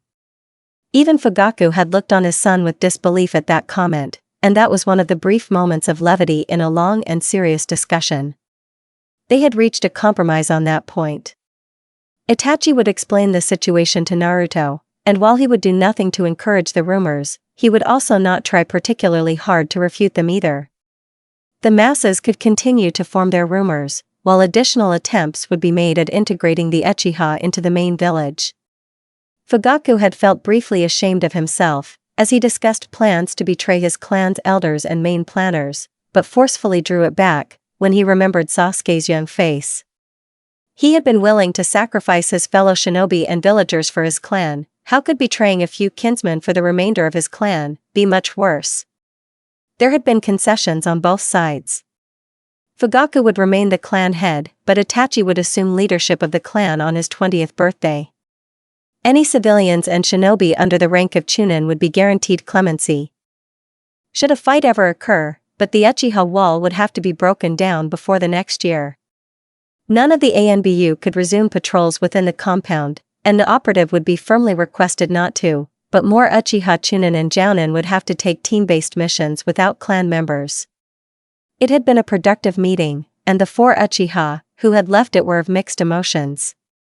Shisui had been plainly thankful, and Mikoto was both comforted and pleased. Itachi's emotions had been harder to discern, but Fugaku could detect relief, anxiety, hope, and for a moment shame. This final emotion had caused the older man to neglect his own maelstrom of reactions, and draw his son aside. "I cannot say that I agree with your actions," Fugaku began, as Itachi's intoned eyes filled with pain. "The way we think is different, but I'm still proud of you. You truly are a gentle child." And now he was sitting behind an oak desk that had been possessed by his family for 7 generations now. He was drinking a cup of hot tea that his wife had placed in front of him. Upstairs, his 2 sons were deeply asleep, one from the exhaustion of a productive day of play, and the other from the bloodshed of his profession and the stress that his own father had put him under. A burden that had been lightened by his friendship with Minato and Kushina's daughter. Fugaku Uchiha remembered Minato Namikaze and Kushina Uzumaki. He remembered a blonde man that could single-handedly change the world, and the red-haired woman that would affect the hearts of everyone around her. And to think that their daughter would change the fate of his own clan. O make for lion amermontis mispiritainable. Congratulations on correctly identifying the Nothing Gold Can Stay poem by Robert Frost. There were 3 beautiful girls shopping in Konoha's textile district on one particularly fine, spring day.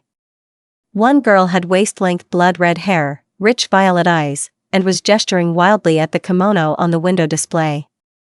Another had shoulder-length raven-black hair, oval-shaped ink-tone eyes, and was nodding thoughtfully at her friend's words. The final young woman had short dark blue hair, pearlescent lavender eyes, and she was laughing softly at the other 2. Above them were 3 handsome young men. They were arguing. "Minato, we're Chunin now," Hayashi hissed. "We can't just be seen following Kunoichi around. There are consequences to this." "Many consequences," Fugaku added, a displeased frown crossing his face, as he was forced to agree with his rival. "We are breaking laws for loitering, harassment, privacy, theft. "Oh, stop being such a stick in the mud, Fugaku," Minato replied, not moving his eyes from the binoculars in his hand. Safely ensconced in his pocket was the hair clip that a certain Uzumaki had lost earlier in the day. "I'm trying to focus." Do you think Kushina likes that green one? Do you think she'll wear it, if I buy it for her? You're forgetting that the red heathen refuses to give you the time of day, Fugaku reminded him. This is so undignified, the Hyuga bemoaned. We have all been promoted to captains now, and must hold ourselves to a higher standard, Minato. How am I supposed to explain this to my clan, if we get caught? Not to mention the lecture that my sensei will give me, if I get demoted less than 2 weeks after reaching this position. Minato said absently, adjusting the lenses. Is that sales clerk flirting with Hiromi-san? What? Hayashi demanded, pushing the blonde aside, and craning his neck for a better look. How dare he? Minato, give me your binoculars. May I remind you that this is currently illegal? Fugaku huffed in exasperation. Oh, stop being such a stick in the mud, Fugaku, Hayashi snapped. Down below them, the 3 girls continued their enthusiastic conversation. Huh. And neither of you believed me when I said that Minato was a creepy stalker. Kushina crowed, tucking a glowing sheet of paper in her sleeve, as my echo funnel seal has proved, that unreliable pretty boy isn't as squeaky clean, as everyone likes to claim. Shouldn't that only make him more attractive in your eyes? Though? Hiromi asked, gracefully opening a silken fan and using it to hide her smile. Kushina scowled at her friend, for daring to bring logic into the situation. No, the Uzumaki exclaimed, I like cool, funny pranks. Not perving on innocent girls, like that idiot. She crossed her arms, and moved her annoyed expression to their dark-eyed friend. Can't we move on now, Mikoto-chan? Not for another few minutes, Mikoto spoke quietly, making a show of admiring the green silk. After a few minutes, she raised her voice. It does look lovely, Kushina-chan. It's a shame that you can't save up enough money to buy this and the jade necklace at Toki's luxury goods in time for the Lantern Festival. I'm sure that one of your old kimonos would work just as well. Ignoring her baffled friends, Mikoto briefly peeked up, and then hustled the other 2 girls down the street. What in Inari's blessed name was that for? Kushina's youthful features bespoke confusion. I'm getting you free clothes, the Uchiha explained, with a smug expression. Minato's always trying to buy you gifts. Don't interrupt me, Kushina-chan, and he's often getting the wrong things. Since he's going to buy you clothing anyway, we may as well point him to the right ones. That's exploitation, Mikoto-chan, the pale-eyed woman said, her fan hiding another faint smile. I know, Mikoto said proudly, Kushina-chan taught me. Her ANBU had promised to visit her tomorrow, so Naruto was unsurprised when the dark-haired teen gracefully jumped through the window, balancing 2 boxes in his arms. For their second face-to-face meeting, he wasn't wearing shinobi garb, and the blonde took a moment to admire Itachi Uchiha dressed as a civilian. The dark navy blue shirt and black pants were plain, but still managed to hint at the well-defined muscles that the Uzumaki knew were there. Wait, didn't I promise to stop thinking of him like that? Naruto thought, panicked, ugh, not even 5 minutes in, and I've already failed that promise. Oblivious to the blonde mentally berating herself, the Uchiha took a seat by the hospital bed, and handed her one of the boxes. My mother thought you would like something home-cooked for breakfast. I hope you don't mind tamagoyaki and nori. No, this is great. Naruto started fiddling with the bento box clasps. It opened to a neatly arranged, delicious-looking breakfast that made the girl's mouth water. There were even cute little rice balls nestled into sculpted seaweed, like tiny oysters. Thank your mother for me? Itachi inclined his head forward in affirmation, and opened his own breakfast. His companion's rich blue eyes fastened on the long, tapered fingers, quickly undoing the restraints, and unbinding his chopsticks. Even though his hands were mostly used for killing, they handled the delicate pieces of wood with such gentleness. Naruto paused. When you start thinking that someone's fingers are attractive, then you know that you're a pervert, the blonde decided, resigned. I am a terrible, terrible person. Naruto, is there something wrong? Aren't you hungry? Itachi's voice drew her attention from his hands, to the mouth that had just swallowed its first bite, to Nington eyes filled with confusion. The Uzumaki's face only gained a brighter hue, as she tried to understand why she felt so embarrassed around her first friend. It's fine. I needed a minute to appreciate your mom's work. The blonde chuckled nervously, poking at the perfectly spherical rice balls. It's really artistic. I'm inspired to make little oysters for my own bento box now. Not that I want to steal your mom's idea, or anything. It's definitely hers, but I would like to use it, once or twice. Only I wouldn't want anyone else to have the chance to steal it either. Because Shino and Hinata share my bento sometimes, and, while they wouldn't steal it either, Hinata's clan is full of jerks. Or maybe that was just her asshole cousin? At this point, Naruto needed to take another breath, and realized that she had sounded like an idiot. So, yeah. Your mom's a great cook. Thank you, Itachi replied politely, and then took another bite. Naruto followed his actions, and, for a few minutes, there was nothing other than two people quietly eating their breakfast. Despite her frustration over the situation, the Uzumaki had to admit that this was an excellent breakfast. Mikoto Uchiha definitely knew what she was doing in the kitchen. Naruto was almost beginning to relax, when Itachi Uchiha chose to throw a wrench into her thoughts again. Are you angry with me? The dark-haired boy asked softly, making the Uzumaki start. Why would you think that? The blonde-haired girl was astonished. Unfortunately, her shock was read differently by the Uchiha. You didn't answer my question before, Itachi answered, putting his chopsticks down. You've also been far quieter than I thought you would be, and you're avoiding my eyes. The deliberate misdirection of my identity must have hurt you, and I understand that you were too shocked by the events of our previous meeting to express that anger. I believe that you haven't taken the recent revelations well. What? Naruto stared at him, blankly.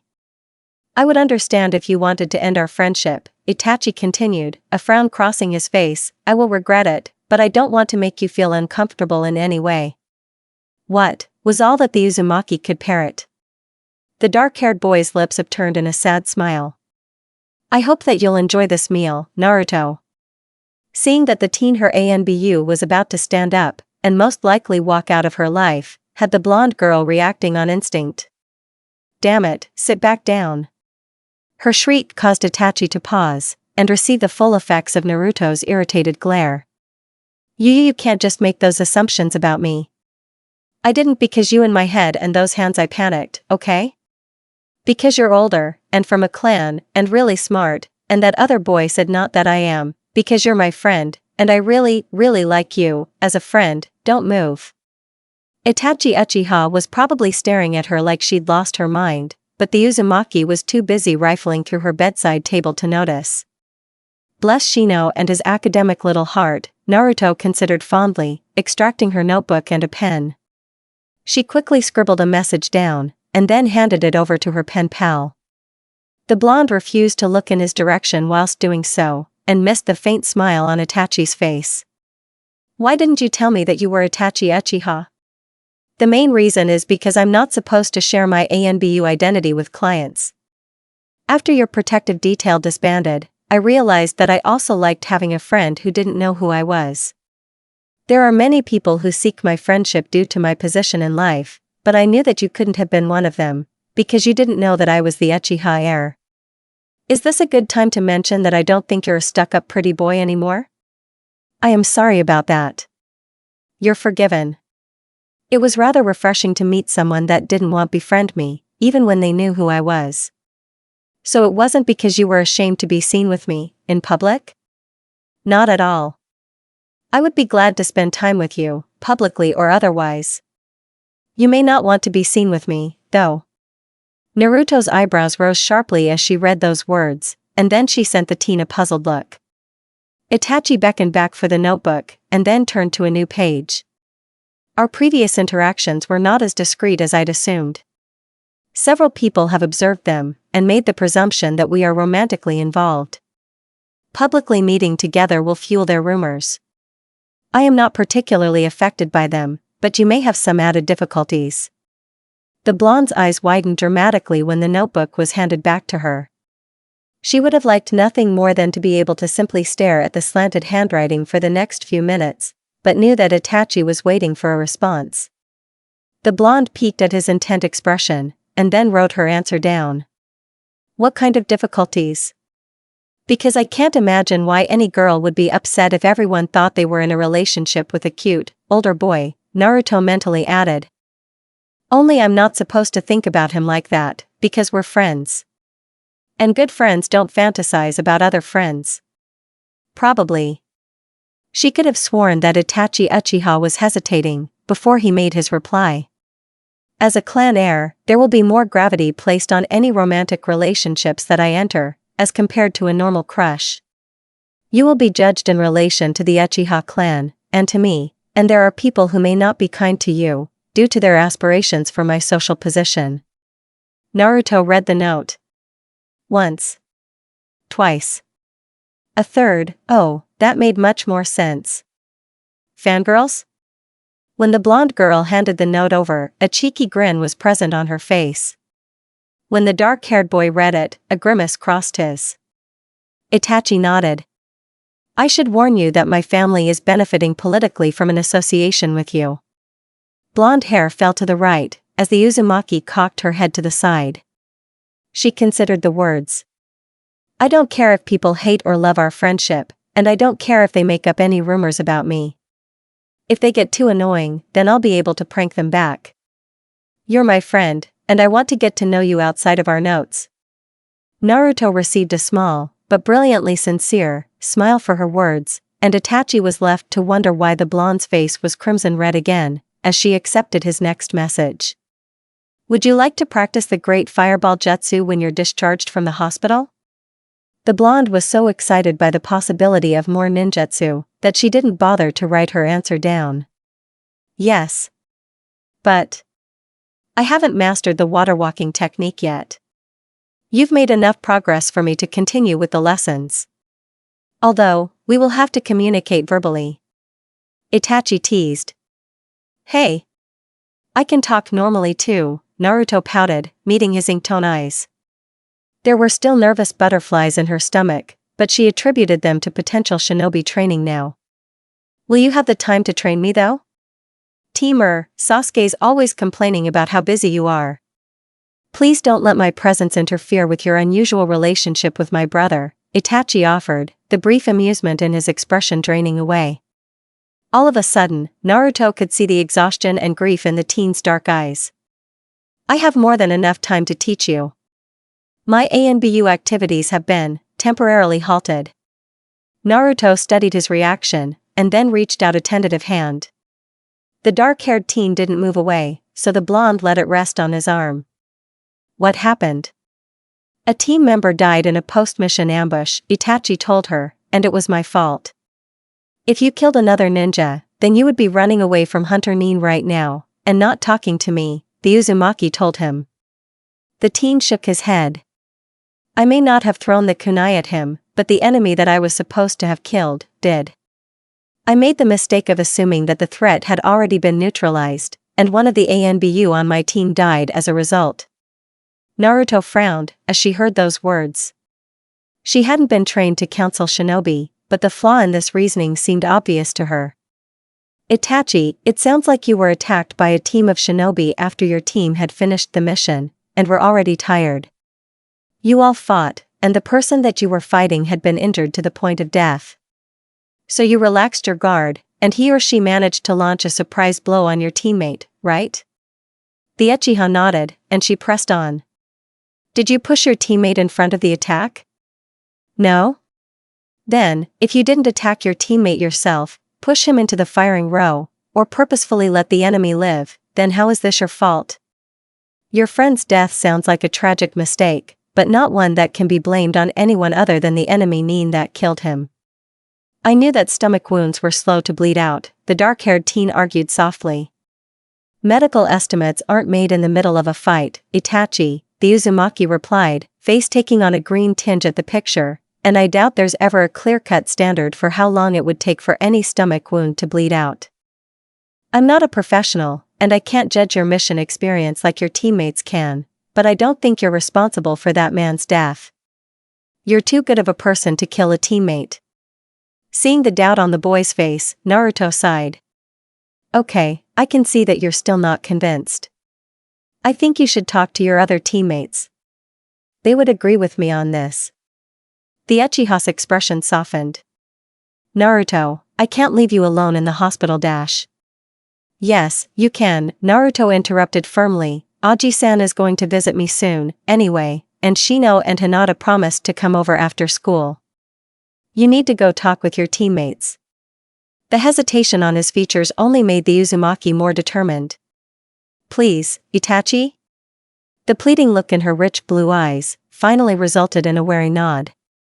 I suppose that I do need to check up on the others. Will you promise to behave yourself when I'm gone? Follow all of the doctor's orders? Finish the food that they give you? Not stress yourself by moving unnecessarily or dash. Yes, I'll be fine, Naruto assured, listening to several more admonishments and warnings from her surprisingly overprotective ANBU friend, before she managed to shoo him away. Once she was sure that the Uchiha had left, the blonde snatched her notebook up again, and flipped through the pages. So her parents had been politically important people, had they? Hayashi was right. Inoichi declared, sitting in the bar stool and gesturing for a drink. His best friends, and fellow clan heads, Chiza Akimichi and Shikaku Nara, looked at him curiously. Right about what? Chiza asked, knowing that Shikaku was too lazy to start the questioning. Fugaku-san is definitely courting Minato's daughter, Inoichi explained. Can't believe one of Hayashi's wild theories are true, the Nara contributed, head propped on the table. Not all of his theories were crazy, the blonde man defended. Shikaku's eyebrow rose. What about when he claimed that the Hyuga were related to the Sage of Six Paths? Or that the Kurama clan descended from a cult that worshipped the Kyubi? And there was that time when he swore that Fugaku Uchiha set the hospital lobby on fire when we were teens. Okay, so some of them are a little far-fetched, Inoichi allowed, but I saw this one with my own eyes. The Uchiha rushed to her bedside right after a mission, and I swear he showed genuine emotion. He even saved from the jutsu. Remember the coma? Itachi used a self-made, S-ranked genjutsu to bring her out of it. Chiza whistled. Now that sounds impressive. Has he given it a name yet? Aoba Yamashiro called out, one of the many ninja at the bar, to eavesdrop on the conversation. Inoichi shrugged, and took a swill of his drink. He said Tsukuyami once, before activating it, but I'm not sure if that's the name he'll go with. Still, I'm glad that he was able to use it, to get that little girl out of her coma. I'm sure the jutsu has a lot of potential when dealing with psychological scarring. It broadcasts a mental avatar of the person using the technique, and, as far as I can tell, lets the user implement their own settings in the victim's mind. Can that jutsu be taught to others? Ibiki Morino asked, interested. I think that only Itachi could use it, the Yamanaka shook his head. Itachi developed it for his eyes only, and at 13 too. Fugaku's going to be absolutely insufferable. It's the graduated the academy at 7 situation all over again, Chiza groaned. And Fugaku won't be the only one either, Shikaku sighed, raising his voice, Oi. Hayashi, get over here. It turns out that you were right. Naturally, the Hyuga replied indifferently, raising one dark eyebrow as he drew closer. In what matter, have I proven myself correct today? Fugaku-san has definite feelings of the Uzumaki girl, Chiza answered, cheerfully. Take a seat, Hayashi, and tell us how you first learned of it. Bartender, bring a cup for this good man. It's far too early to drink right now, Hayashi sniffed. Nevertheless, he accepted the sake, and began to share his observant discovery of his political rival's machinations. After a quick summary, he moved on to the latest news, delivered by Hinata's complaints. And, according to my trusted source, Fugaku-san intends to share an Uchiha coming-of-age ceremony with the Uzumaki girl, Hayashi informed. They also intend to deny the courtship rumors, for Naruto's protection. As someone who has dealt with them myself, I approve of young Itachi's distrust of fangirls.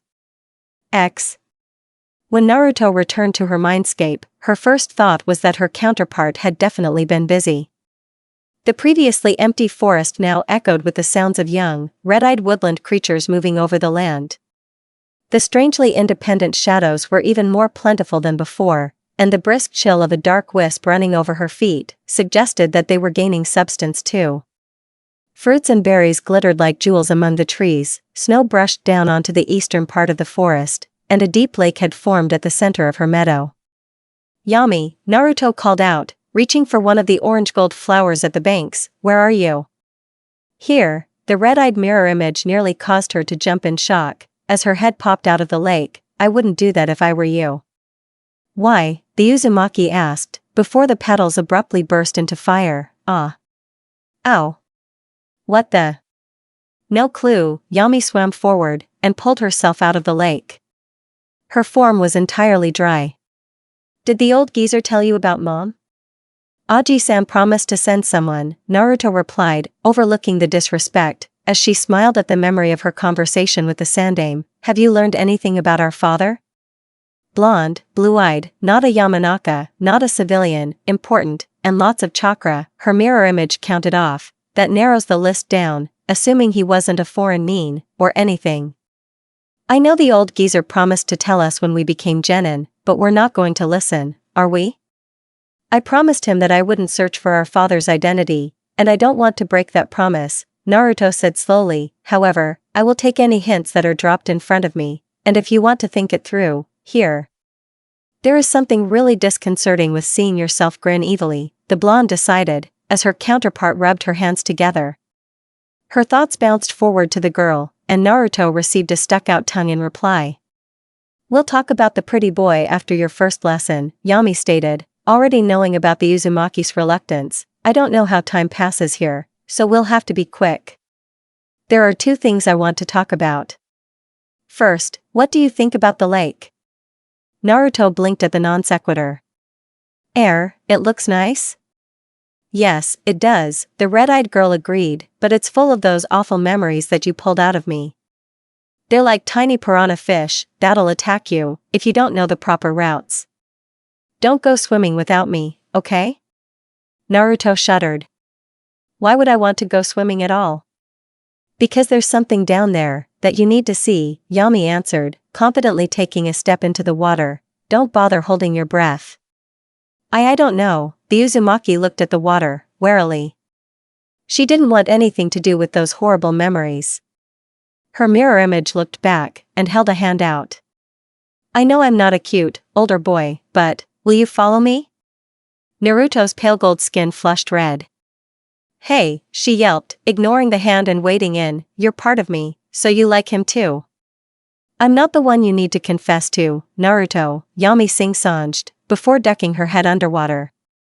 She avoided the splash that the Uzumaki tried to send her, which caused the blonde to huff in exasperation, and duck under too. "Whoa," was Naruto's first thought. The lake was crystal clear, making her think that she was swimming through a rich blue sky, and appeared endless. Her first instinct was to hold her breath, but when the blonde experimentally clenched her throat, and opened her mouth, no water rushed in. Instead, she was able to breathe, as easily as though she was on land, and kicked her legs forward to propel her. Hey! This lake didn't have nearly as much resistance as real water. And Naruto's first kick propelled her several feet forward. Then a hand encircled her ankle, and if Yami's golden hair wasn't shrouding her face like a whisper-thin halo, Naruto would have panicked. The next few minutes were spent slowly following after Yami, and trying to get the hang of the water, before they could truly swim. As the currents moved her along, the Uzumaki observed the lake. She couldn't see any piranha, but there were jellyfish, seahorses, turtles, stingrays, and even a crimson shark. "Is that a vault door on the bottom?" Naruto thought, once her feet landed on the sandy floor of the lake. In front of her was a giant, chained door, laid down on the sand, and with a deadbolt across. Made of dark bronze and with every inch inscribed with black squiggles or iron locks. "I can see why Yami wanted to show this to me." She looked over to her counterpart, and the red-eyed girl pointed to the surface. Naruto followed behind, relieved to have her head break through the surface of the lake. While the trip wasn't too bad, there was a certain foreboding feeling that the vault door gave off. "You didn't try to open that door, did you?" Naruto questioned, bringing herself to shore. Yami snorted. "Do you really think I'm as reckless as you are?" So you failed? Badly. Do you know who put that giant seal work in us? Well, it's not like we have an Uzumaki for a parent or anything. Yeah, I'm sure that's the most likely answer. But there's just something weird about that door. It creeps me out. Naruto nodded. It creeped her out too. Then a bright smile crossed Yami's face. So I figure we should get Pretty Boy here, and make another run of it. You're definitely not as reckless as I am, Naruto deadpanned, you're worse. You just don't want the disappointed parent routine from Shino and Hinata again. That too, the blonde girl allowed, knowing the futility of lying to herself. The inner mirrors of reflection jutsu had been remarkably beneficial in that aspect, at least. Can you teach me about the chakra chains now? Yami's iridescent eyes glittered with anticipation, as she sat across from Naruto. The first thing you have to know is that these chains are a part of us. We don't make them, they form naturally as our chakra reserves grow. Right now, you only have 4 of them inside of you, and you need to learn how to draw it out. They're there, but you need to give them shape. I want you to close your eyes, and look inside of yourself. There's chakra there, just as there are in all living things. Part of that chakra will be different. It'll feel thicker, I guess, and move more slowly than the normal chakra. Before you can shape the chakra, you need to identify and draw it out. I'm surprised to see you here, Hirako, the sibilant voice of the yellow-eyed shinobi echoed against the iron-latticed walls of the Akatsuki compound. Haven't you been avoiding me? I confess myself hurt that one of my oldest of friends would not even notify me of their continued existence. I haven't bothered speaking to you, Orochimaru, because there's nothing to say, the white-haired man replied, in a soft monotone. Shouldn't you be out on a mission with Sasori? Leader Sama decided that a civilian assassination didn't need 2 S-ranked ninja, Orochimaru explained. I did not mind. This gives me more time to spend on my research, after all. Hirako was indifferent. Your dotization of my chimera technique? The snake Sanon's eyes gleamed. Yes, that was a rather brilliant jutsu. My own would assume the forms of other individuals, rather than assimilate their own into my body though. I was particularly impressed by the second matrix, that stole the life force of the victims. Ingenious. It can't be used to transfer dojutsu, Orochimaru, Hirako pointed out, it won't bring you those Sharingan that you so desire. Now why are you here? The chimera technique is still a good basis for my own jutsu though, Orochimaru disagreed, not that this is relevant right now. And why would I need a reason to be here? Can't I simply want to talk to the only other Konoha missing nin, who my sensei drove out of the village? Hirako's mouth twisted. With your help, you should add. The dark-haired man waved the accusation away. True, but I was not as enlightened as I am now. You could even say that you inspired me to pursue my own research. Certainly your samples of the Shodame's DNA were integral to prolonging the first specimens. I seem to have hit upon a sore spot. Are you still stinging from that rejection? The other man's training was too ingrained for his hands to flex, but pinkish red eyes funneled into the reflective gold of the snake Sanin. I have no interest in your games right now. Leave. Kukuku, if that is what you wish, Orochimaru chuckled, lengthening his stride, perhaps we shall have another chat soon, Hirako? He didn't receive an answer, as the white-haired man, in the form of a young teen, turned towards his own room. Only when hidden by the ironwork and secrecy seals of his walls, did Hirako allow his lips to fall downwards in a frown. The minimal reaction that he had shown in front of that blasted snake was unacceptable, but an unfortunate consequence due to the composure lost within the Akatsuki. But how could I not be angry when I see Sumiko's brat almost every week, the white-haired man thought. He had been surprised to find that the public leader of this secretive organization had the same chakra signature as Sumiko Uzumaki, but it had been too late to back out then. Mostly because he needed Akatsuki's resources and information for his own plans. Hirako supposed that it was only Sumiko's brat and his blue-haired whore that actually believed that tripe about capturing all of the Jinchuriki and demanding international peace. Of the others, Kakuzu was only interested in the money, Orochimaru in resources and protection from Konoha, and Sasorian opportunities to expand his spy network. Haiden cared for nothing but his god, and Hiroko himself wanted Tsukiko's granddaughter. Tsukiko. Even after all of these years, her silver pale hair and reddish-brown eyes easily came to mind. Hiroko had met her as a genin, on a mission to the now-destroyed land of Whirlpool, and fell in love with the beautiful and light-hearted girl. The memories that he had of talking and laughing with her on the beaches and canal-side stands of Uzushio were the happiest of his life.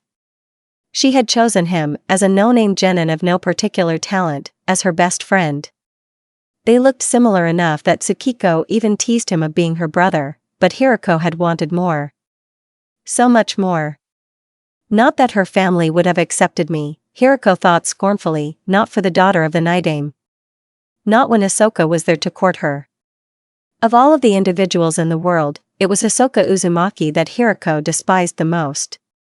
The man was born with every gift that Hiroku lacked: a noble clan name, a powerful bloodline, and a talent for charming women.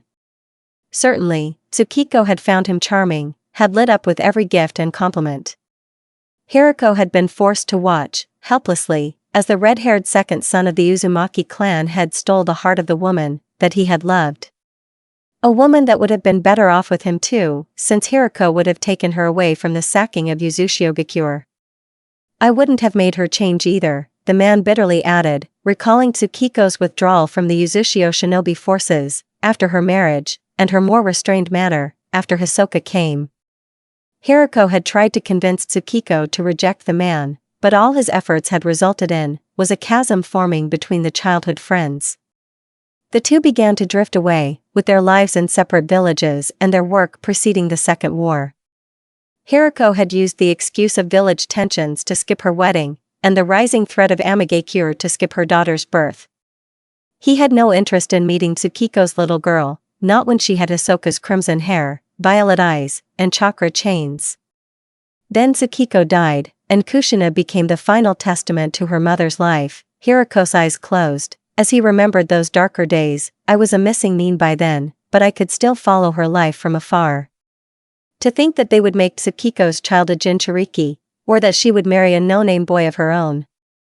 Hiroko had silently tipped his hat off to Minato Namikaze for accomplishing with Kushina Uzumaki what he could not do with Tsukiko Senju. In a strange parallel of the story, Minato and Kushina had a daughter of their own, that shared little to nothing of either Hisoka or Tsukiko's features. They had died, and Hiroko had planned to leave Naruto Uzumaki to her own life, when he was approached by a strange masked man.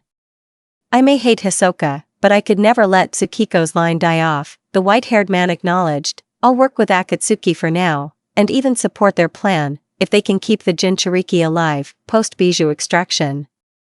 Then I'll steal Tsukiko's granddaughter away, and continue my own plans.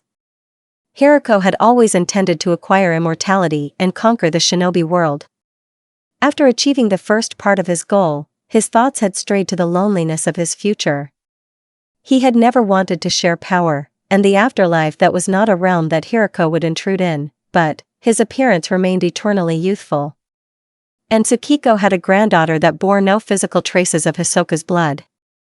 He had intended to spare the child's life anyway, but perhaps he could offer Naruto Uzumaki more than just her life. Then I'm not working today. Ino screamed back, stomping up the stairs. The platinum blonde girl made sure to jump on the second stair from the top, as that was one of the creakiest ones, and slam her door shut, before throwing herself on the bed.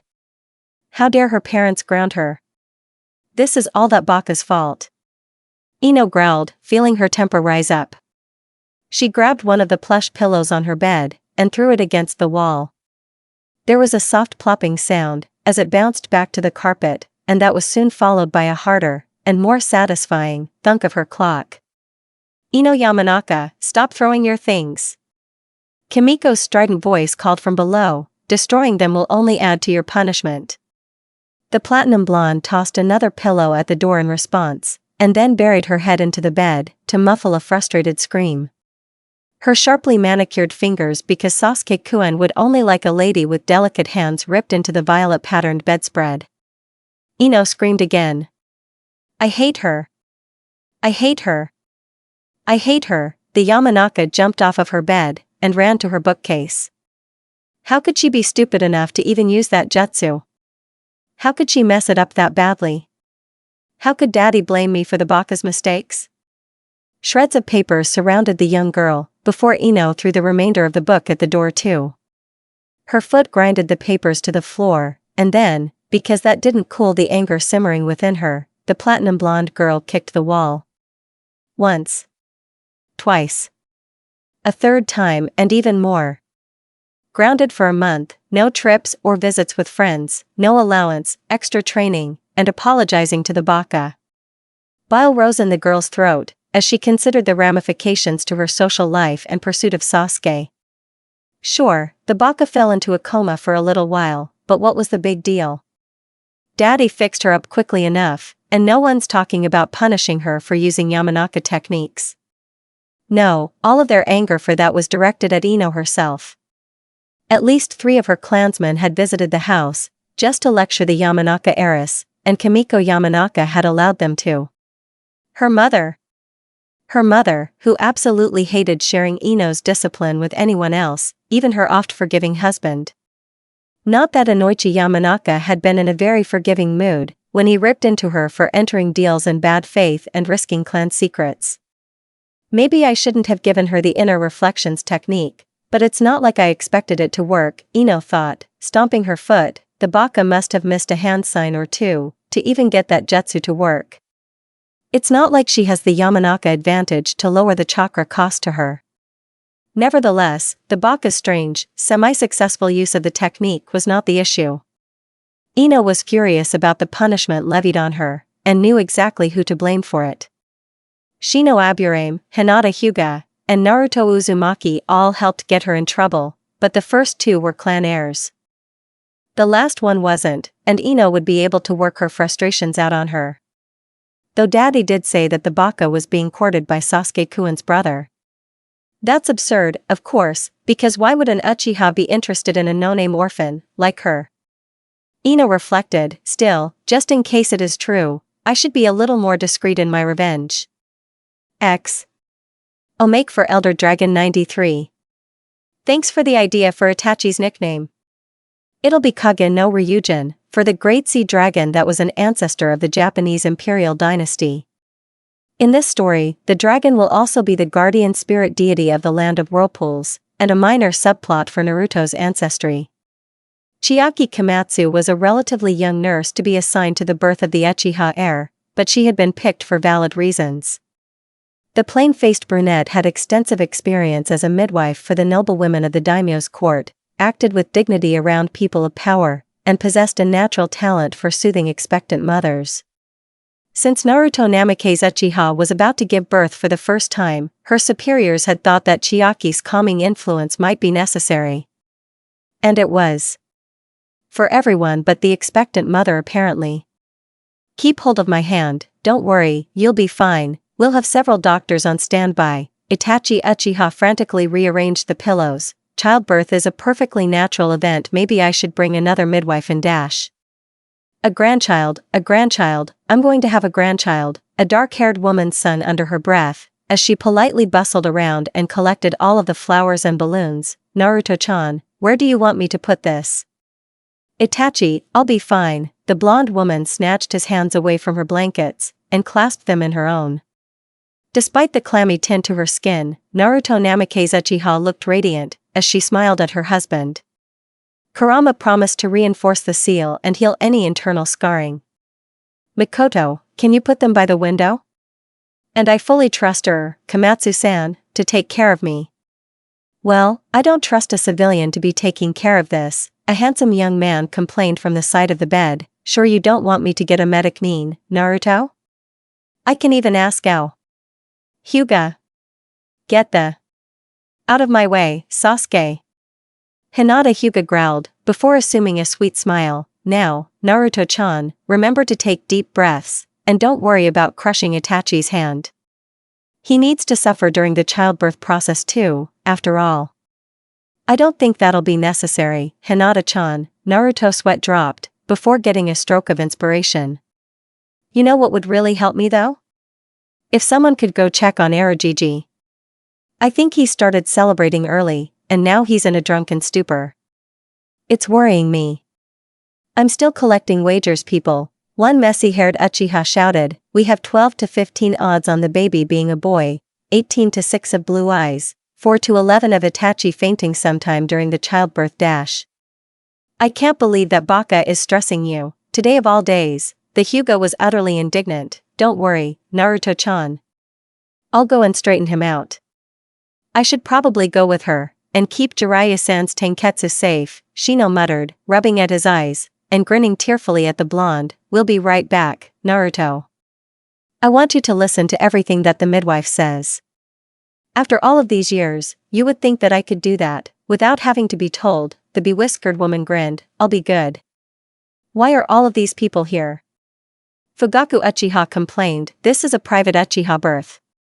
The baby will be a Namikaze and Uzumaki, too, another voice answered cheerfully, and Chiaki's attention was drawn to a masked, silver-haired man on the windowsill. Oh, Naruto-chan. Sorry, I'm late. I found mysterious instructions on my grocery list, which led me on a wildcat chase that got interrupted by a fallen cabbage cart dash. We don't care, Kakashi-senpai, Itachi interrupted, his frazzled nerves displayed in the brief lapse of courtesy. Kindly move from the windowsill, so that the others can enter. It was then that Chiaki's eyes started bugging out. When not one, or two, or three, but almost a full dozen shinobi and kunoichi jumped through the fifth-story window. They handed their gifts over to the dark-haired woman, as men and women of all clans and facial features began to mill around the spacious, but rapidly diminishing in space, hospital room. The brunette woman could even see other individuals hanging around the other buildings outside, that couldn't enter due to the limited room. When she saw two men with bowl cuts, bushy eyebrows, and tight green jumpsuits, literally kick-flip their way in though, Chiaki reached her limit. Okay, that's enough, the brunette nurse said forcefully. When no one's attention turned to her, she withdrew the whistle that all medical professionals were given, and blew it. The piercing noise made her the focus of attention, especially of several pairs of spinning red eyes, and that almost made the nurse shrink back. Then she remembered that she was Chiaki Komatsu, and this was her job. Naruto-san will be going into contractions soon, her voice minutely trembled, but she squared her shoulders and forged on. I will only allow 2 other people in the room during this process. Uchiha-san is allowed to stay, as her husband, but I suggest that the rest of you decide the other choice amongst yourself. Outside. Because I need to rearrange the necessary equipment. The brunette nurse watched with some astonishment as, with minimal grumbling and dirty looks, the vastly more powerful shinobi and kunoichi followed her orders. When the room was finally cleared, she hurried forward, and visually scanned the laying blonde woman. That was kind of awesome, Chiaki-san. Naruto complimented, making the brunette flush red. Indeed, her husband added, very impressive, Komatsu-san. It was nothing, Chiaki replied, fumbling with the wires, as she caught the woman's stunning eyes and the man's handsome smile. The nurse had heard about the couple's charisma, but this was the first time that she had garnered such attention from 2 of the world's most powerful ninja. They're going to have such a beautiful baby, the young woman thought, inwardly giggling. As she arranged the machine, the nurse was ignorant of the argument brewing outside. My first grandchild is being born, and I will be there to see him or her brought to the world. I actually have some experience as a medic. I can be of greater assistance to Naruto than Sasuke. Of course, I should be the one in there. Aniki needs someone to support him. What does Itachi need support for? Naruto-chan is the one giving birth, so I should be there for her. My Manjikyu Sharingan could subdue the Kyuubi if it becomes necessary. Kurama won't be doing anything. You couldn't think of any better excuses to be there, Kakashi? You're drunk, Jiraiya-san. You're not able to help anyone right now, much less Naruto. Am not drunk. And her godfather needs to be there, in case to keep Itachi from doing anything bad. You do understand that Naruto giving birth means that my son has already slept with her? Why do you sound so smug about that, Fugaku? Ugh, this is all so troublesome. I can't believe you dragged me here, Choji. The one voice that wasn't involved in the shouting match was a certain messy-haired teen that had stepped a few meters away from the arguing ninja. Discreetly bringing his hands together, Shursui formed the hand seals for a Kage Bunshin, and then handed his Bunshin some barrier seals. Everyone calmed down. The Bunshin's voice rose above the din, and drew the group's attention, as Shursui snuck back into the room. This is not a day for infighting and arguments. Two good friends of ours, Naruto and Itachi, are going to have their firstborn in a matter of hours, and we should be celebrating that. This couple values everyone here, and if only one of us will be allowed into the room, then we can't make our decision for selfish reasons. We must be noble. We must be honorable. We must be selfless. We must choose the person that will be the most helpful to them, because, and let's be honest, Itachi really needs the support. Shursui, what are you doing with those ceiling tags? Mikoto asked suspiciously, as the teen posted the papers to the door. Shursui ignored her. And I think we can all agree that the right person for the job is the baby Uchiha's future godfather. So, goodbye. Then the Bunshin dispelled itself. A moment later, and 16 kunai hit the wall behind it. Itachi-kun, why are you up this early? Mikoto Uchiha inquired, not bothering to look up from the eggs that she was deftly cracking into the bowl. She already knew that her teenaged son would be taking a seat to the right of Fugaku's regular chair, normally straight hair mussed from sleep. I was planning to go to the Hokage's tower, her son replied, voice softer than usual. The captain and I wanted to check on the paperwork for our teammate. I see, the dark-haired woman's smile faded, and she swiftly moved to add more cabbage to his okonomiyaki. Can you wait a few more minutes? I'll have breakfast ready soon. Yes, mother. Thank you. They stayed silent, as the Uchiha matriarch completed the savory pancake and passed Itachi his plate. As he began eating, Mikoto took her cup of tea, and sat across from him. There was a minute frown on her face, as she studied her eldest son. There were faint crease marks on his forehead, suggesting bad dreams associated with his latest mission. A tired slump to his posture, less visible enjoyment of his favorite breakfast, and not even one baleful look for her blatant staring. Sadly enough, this was an improvement from Itachi's former expression. And now he'll be ensuring that his friend's shinobi insurance and death benefits go to the proper beneficiaries, Mikoto thought. I'm proud of him, and he's grown so much, but Itachi-kun's still my baby boy. At the very least, I want to distract him a little from his morbid thoughts. You know, the Sandame asked me to spend some time with Naruto-chan today, the mother began cheerfully, pushing a glass of milk forward, as Itachi's fork momentarily paused. Is there some okonomiyaki stuck in your throat, Itachi? Have a drink to wash it down. The teenage boy finished his last bite, before Mikoto took his plate. Seeing the pointed look on his mother's face, Itachi glowered at the milk, before accepting the glass. His mother barely held back a frustrated sigh. Honestly, what did she do to deserve two such picky eaters as her sons? I'm sure that we'll have plenty to talk about, Mikoto continued, walking around the table to drop a kiss on the top of his head. There was the instinctive recoil of a teenager, before Itachi's growing maturity reasserted itself, and he accepted the sign of his mother's affection. I have so many wonderful stories about her mother, that I can finally share. We were close friends, you know, just as you and Naruto are now. By the way, is there anything you would like me to pass on? No, thank you, mother, Itachi mumbled, hastily walking out the door. Mikoto internally beamed. There was definitely a flustered look on her normally composed son's face. Mom, why did Itachi sneeze and leave so quickly? Her other baby boy's voice drew her attention, and she saw a sleepy, but mildly irate, Sasuke standing by the door. Undoubtedly, he had expected to at least share breakfast with his hero today, since Itachi was less busy in the weekends. He had some important shinobi business to attend to, sweetheart. Mikoto ushered the younger boy into his seat, before Sasuke-chan's face could do much more than fall in disappointment. There were two types of business that often drew Itachi's attention: shinobi work and clan duties, and the former meant that Sasuke was forbidden from asking more questions. Why did you make so much food? Sasuke asked, instead. Unlike his brother, Sasuke preferred to wake up during the early morning hours.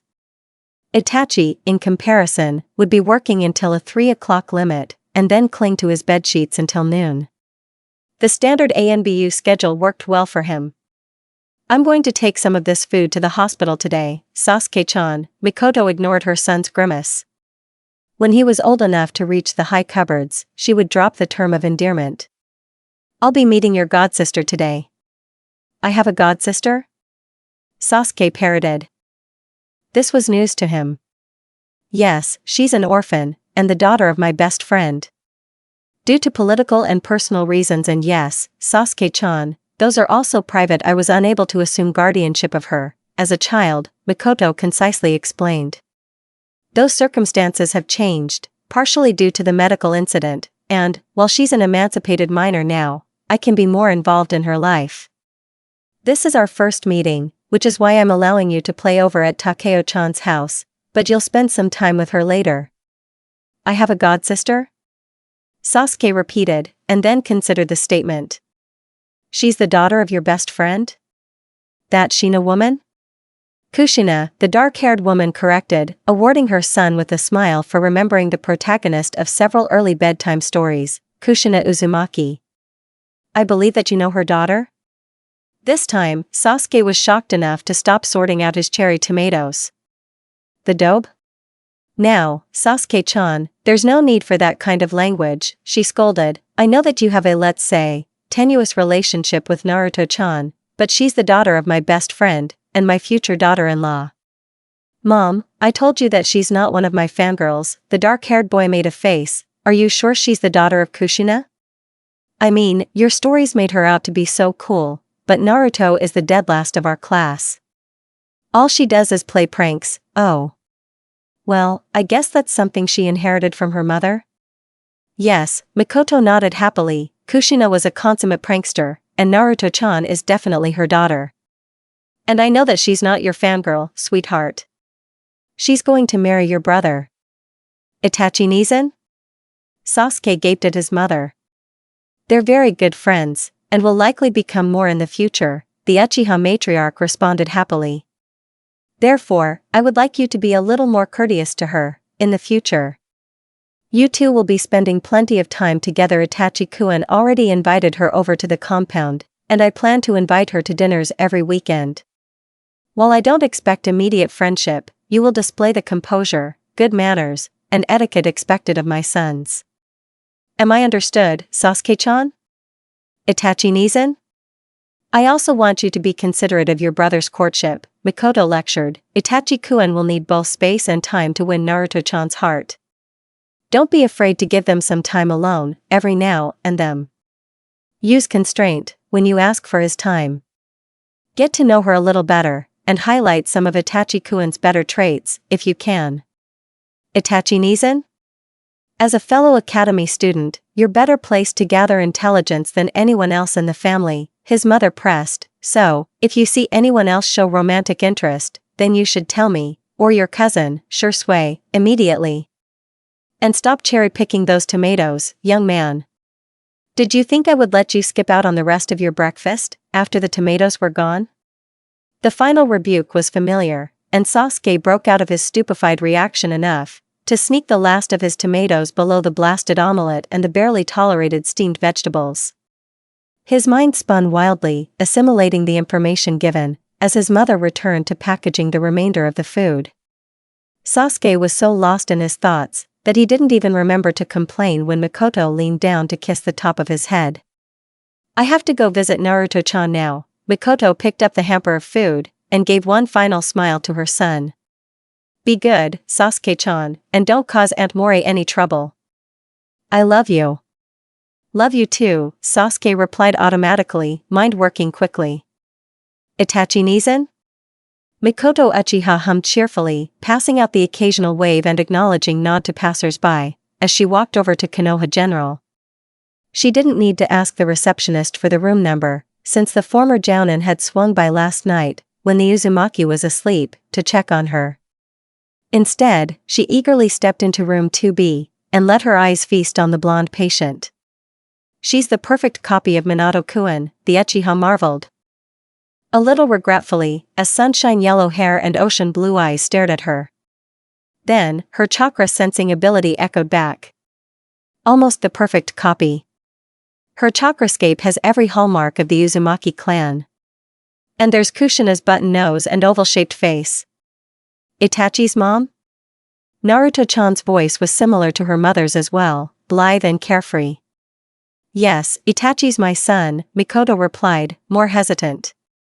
There was some anxiety now, because Kami, she hadn't thought this through, had she? This was an almost 8-year-old girl, Naruto-chan didn't know anything about her, and how could she expect the little girl's forgiveness for abandoning her for all of these years? This was a mistake. She should. I liked your rice balls, Naruto-chan said awkwardly. They were oysters? Yes, Mikoto answered quickly, grabbing on to the topic of conversation, your mother taught me. Ocean-based designs were very popular with her clan. Those familiar blue eyes widened. You knew my mother? Kushina Uzumaki, Mikoto said, feeling indescribably guilty at the hopeful expression on the blonde's face, was my best friend. We met when we were only 6 years old, and were as close as sisters since. We were each other's confidant, training partner, maid of honor, and eventually godmother candidate. She chose me to be your godmother when you were born. There were a few hand-wringing minutes when Naruto Uzumaki didn't say anything. Then sunshine yellow hair tipped to the side, as Naruto-chan cocked her head, and narrowed her rich blue eyes. You couldn't see me? Mikoto's heart had clenched. No. She did not expect for the blonde girl to shrug at the answer. Okay. Can you tell me about her now? Minato never got angry over things that he couldn't change, the dark-haired woman noted, taking a relieved seat by the Uzumaki's bedside. Kushina never held a person's past mistakes against them. On the day that I first met Kushina Uzumaki, Mikoto began, my mother forced me to wear a particularly scratchy formal dress, in a horrible shade of puce. She told me that I was meeting a foreign clan heiress, and was expected to make a good impression. Naturally, Kushina chose to walk in, wearing an oversized men's dress shirt, red shorts, and muddy adventure boots. Naruto Uzumaki's coma and subsequent recovery covered the second half of the week, and fell into the weekend, allowing her to be ready for the academy on Monday. Still a little wobbly on her feet, and reluctant to go to school, the blonde took her time getting ready, until a messy-haired teen appeared at her door. Disregarding her panicked shouts, Shursui Uchiha swept her off her feet, and used 6 consecutive shunshin, to get her to school before the bell rang. When they finally arrived in the courtyard, the Uchiha teen gently lowered her down, and after Naruto's head stopped spinning got kicked in the shins. That was kidnapping, you jerk. Oh, I think my brain is scrambled, Naruto moaned, grabbing her head, ow. Don't do that again. Then the blonde looked around the courtyard, filled with wide-eyed classmates, and huffed. Thank you for bringing me to school, Shursui. No problem, the Uchiha replied, grinning, but why didn't you like it? Was it because there's another Uchiha you'd like to be held by? Shursui quickly performed another shunshin before her feet could reach him again, leaving behind a spluttering, red-faced blonde girl and a courtyard of shocked students. All except for Sasuke Uchiha, who merely face-bombed. Unlike the Uzumaki though, Ino Yamanaka had jumped out of her bed, bright-eyed and bitter-smiled in the morning light. She chose to dress in her favorite purple top, brushed her platinum blonde hair back, and took a crisp apple from the kitchen for breakfast. Her mother, Kimiko, was already up, and gave her a curt greeting, which Ino ignored. The young girl also refused to acknowledge the reminder to come home directly after school. It's not like she had forgotten her unfair punishment. Instead, Ino pasted a smile on her face, arrived early to school, and started talking to one of her many acquaintances. Who spoke to another girl. And yet another, before certain rumors began to spread across the campus. That was why, when Shursui arrived with Naruto Uzumaki in his arms, there were plenty of whispers in the air. Broke into the Uchiha compound and stole Sasuke-kun's boxers. Got rejected, and tried to get his brother's attention instead, to make him jealous. Have you heard what she did? What a floozy. Well, she's obviously got no morals if she's going through his underwear. Not surprised that she seduced the other boy. That was why he brought her to the school absent for the last few days. They say that she was in a hospital, but it's actually because the Uchiha were punishing I know. She's such a whore. She sneaked into Sasuke-kun's bedroom when he was asleep. In a hospital, because she tried to kill herself after the Uchiha rejected her. Who wouldn't?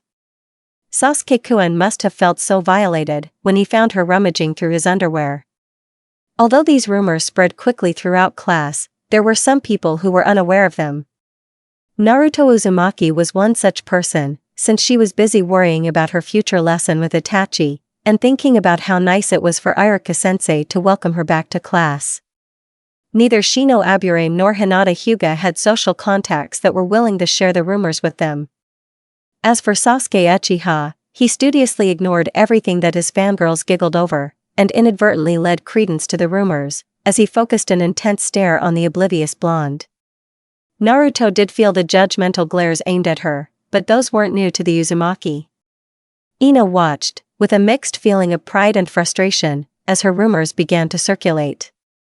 She was smug when Ami-chan deliberately stepped on the Uzumaki's foot on the way to class, and when Rika-chan laughed derisively as the blonde walked by.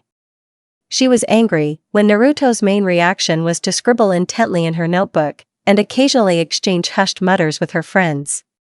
Her revenge was working, but not nearly as well as she had hoped. It was Hinata who finally heard the unkind words spoken about one of her best friends.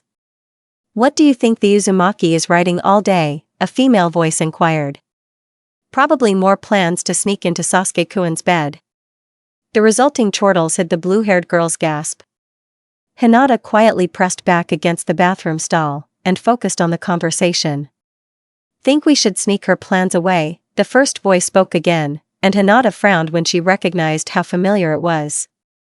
"A classmate? Why not? She'll be totally freaked out when she learns that her secret plans are known to everyone. If we're lucky, the baka will be embarrassed enough to try killing herself again." To say yes such things, Hinata thought, clenching her hands. Her breathing quickened, and she forced chakra into her eyes. There was a moment of disorientation, before the Byakugan activated and an almost perfect, spherical vision assaulted her mind. "There's more than two of them." Deactivating her Byakugan, Hinata placed one chakra-laden foot against the bathroom stall, and the other on the wall, as she pulled herself out of the enclosed space. Then, clinging onto the walls, the blue-haired girl studied the people who had just threatened her best female friend. The Hyuga recognized Naoki and a cinder-haired girl that she vaguely thought was named Anzo, who had spoken. The third girl had pale pink hair past her shoulder blades, and sat directly in front of Hinata during lessons. Sakura had an uncomfortable look on her face as the others spoke, but she didn't argue against them either. Are they the only ones talking about this? Hinata wondered, how did they know that Naruto-chan was in the hospital, and why do they think that she tried to attempt a suicide? Movement at the corner of her eye drew her attention down, and Hinata saw the pink-haired girl lift her head. Sakura's jade-green eyes widened, and her mouth began to open, but then she paused. Hinata had activated her Byakugan again, and the glare that the intimidating dojutsu formed made every warning bell in the Haruno's mind ring. Sakura stayed silent. A few minutes later, and the three girls left the bathroom. A moment after that, Hinata somersaulted back on the ground, feeling over half of her limited chakra reserves diminished. Had the previous conversation not worried her so, she would have been more dismayed that they were scheduled to practice the bunshin in class today. They won't be able to steal Naruto-chan's notebook, Hinata knew, but those rumors are more worrying.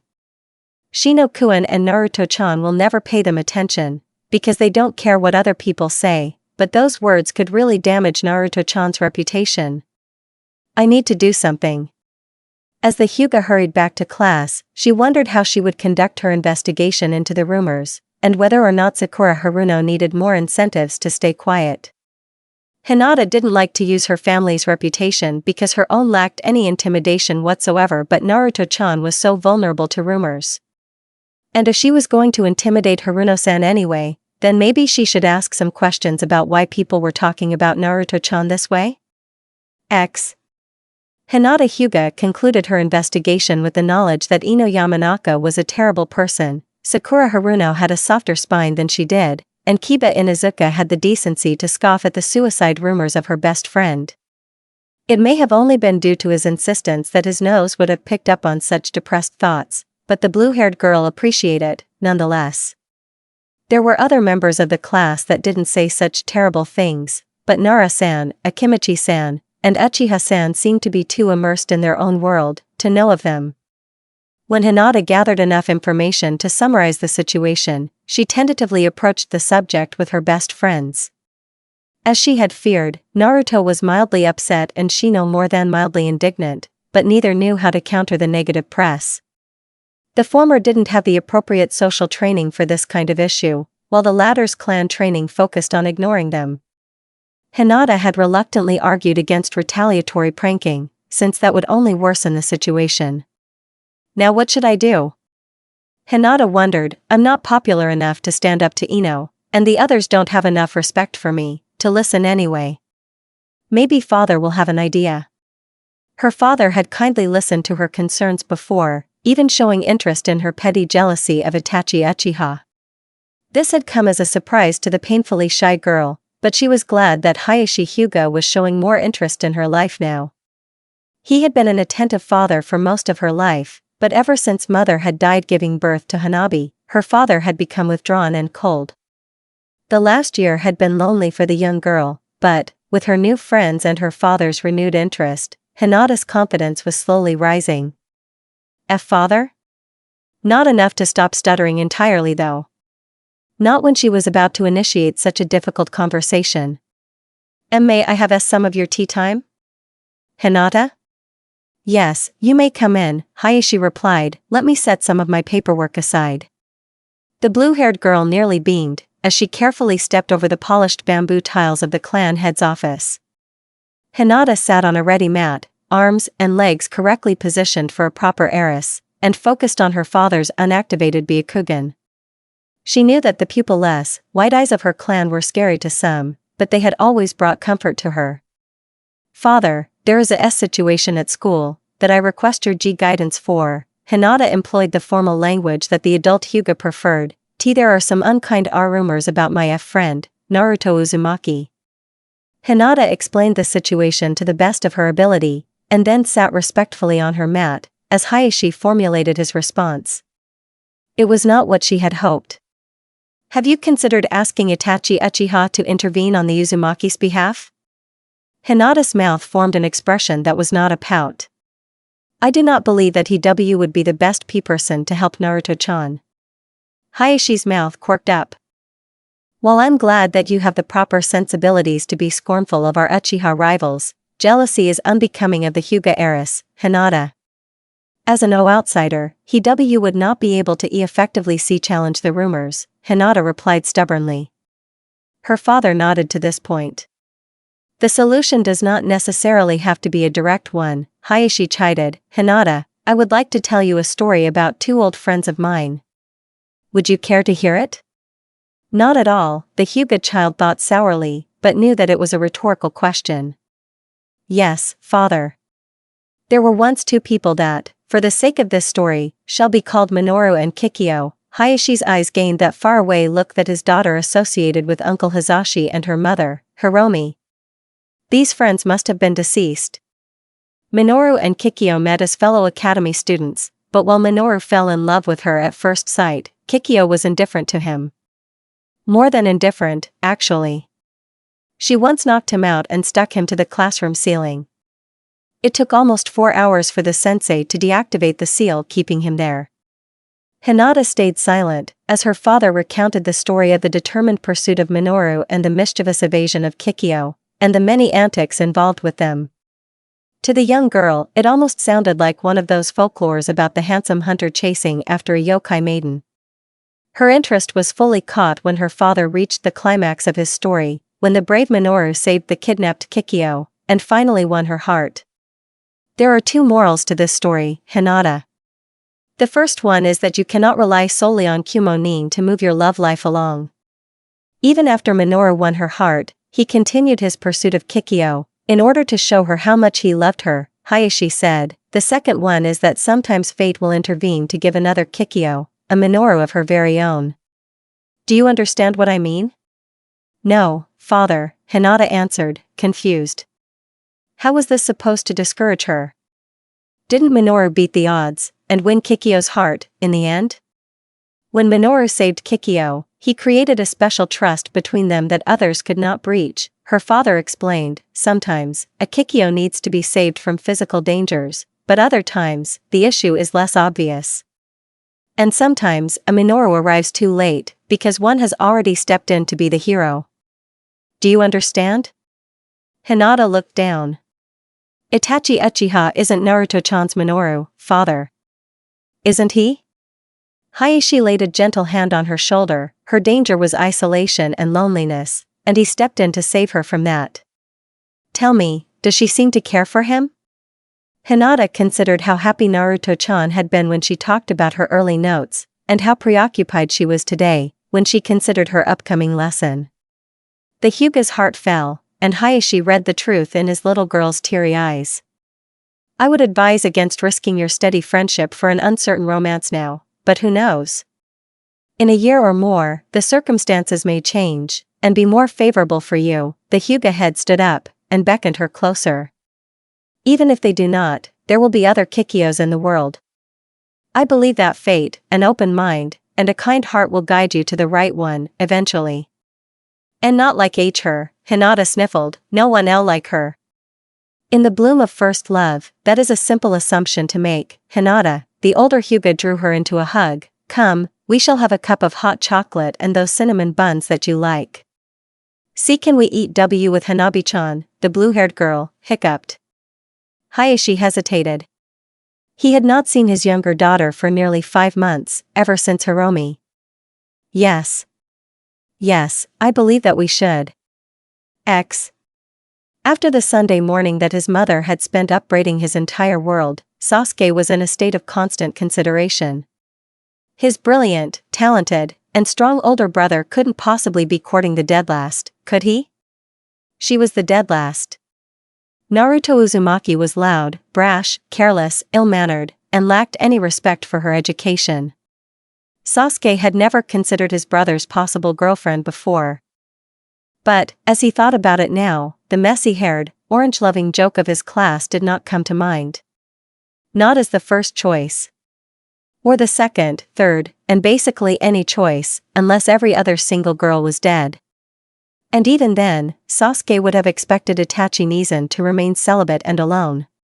His mother was convinced Naruto Uzumaki would be her daughter-in-law though, and while some of his mother's claims could be outlandish, she never lied. Mikoto Uchiha stated that her eldest son and the dead last of Sasuke's class were good friends, and therefore, they must be. Since it was difficult to reconcile his mother's aversion to lying with his brother's courtship of the dobe, Sasuke resolved to observe the girl.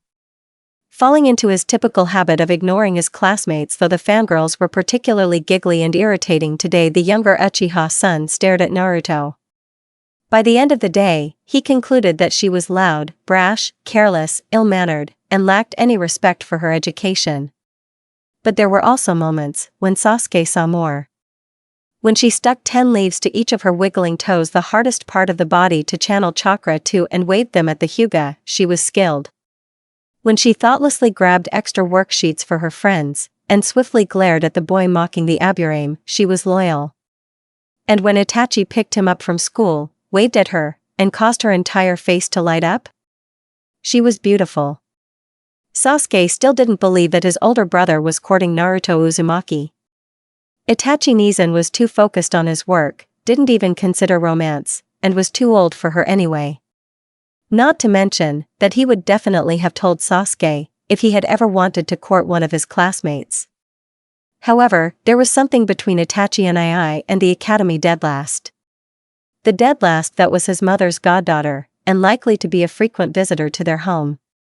The dead last that was a single girl that his brother was willing to spend time with, and cared for. There was no romance there, but Itachi and I simply didn't have any other female friends. She could become his sister-in-law one day. Of all the people that Itachi and I could have chosen, Sasuke mentally sighed, following his brother home. The second day was another pattern of the first, until a determined, but clearly reluctant, Hinata Hyuga approached them, and asked for a moment to talk with Itachi and I.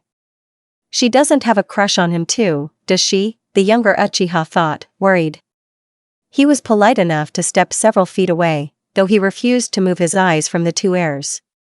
It was a public area, so the actions were acceptable, if borderline rude. No. I think she actually doesn't like him. I never thought I would meet a girl that didn't like Itachi and I. Trust a Hyuga to be prejudiced against his wonderful brother. Father was right when he said that the Hyuga clan lacked common sense. Sasuke wondered what the Hyuga wanted to talk to his brother about. Itachi and I broached the subject as they were taking their shoes off. Sasuke, have you heard any of the rumors currently spreading throughout your class? Sasuke shook his head in the negative.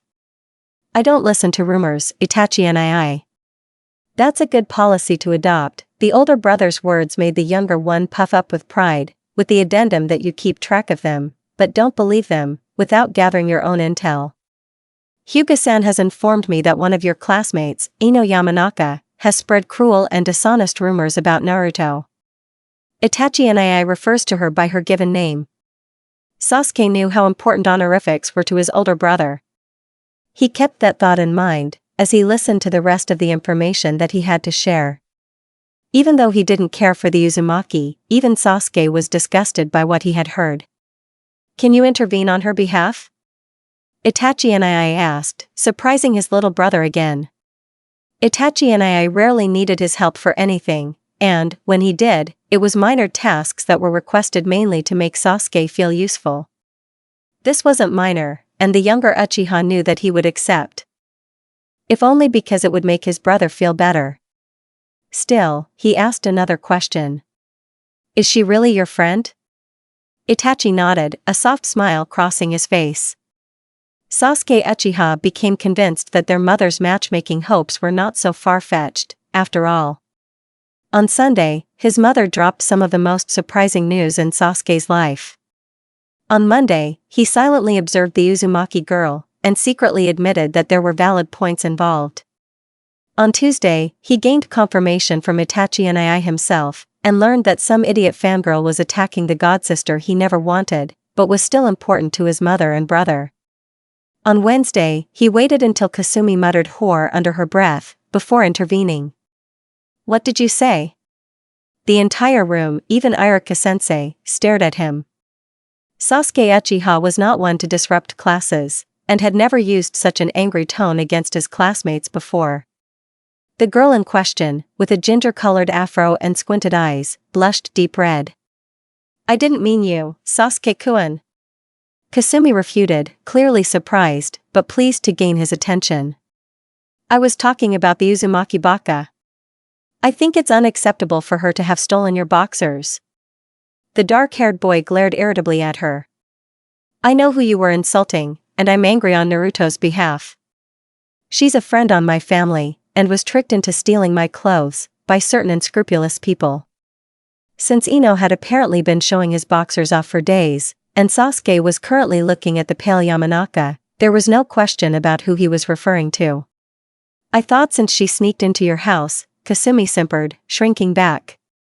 Don't insult the Uchiha compound's security. Sasuke snapped back, did you think that a simple academy student could get into my house, unless she was invited in? My mother was aware that she needed the boxers for something, and decided to let her take them. She has a lot of trust in Naruto. And at least half of that statement had been true. Sasuke, do you really think that this is the time and place to have this discussion? Iruka interrupted, giving him a warning look, please sit down. Since this is your first infraction, I'll waive off a punishment, but you will get detention, if you continue. Sasuke nodded, but surprised his sensei when he continued talking. I accept the detention, sensei.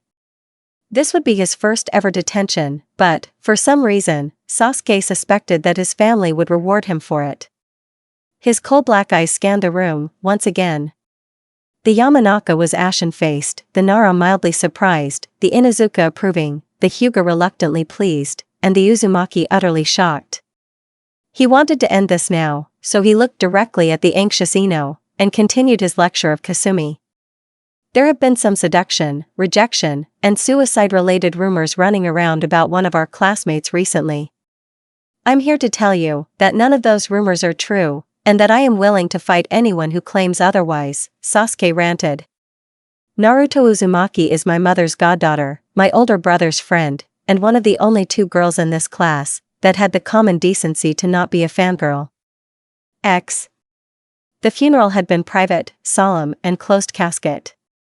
Miroku was from a civilian family, and only his elderly mother, older sister, brother-in-law, and 2 nieces filled the family aisle.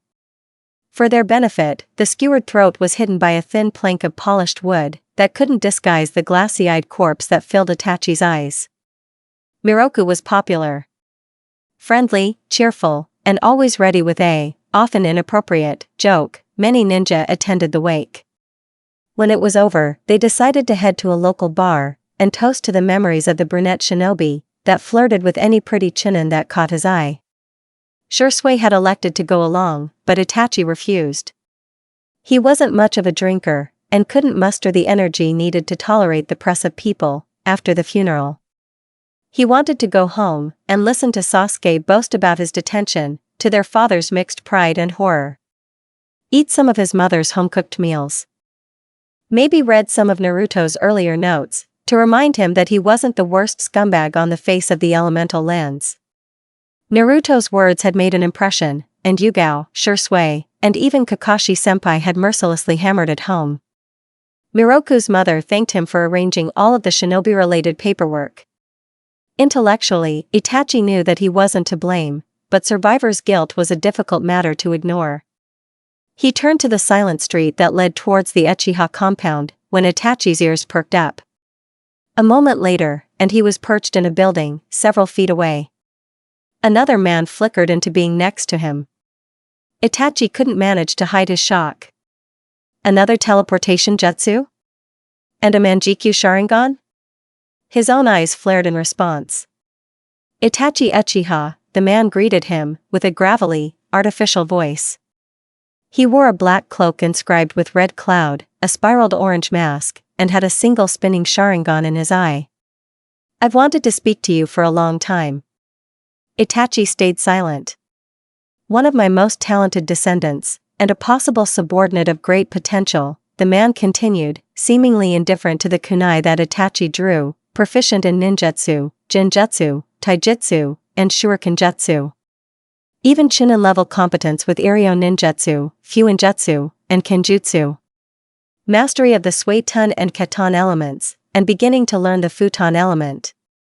A summoner of the Crow contract. A wielder of the Manjikyu Sharingan. Itachi refused to speak, and the masked individual kept talking. You were such a pacifistic, gentle child that I doubted you would ever reach the stage of the Manjikyu, the man said. I arranged that test for you, and I must admit that you have surpassed my every expectation. Well done, Itachi. This got a reaction. You ordered those Kiri shinobi to attack us? You killed Miroku? The narrowed eyes and tense body caused the man to chuckle. It was a deep and bitter sound, but more realistic than any tone he had voiced so far. I am not surprised that this would be your reaction. You have always been an aloof child, but your unexpected affection for the Jinchuriki changed you. As love has for many people over countless generations. The moment people come to know love, they run the risk of carrying hate. What do you want from me? Itachi asked. The man fell silent for a moment, and then clapped his hands together. The sudden noise unnerved Itachi, but the dark-haired teen refused to show it. I think the better question would be, what can I give you? The masked stranger responded. In this case, I intend to destroy the village, capture the bijou, and establish a new world order. If you join me, then I will spare your immediate family and cousin. I will grant you a place in my new world, and one final prize. Kushina Uzumaki died after her bijou was extracted, but if you join me, I shall save her daughter's life, and gift her to you.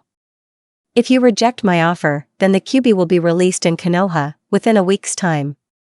You alone have the power to spare Naruto Uzumaki's death. On the morning of the 21st of May, the citizens of Konoha woke up to some shocking news. Last night, the Uchiha compound was infiltrated by a masked ninja, that was previously marked by the deceased Yondaime Hokage as the man responsible for the Kyuubi attack.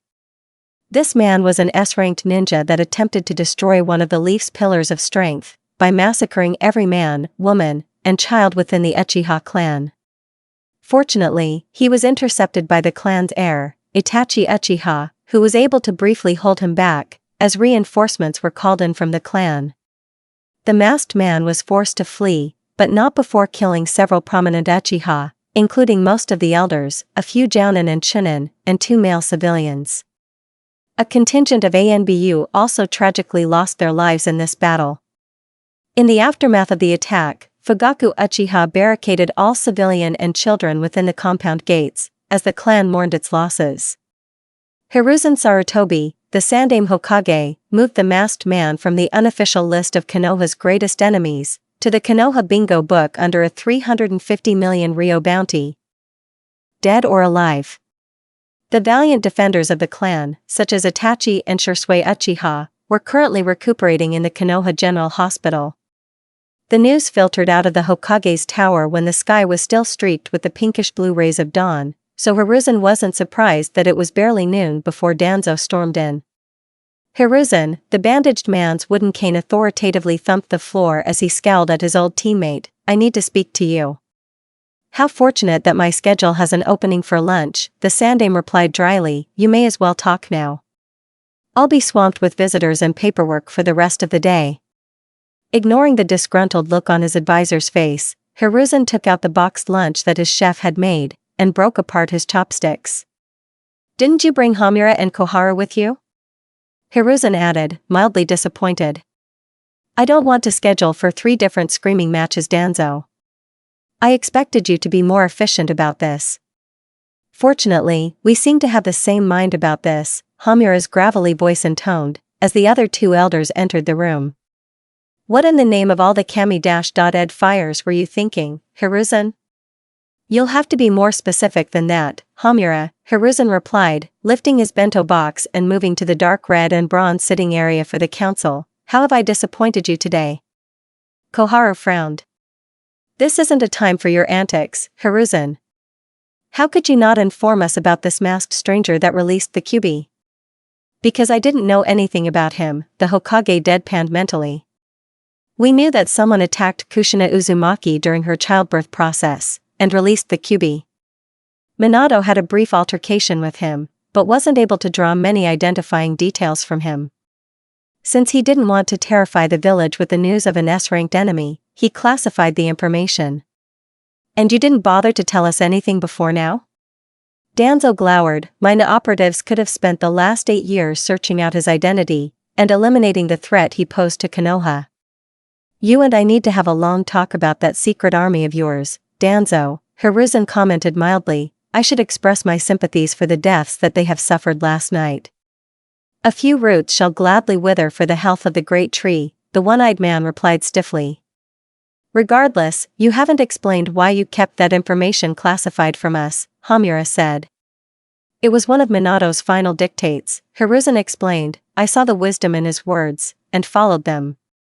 Neither of the male elders seemed pacified by this, and were opening their mouths to argue, when support came from an unlikely source.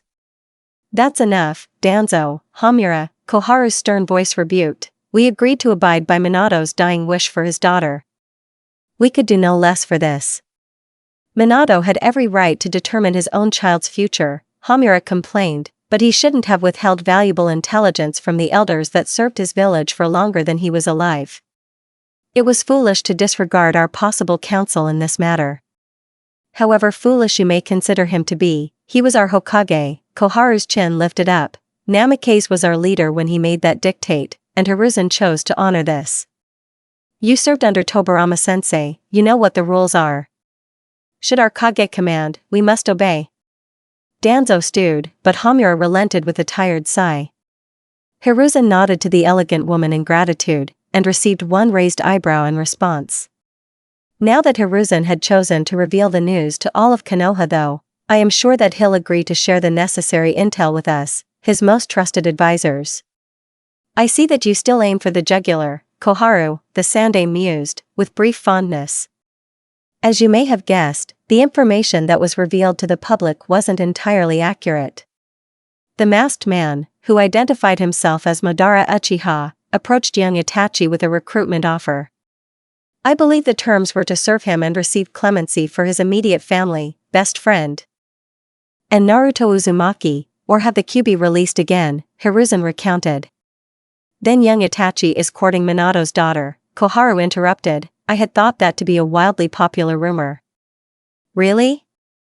I haven't heard of it until today, Hamura commented. Should we allow an element of an at-risk clan to associate with the Jinchuriki? First, Itachi Uchiha's loyalty to Konoha is unquestionable, as we have proven through his spying activities on his own family, Hiruzen said flatly, as the two elders had the grace to look embarrassed. Second, I have encouraged him to build a friendship with Naruto, and they seem to be getting along well. And finally, I don't want to see that look on your face, Danzo. We may be meddlesome old men and women, but we haven't sunk so low as to break apart two children for Konoha's betterment. I would have only discouraged other suitors, Danzo shrugged. The Uchiha clan's Sharingan would be complemented by the Uzumaki's vast chakra reserves and rapid healing. Hiruzen's mouth opened and closed soundlessly for a whole minute. I don't care. Don't do that. Back to the unconfirmed Madara Uchiha, Koharu prompted, eager to move the conversation along. The Hokage recovered his aplomb. Yes, well, Itachi requested some time to come to his decision, and then promptly shared the intelligence with me. I decided that the threat was baseless. If the supposed Madara Uchiha wanted to recruit Itachi, then he could have easily instigated the events first, and kept Naruto Uzumaki or Sasuke Uchiha alive to keep Itachi in line. This situation doesn't match the one from 8 years ago. Naruto Uzumaki has a stronger seal, that isn't weakened from the trials of pregnancy, and keeps the Kyuubi in a coma-like stasis state. Instead, we chose to leverage this event, in order to deal with the Uchiha clan's coup d'etat. Hiruzen continued. Young Itachi agreed to help the masked man, but suggested that they massacre his clan, in order to gain revenge for turning their backs on Madara Uchiha all of those years ago. The main instigators of the rebellion were killed first, and then events occurred similarly to the news released. Hamura nodded thoughtfully. A sound idea. However, it would be a fair assumption that this Madara Uchiha would want to attack the village on a later date?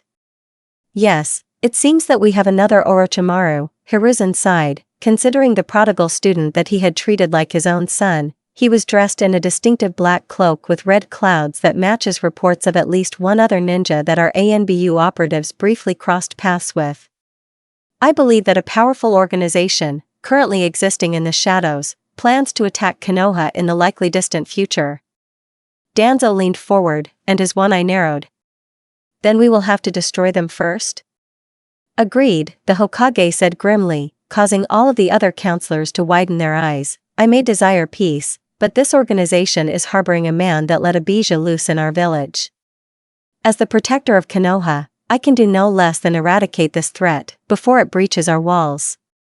We will do whatever it is in our power to help you, Hokage-sama, Hamura said respectfully. Thank you, old friend, the Sandaime replied. For now, I only need you to read the dossiers written on the masked man. I have decided to compile separate ones, for the current attacker and for the Kyuubi one, though it seems increasingly likely that they are the same person. Sleep on them, and we shall have another meeting tomorrow, to discuss our perspectives. A few more details were discussed, namely the time of their next meeting, before his old teammates shuffled out the door. A little more relaxed now, since the conversation had gone well, Hiruzen took out a fresh sheet of paper and an inkwell, and began penning a note to his erstwhile student. Jiraiya's expertise with Fuinjutsu will be invaluable when unraveling Danzo's secrecy seal, Hiruzen thought, mind flitting to the Forna operatives that Itachi Uchiha had put into a coma. It's time that I hide away the peaceful side that my friends so bemoan in me, and ruthlessly uncover all of the secrets in my village. Sh Shursue. What are you doing? The gurgled voice broke, as his katana neatly swept through Miori-san's jugular. The front of the dying man's chin and vest was dirted with blood and powdered sugar. Miori-san liked to visit the bakery each day for his favorite glazed apple tarts. Why would you betray the clan? Despite his arthritis, Elder Kaoru managed to dodge the first volley. The shuriken pinned his sagging flesh to the wall in the second volley though. Ah! Traitor! You chose them over us. Blood pooled the streets, and stained his hands. He brought them together for a shunshin, before cousin Aoki's fireballs could reach him. His own Phoenix Sage Fire technique burned the flesh off of the man's bones. Shursue blinked away the acrid smoke, and felt his eyes burn. The 4 curved spikes of the pinwheel I spun, but the messy-haired wielder was unaware of this. Shursui's heart burned with self-loathing, even as he stepped forward into yet another dance of death. He was too well trained to scream when he woke up. Instead, his fingers dug deeply enough to the palm of his hand to draw blood, his mouth clamped shut to swallow back bile, and salty tears dripped down his eyes. It was when Shursue was sure that he wouldn't make a sound, that he raised his face from the pillow and looked around the room. His hair was matted with sweat, the unruly strands even bothering to stay slick against his forehead. Itachi stared back at him soundlessly. Shursue flopped back down on the bed. I deserve my own hospital room, he declared in a raspy voice. I am an important and valuable member of the Yuke Konoha. I am insulted that I have been given only half of a hospital room. Less than half, his cousin's level voice corrected. Part of the room has been taken over by gifts from well-wishers. A mirthless smile crossed his face, as Shursue looked at the tokens of appreciation he had received for killing his own kinsman. Don't be humble, Itachi. I'm sure that some of those flowers and chocolates are from your own fangirls. Making light of the situation will not help you, Shursue. There was a soft sigh from Itachi's direction. Shursue's eyes rolled back to the ceiling. Blank. White. Bland. You sound like Aunt Makoto. In fact, I'm sure that you'll make some woman a wonderful house husband one day, the messy-haired teen added, a hint of humor entering his voice. Your girlfriend already wants to be the Hokage. She can aim for the highest position in the village, while you keep house and raise the kids. Would you like to talk about it? Itachi asked compassionately. Shursue sat up on the bed noting that some lucky nurse had changed him into a hospital-issued gown and scowled. What would you know about what I went through? Itachi blinked. His ink-toned eyes turned into the unique design of the Manjikyu Sharingan. Shursue flopped back down. Right. Okay. Sorry. There was a moment of silence, and then he started talking. I don't know which one activated it. There were so many people, Tachi. So many, and I have a Sharingan that shows I regretted his or her death, but I don't even know which death activated it. I killed so many it could be any of them. Maybe it was all of them, Itachi replied listlessly. Maybe it was none of them, but the idea of killing our family. You've always been so loyal to the clan, that I should have known that you ran the risk of activating the Manjikyu. I'm sorry, Shursue. The messy-haired teen's voice was downright venomous this time. Don't. You. Dare. Itachi. Don't you dare blame yourself for something that was entirely out of your control. They chose to betray Konoha, they chose to betray our family. You can't possibly blame yourself for preserving the clan's honor and preventing an even bigger massacre for the Uchiha. Shursue was worried, since his younger cousin fell silent at those words. Then, after a few minutes, he spoke. I see, Itachi said quietly, but if I can't blame myself, then why can you? X. There was an oppressive sense of normalcy hanging over the class today. It was putting Naruto on edge, because for the last 3 days Shursue had insisted on escorting her to school, but was entirely absent today. Sasuke was absent too, and people noticed that, especially since it was only the second day since he publicly defended Academy dead last. Then there were the rumors spreading over Konoha, with adults whispering about Uchiha and break-ins, that fell suspiciously silent when any kids wandered by. All of the students were curious about what had happened to the Uchiha clan. And since Naruto apparently was best friends with the Uchiha matriarch and heir now. I don't know. Okay, the Uzumaki snapped, her temper not in the least improved by Ami's demands for information. Leave me the alone. Why yes, Hinata supported, activating her Byakugan and making one student step back. Please leave us alone. Irika's big head jutsu was able to discipline the class more effectively, and the blonde was able to sit back, ignore her sensei, and worry about her ANBU. Anxiety gnawed at her stomach, even though she knew that Itachi was strong, and likely to be fine. But whoever broke into the Uchiha compound had to be strong too, didn't they? She heard that some Uchiha were killed, and since Shisui was absent. I can't wait anymore. Naruto confessed, once they had relocated to the rooftop. The day's not even half over, and I'm going mad with worry. Shino placed his unopened bento to the side. This is not surprising. Why? Because you are a caring person, and Itachi Uchiha was your first friend. It is likely that he is being kept in Konoha General. Naruto's ocean blue eyes gleamed. Then I can visit him. But I would have to skip school. Hinata and Shino exchanged a look. We should go with YU, the Hyuga tentatively said. The blonde's eyes widened. Hinata? You want to break a rule? All of the detention tasks are moved over to the weekend, the Aburame observed, his high collar hiding the smile on his face. It would be a shame to leave Sasuke Uchiha to go through them alone. And we already helped you break into a Clan C compound, Hinata added forlornly. I broke the law, Naruto-chan. The Uzumaki beamed. I knew it wouldn't take long to corrupt you too. There was no better time to sneak out of class than now, so Hinata's Byakugan briefly scanned the grounds, before the three walked down the building.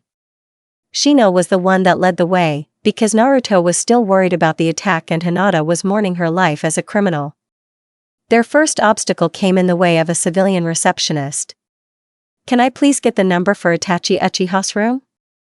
Naruto angled her head up, and was met with unfriendly hazel eyes. Sorry kid, the woman didn't sound even mildly apologetic, but the room is visiting list only. So he's not dead, the Uzumaki thought, as relief swept through her body, closely followed by determination. I am a friend of his. Can you check the list for Naruto Uzumaki? You and every other unattached girl in Konoha. The woman rolled her eyes. You're younger than most though. Do you have any gifts? You can put them in a bin over there. They'll be collected later in the day, and sent up to Uchiha-san's room. I'm not his girlfriend. Naruto squeaked, blushing brightly. Behind her, a small growl could be heard from Hinata's direction. We're friends. The woman looked at her dubiously. I don't have time for your lies, kid. Go back to school. There's no way that your name could be on the list. None of the three truant academy students looked likely to be on the visitors list for this particular important patient. The Aburame was clearly too young to have run missions with him, the Hyuga was from a rival clan, and the Uzumaki was a social pariah that would be invisible to Itachi Uchiha. Surely it cannot take much to check your list, receptionist-san, a deep, cultured voice said disapprovingly. When Hinata gasped, Naruto turned her head around to see a tall man, with stern features, dark brown hair, and pale eyes. Standing next to him was a branch member attendant with a bundled child in her arms. Hyuga-sama, the woman stumbled, my apologies sir, but none of these children could be dash. As I said, it would not take too much time and effort to check, Hayashi interrupted. Looking over to his daughter, Hinata. I believe you have school now. The blue-haired girl's cheeks bled crimson, as she bowed her head. Yes, father. Naruto didn't take well to a disapproving look aimed at one of her best friends, so she sidled closer to the bluinette. She came here to support me. And you came here to support Itachi Uchiha? Hayashi asked, a strange undercurrent to his voice. For a second, the Uzumaki almost believed it to be laughter. I am not surprised that she would follow you here. Your father was also a charismatic individual. Hinata will not be punished, as long as this remains a singular event. Receptionist-san, have you checked the list yet? The Hyuga had inquired, ignoring the gaping of his daughter and her two friends. The woman at the desk flushed in embarrassment. I'll do it right now, Hyuga-sama. She took out a handwritten list given to her by Makoto Uchiha, and scanned the short list of names. Fourth from the top, after Itachi Uchiha's immediate family, was a neat scrawl of Naruto Uzumaki. She's on the list, the woman exclaimed, looking at the Uzumaki in shock. Naruto grinned smugly. Can I have the room number now? For C, the receptionist mumbled, looking down on the list again, and blinking her eyes as though doubting her ability to read, but none of the others are there. That should be fine, Shino adjusted his glasses. If I return quickly, then I can attend to the remainder of Irika-sensei's lecture on Iwa's flora and fauna. That's an admirable dedication to your studies, Shino, Hayashi approved, though my daughter will not be joining you. Since she's here, she can attend Hanabi's checkup with me. Yes, father, Hinata affirmed happily, before regarding her blonde friend, Naruto-chan. I'll be fine, the Uzumaki waved at them, and headed towards the elevator. If I don't see you later today, then I'll tell you everything at lunch tomorrow. X. When Itachi heard a tentative knock on the door, he thought that his mother and Sasuke must have finished lunch early. Then a messy blonde head poked its way through the door, and he found bright ocean blue arresting him to his position. Itachi. Naruto's normal volume was a step higher than others, but this was almost a relieved shout as she barreled in. The dark-haired teen braced his body, expecting her to tackle him into a hug, but was surprised when she skidded to a stop by the bed instead. The Uzumaki offered him a nervous smile, as she awkwardly petted his hand in welcome. Is Naruto Uzumaki finally learning tact? The teen wondered, strangely disappointed by the underwhelming gesture. Oh Naruto. Hi. There was a forced grin on her face, that became more genuine as she scanned his body for injuries. I was worried about you. Itachi gestured to his bed, and watched the oddly red-faced blonde perch on the end. Didn't you get my note? What is that? Naruto's attention strayed, as Itazura flew through the window. The Uchiha found his interest caught more by the wide-eyed fascination of his friend, than the summoned crow landing in front of her. Itazura lifted his leg, and impatiently cawed, as Naruto didn't move. This is Itazura, Itachi introduced, reaching forward but having the crow hop away from his grasp. He's one of my messenger summons, and he refuses to relinquish his notes to anyone but the recipient. He won't even give them to me. Naruto's lips twitched, and she released a giggle at the comically dodging crow. I can see that. The blonde reached forward, and Itazura didn't shy away from her, as she clumsily unwrapped the message. I thought that summons could talk. All of the members of the major tribes can speak the human tongue, Itachi explained. A few of my crows can speak, but Itazura isn't one of them. Well, thank you, Itazura. The Uzumaki placed the note into her pocket, and withdrew her unfinished bento from her bag. I made some hamburger steak for lunch today. Would you like some, Itazura? While the crow may not have been able to speak Japanese, he clearly understood what hamburger steak meant. There was an approving squawk from the omnivorous bird, as it clumsily hopped closer to the blonde's hand. Soon there was a sizable bit of hamburger steak in his stomach, and Naruto was allowed to tentatively brush her fingers against Itazura's soft, pitch-black feathers. I think you may have stolen my summon, Itachi observed, amusement coiling in his stomach. You responded well to food too, Naruto reminded him, ducking her head down. Thank you for adding my name to the visitors list. Visitors list? Ah, that explains the peace I've had so far.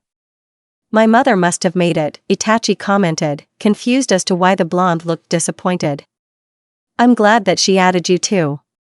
The reminder of what the visitors list was for sobered the Uzumaki. I heard that there was an attack. Is Shursui alright? What happened? A masked individual attempted to breach the Uchiha compound, and killed a few people before we could drive him away, Itachi explained, feeling apologetic. I'm sorry, but I don't think that I'm allowed to say much more. Naruto wasn't as disappointed as she had thought she'd be. I'm just glad that you're okay. Aren't you glad that I'm okay too, Naruto? Shursui Uchiha demanded, as he returned from the bathroom.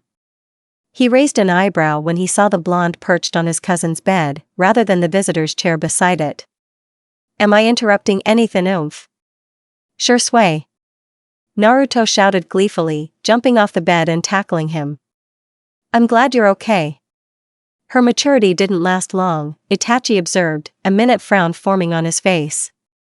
Whoa there, Naruto, the messy-haired teen laughed, hugging her back. Don't show so much enthusiasm in front of your boyfriend.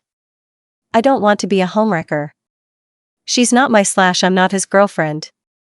Two voices responded in near sync, before they looked at one another.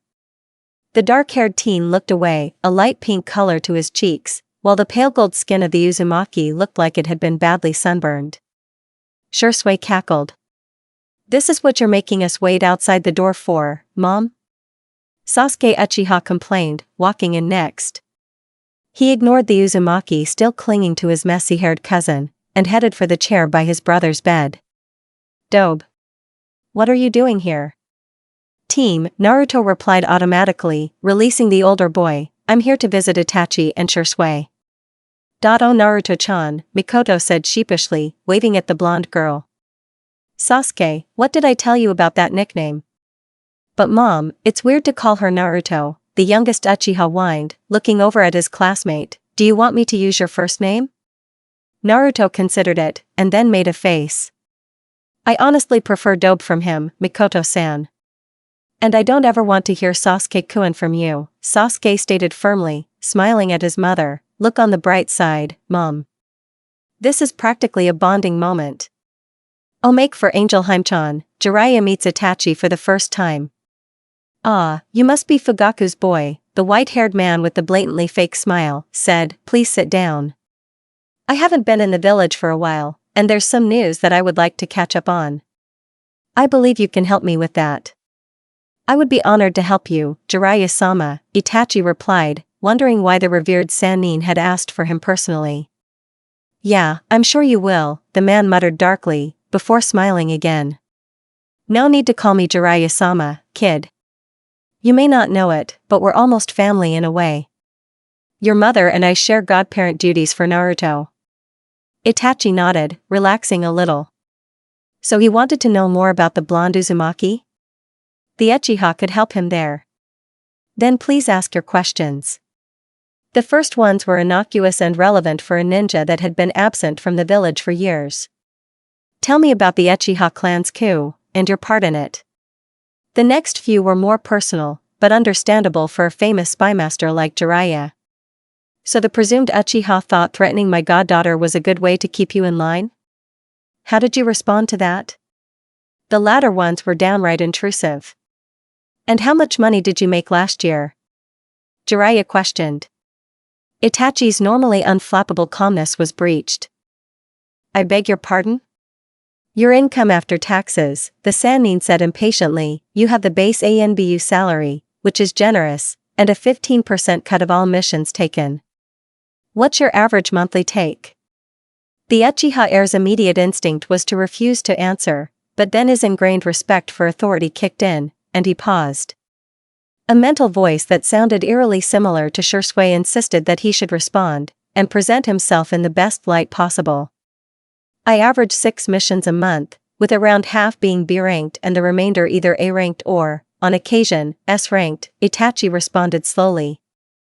Uchiha law requires a quarter of pre-taxed payments to be turned over to the clan, but the remainder is placed in my bank account. And you've been in ANBU for 8 months now, Jiraiya continued, looking over his papers. I see. What do you have in terms of expenses? I live with my parents, rent-free, Itachi answered. They cover my food and housing costs. I pay for my shinobi gear and personal effects. Then you'll have a nice nest egg ready. In a few years, the Sannin was grudgingly approving, so you live with your parents now. Do you intend to stay there after you get married? No, was the answer. I plan to purchase my own home before marriage? Don't make it sound like a question. Jiraiya barked, your health insurance and death benefits?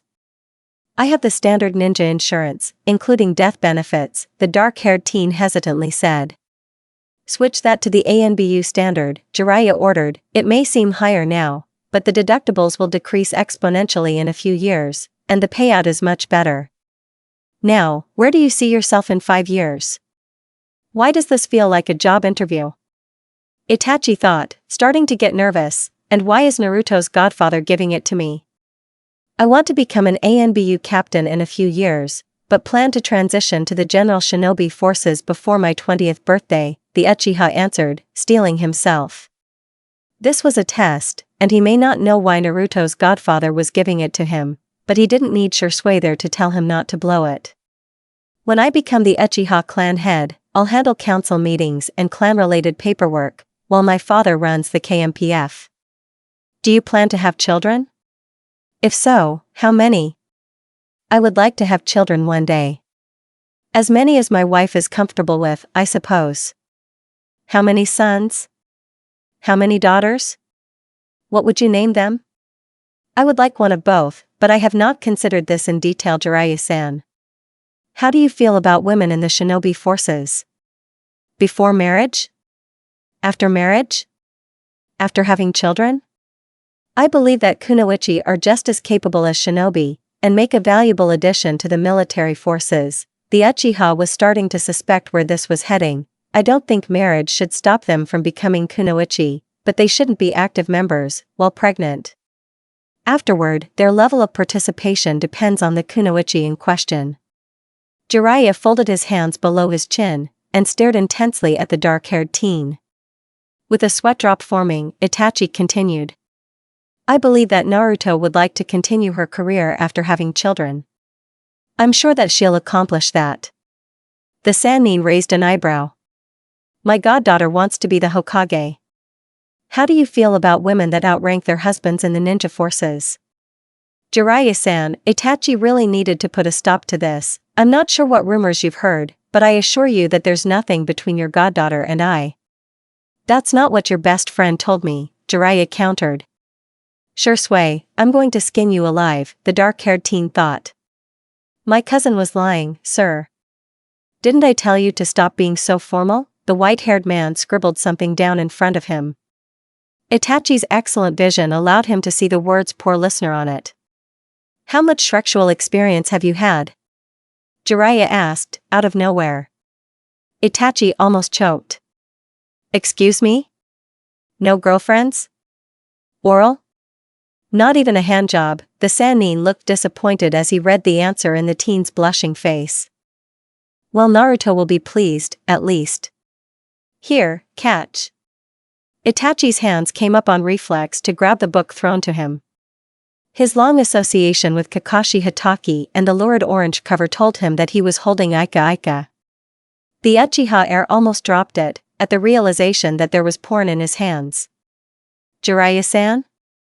We'll start off with chapter 2 first, the white-haired man instructed, taking out his own copy and giving a perverted giggle. You're not who I would have chosen, but Kami knows that Kushina would have adored you, and Minato would have respected you. You're the type of man that he could have trusted his little girl to. Thank you? Itachi didn't have any romantic intentions towards Naruto, but he couldn't deny how flattering it was to know that the yellow flash would have accepted him as the blonde's boyfriend. Now, as you can see from the look of rapture on Mariki-chan's face, a woman loves to have her clitoris stimulated. Then again, maybe this is an honor that I can do without, the dark-haired teen thought, as Jiraiya started to talk about bondage ropes, safe words, and whipped cream. It was too horrifying not to listen to.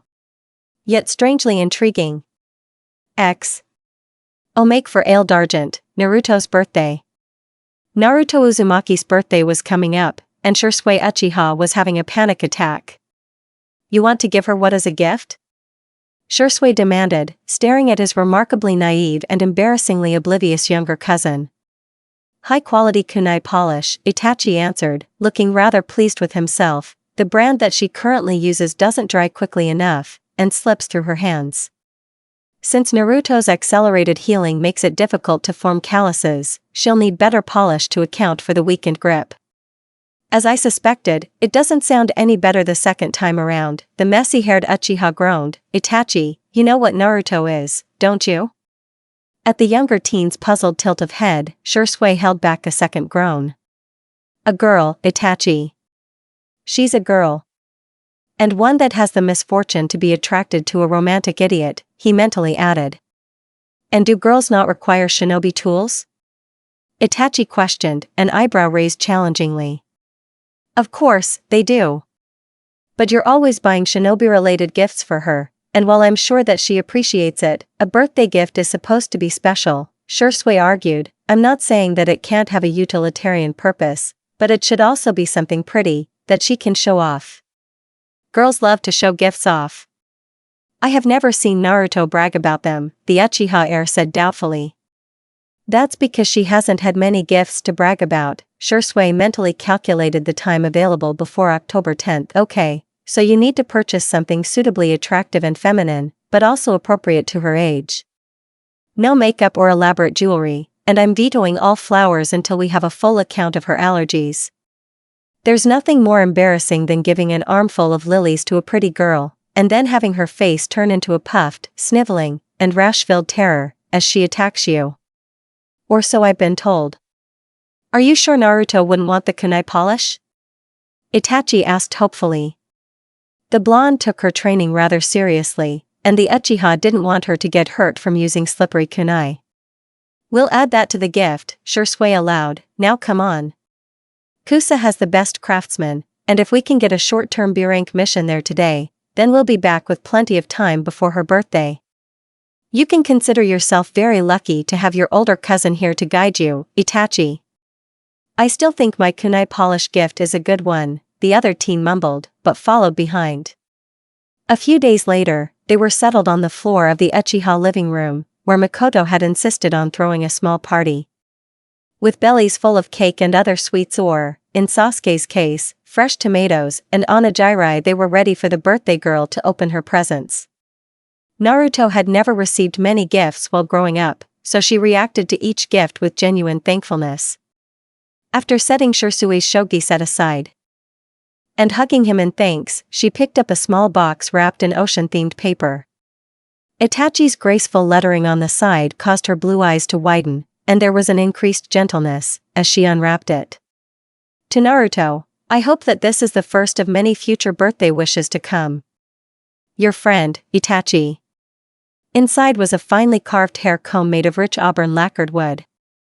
Painted on the top was a delicate swirl of blue and white flowers. The bottom caps of the comb's teeth glistened slightly, and Naruto recognized that they would be hollow, for her to fill with a poison or paralytic.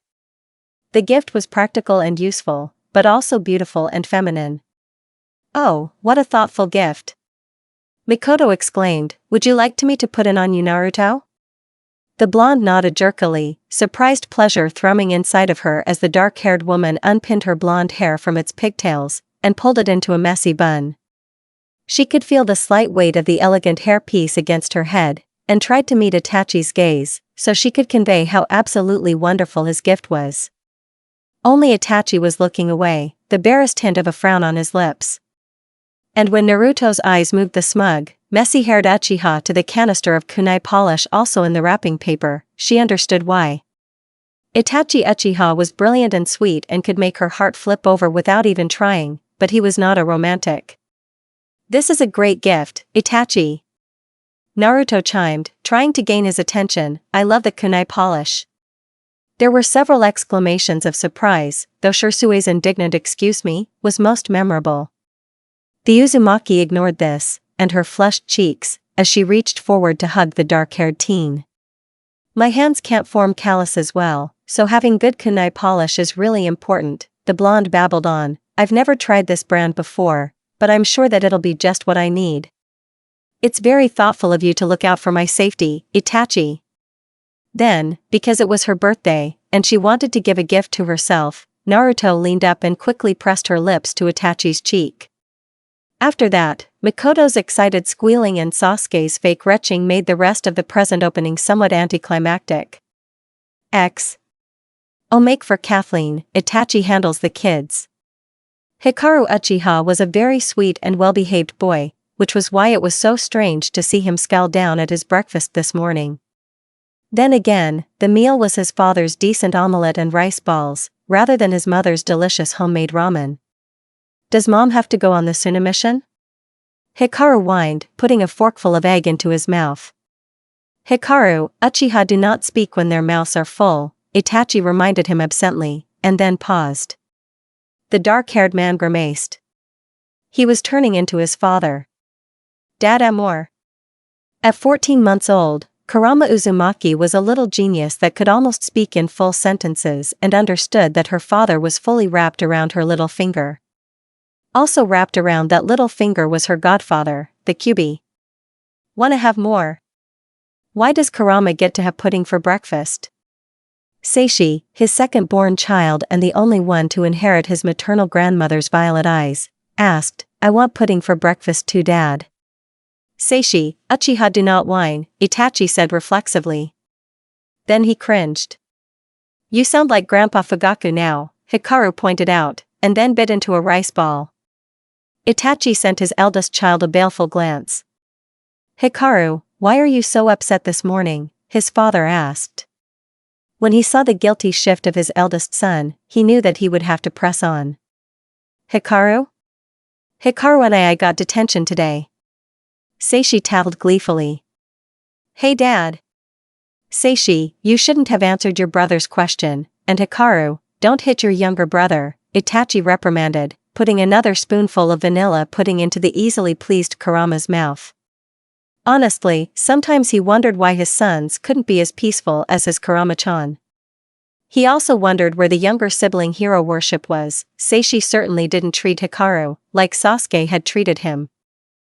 Hikaru, how did you get a detention? This was surprising too. His son had inherited his respect for authority and academic drive, rather than Naruto's. Threw a paintball at the sensei's face, Hikaru ducked his head down, and his cheeks reddened in shame. I just wanted him to stop kissing up to me because of who my family was. The Uchiha patriarch blinked. Strange. Your mother gained her first detention the exact same way. Really? Hikaru immediately perked up. He loved both of his parents, but it was Naruto that he idolized. Itachi didn't mind, he shared his son's opinion. Your uncle Sasuke got his first detention after he defended your mother from a rumor, Itachi continued. Uncle Shursui received his first one for putting sneezing powder on the chalkboard erasers. Seishi looked impressed. And what did you do, Dad? I listened to my senseis and followed the rules, Itachi responded. I graduated early, at the top of my class, and didn't receive a single detention in my entire academic career. Hikaru was disgusted.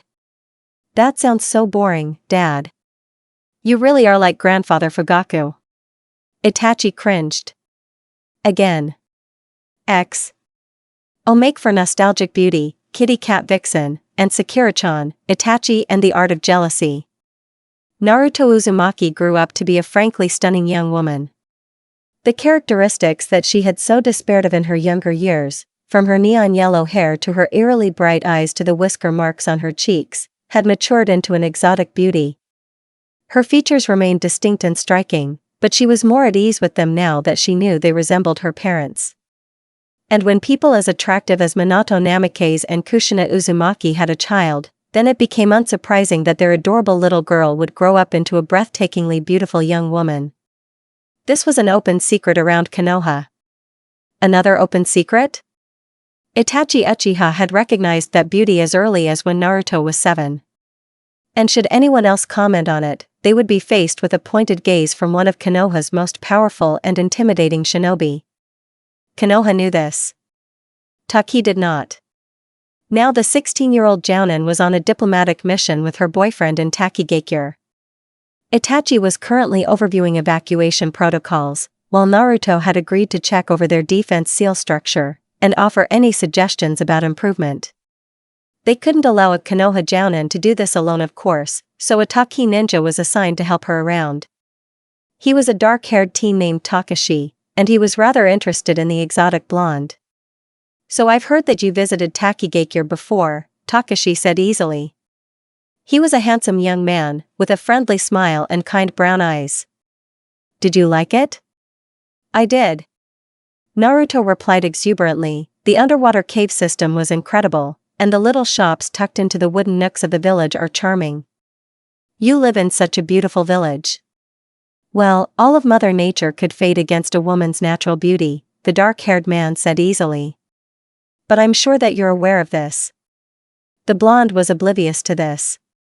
I'm not sure I can agree with you. The waterfalls, fresh springs, and wildflowers make this the perfect location for a thriving wildlife. One of my best friends, Shino, might have fallen in love with Takigakure in his last visit, or maybe that was Fu. I'm glad that he has something to bring him back to my fair village, Takashi commented, leaning closer and looking hopeful. I wonder if someone else could be the same draw for you. Oh, Fu and I are friends too, the Uzumaki assured, scanning the seal-inscribed walls. Can you bring me to the western walls? There are linking seals here, but I need to see the other end to make sure they work properly. Of course. You're very talented with Fuinjutsu, Takashi tried, making the blonde duck her head down modestly. Natural talent or hard work? A little of both, but I was mostly lucky to have such a great teacher, Naruto answered. Oh, beautiful, smart, and modest, Takashi teased, grasping his chest. Any more, and I think I'll fall head over heels, beyond any medic means power. Huh? Are you sick? The blonde Jounin panicked. The Takigakure shinobi had to quickly assure that he wasn't, in fact, dying. The rest of their talk progressed like this. Takashi would hint towards more than platonic feelings, while Naruto would happily respond to the strong overtures of friendship. By the time the seals had been checked and they had reassembled at Shibuki's home, the dark-haired Tokubetsu Jounin was despondent from the unintentional rejections. He decided to try one more time. Naruto Uzumaki, I think that you must be the most beautiful woman that I've ever seen. Before she could reply, another voice interjected. I agree.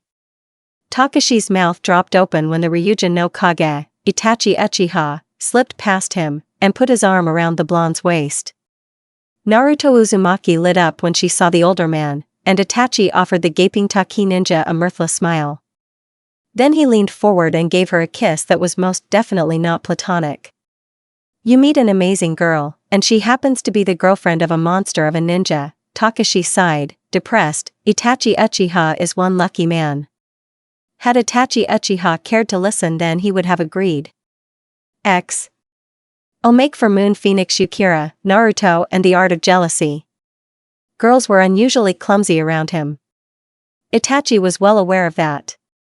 His mother had raised him to be a gentleman. Itachi abided by that. Therefore, when an unfamiliar woman slipped on perfectly level ground, Itachi didn't second-guess his reaction. His arms flashed out to gracefully catch the falling figure, his hands moved to steady her position, and, with an indifferent face, his head nodded absently to accept her simpering gratitude. He moved on.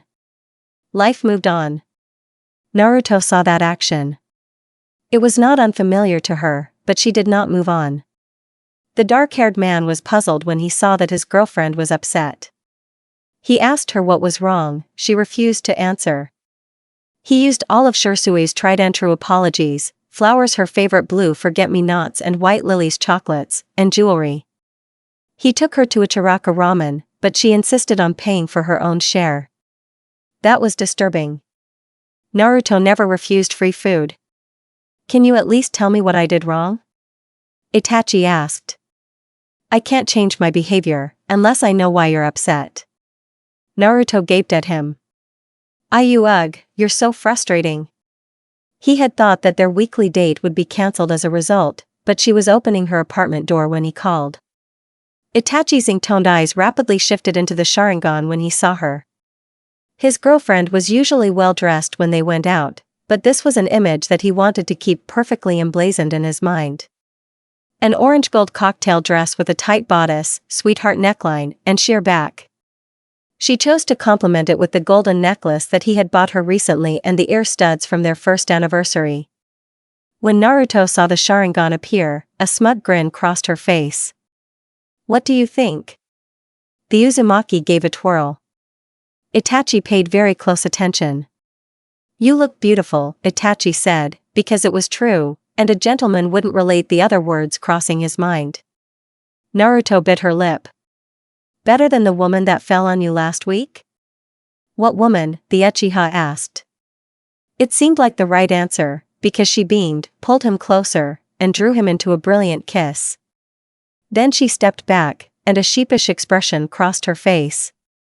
I'm sorry for acting so silly for the last few days. It's fine, Itachi assured. He was mostly just relieved that the strange mood had passed. Why don't we skip the dinner reservations and stay here? I can cook you a meal instead. That sounds like a good idea. Her eyes were lit up in mischief, but after that look, I think I need you to do something else for me first. There was another girl and another slippery step. Itachi caught her before she fell. Then Naruto was there, to slip a delicate pale gold hand into his own, and smile at the other woman. The Uchiha could barely respond to the posed figure or gushed thanks, as his attention shifted to the warm, lithe body pressed to his side. Itachi was dragged away, and life moved on. Then Shursui made an offhand mention about the amount of Valentine's Day chocolate that Itachi received even now, and Naruto was inexplicably upset again. The Uchiha wondered if maybe he should have offered to share the sweets instead. The end.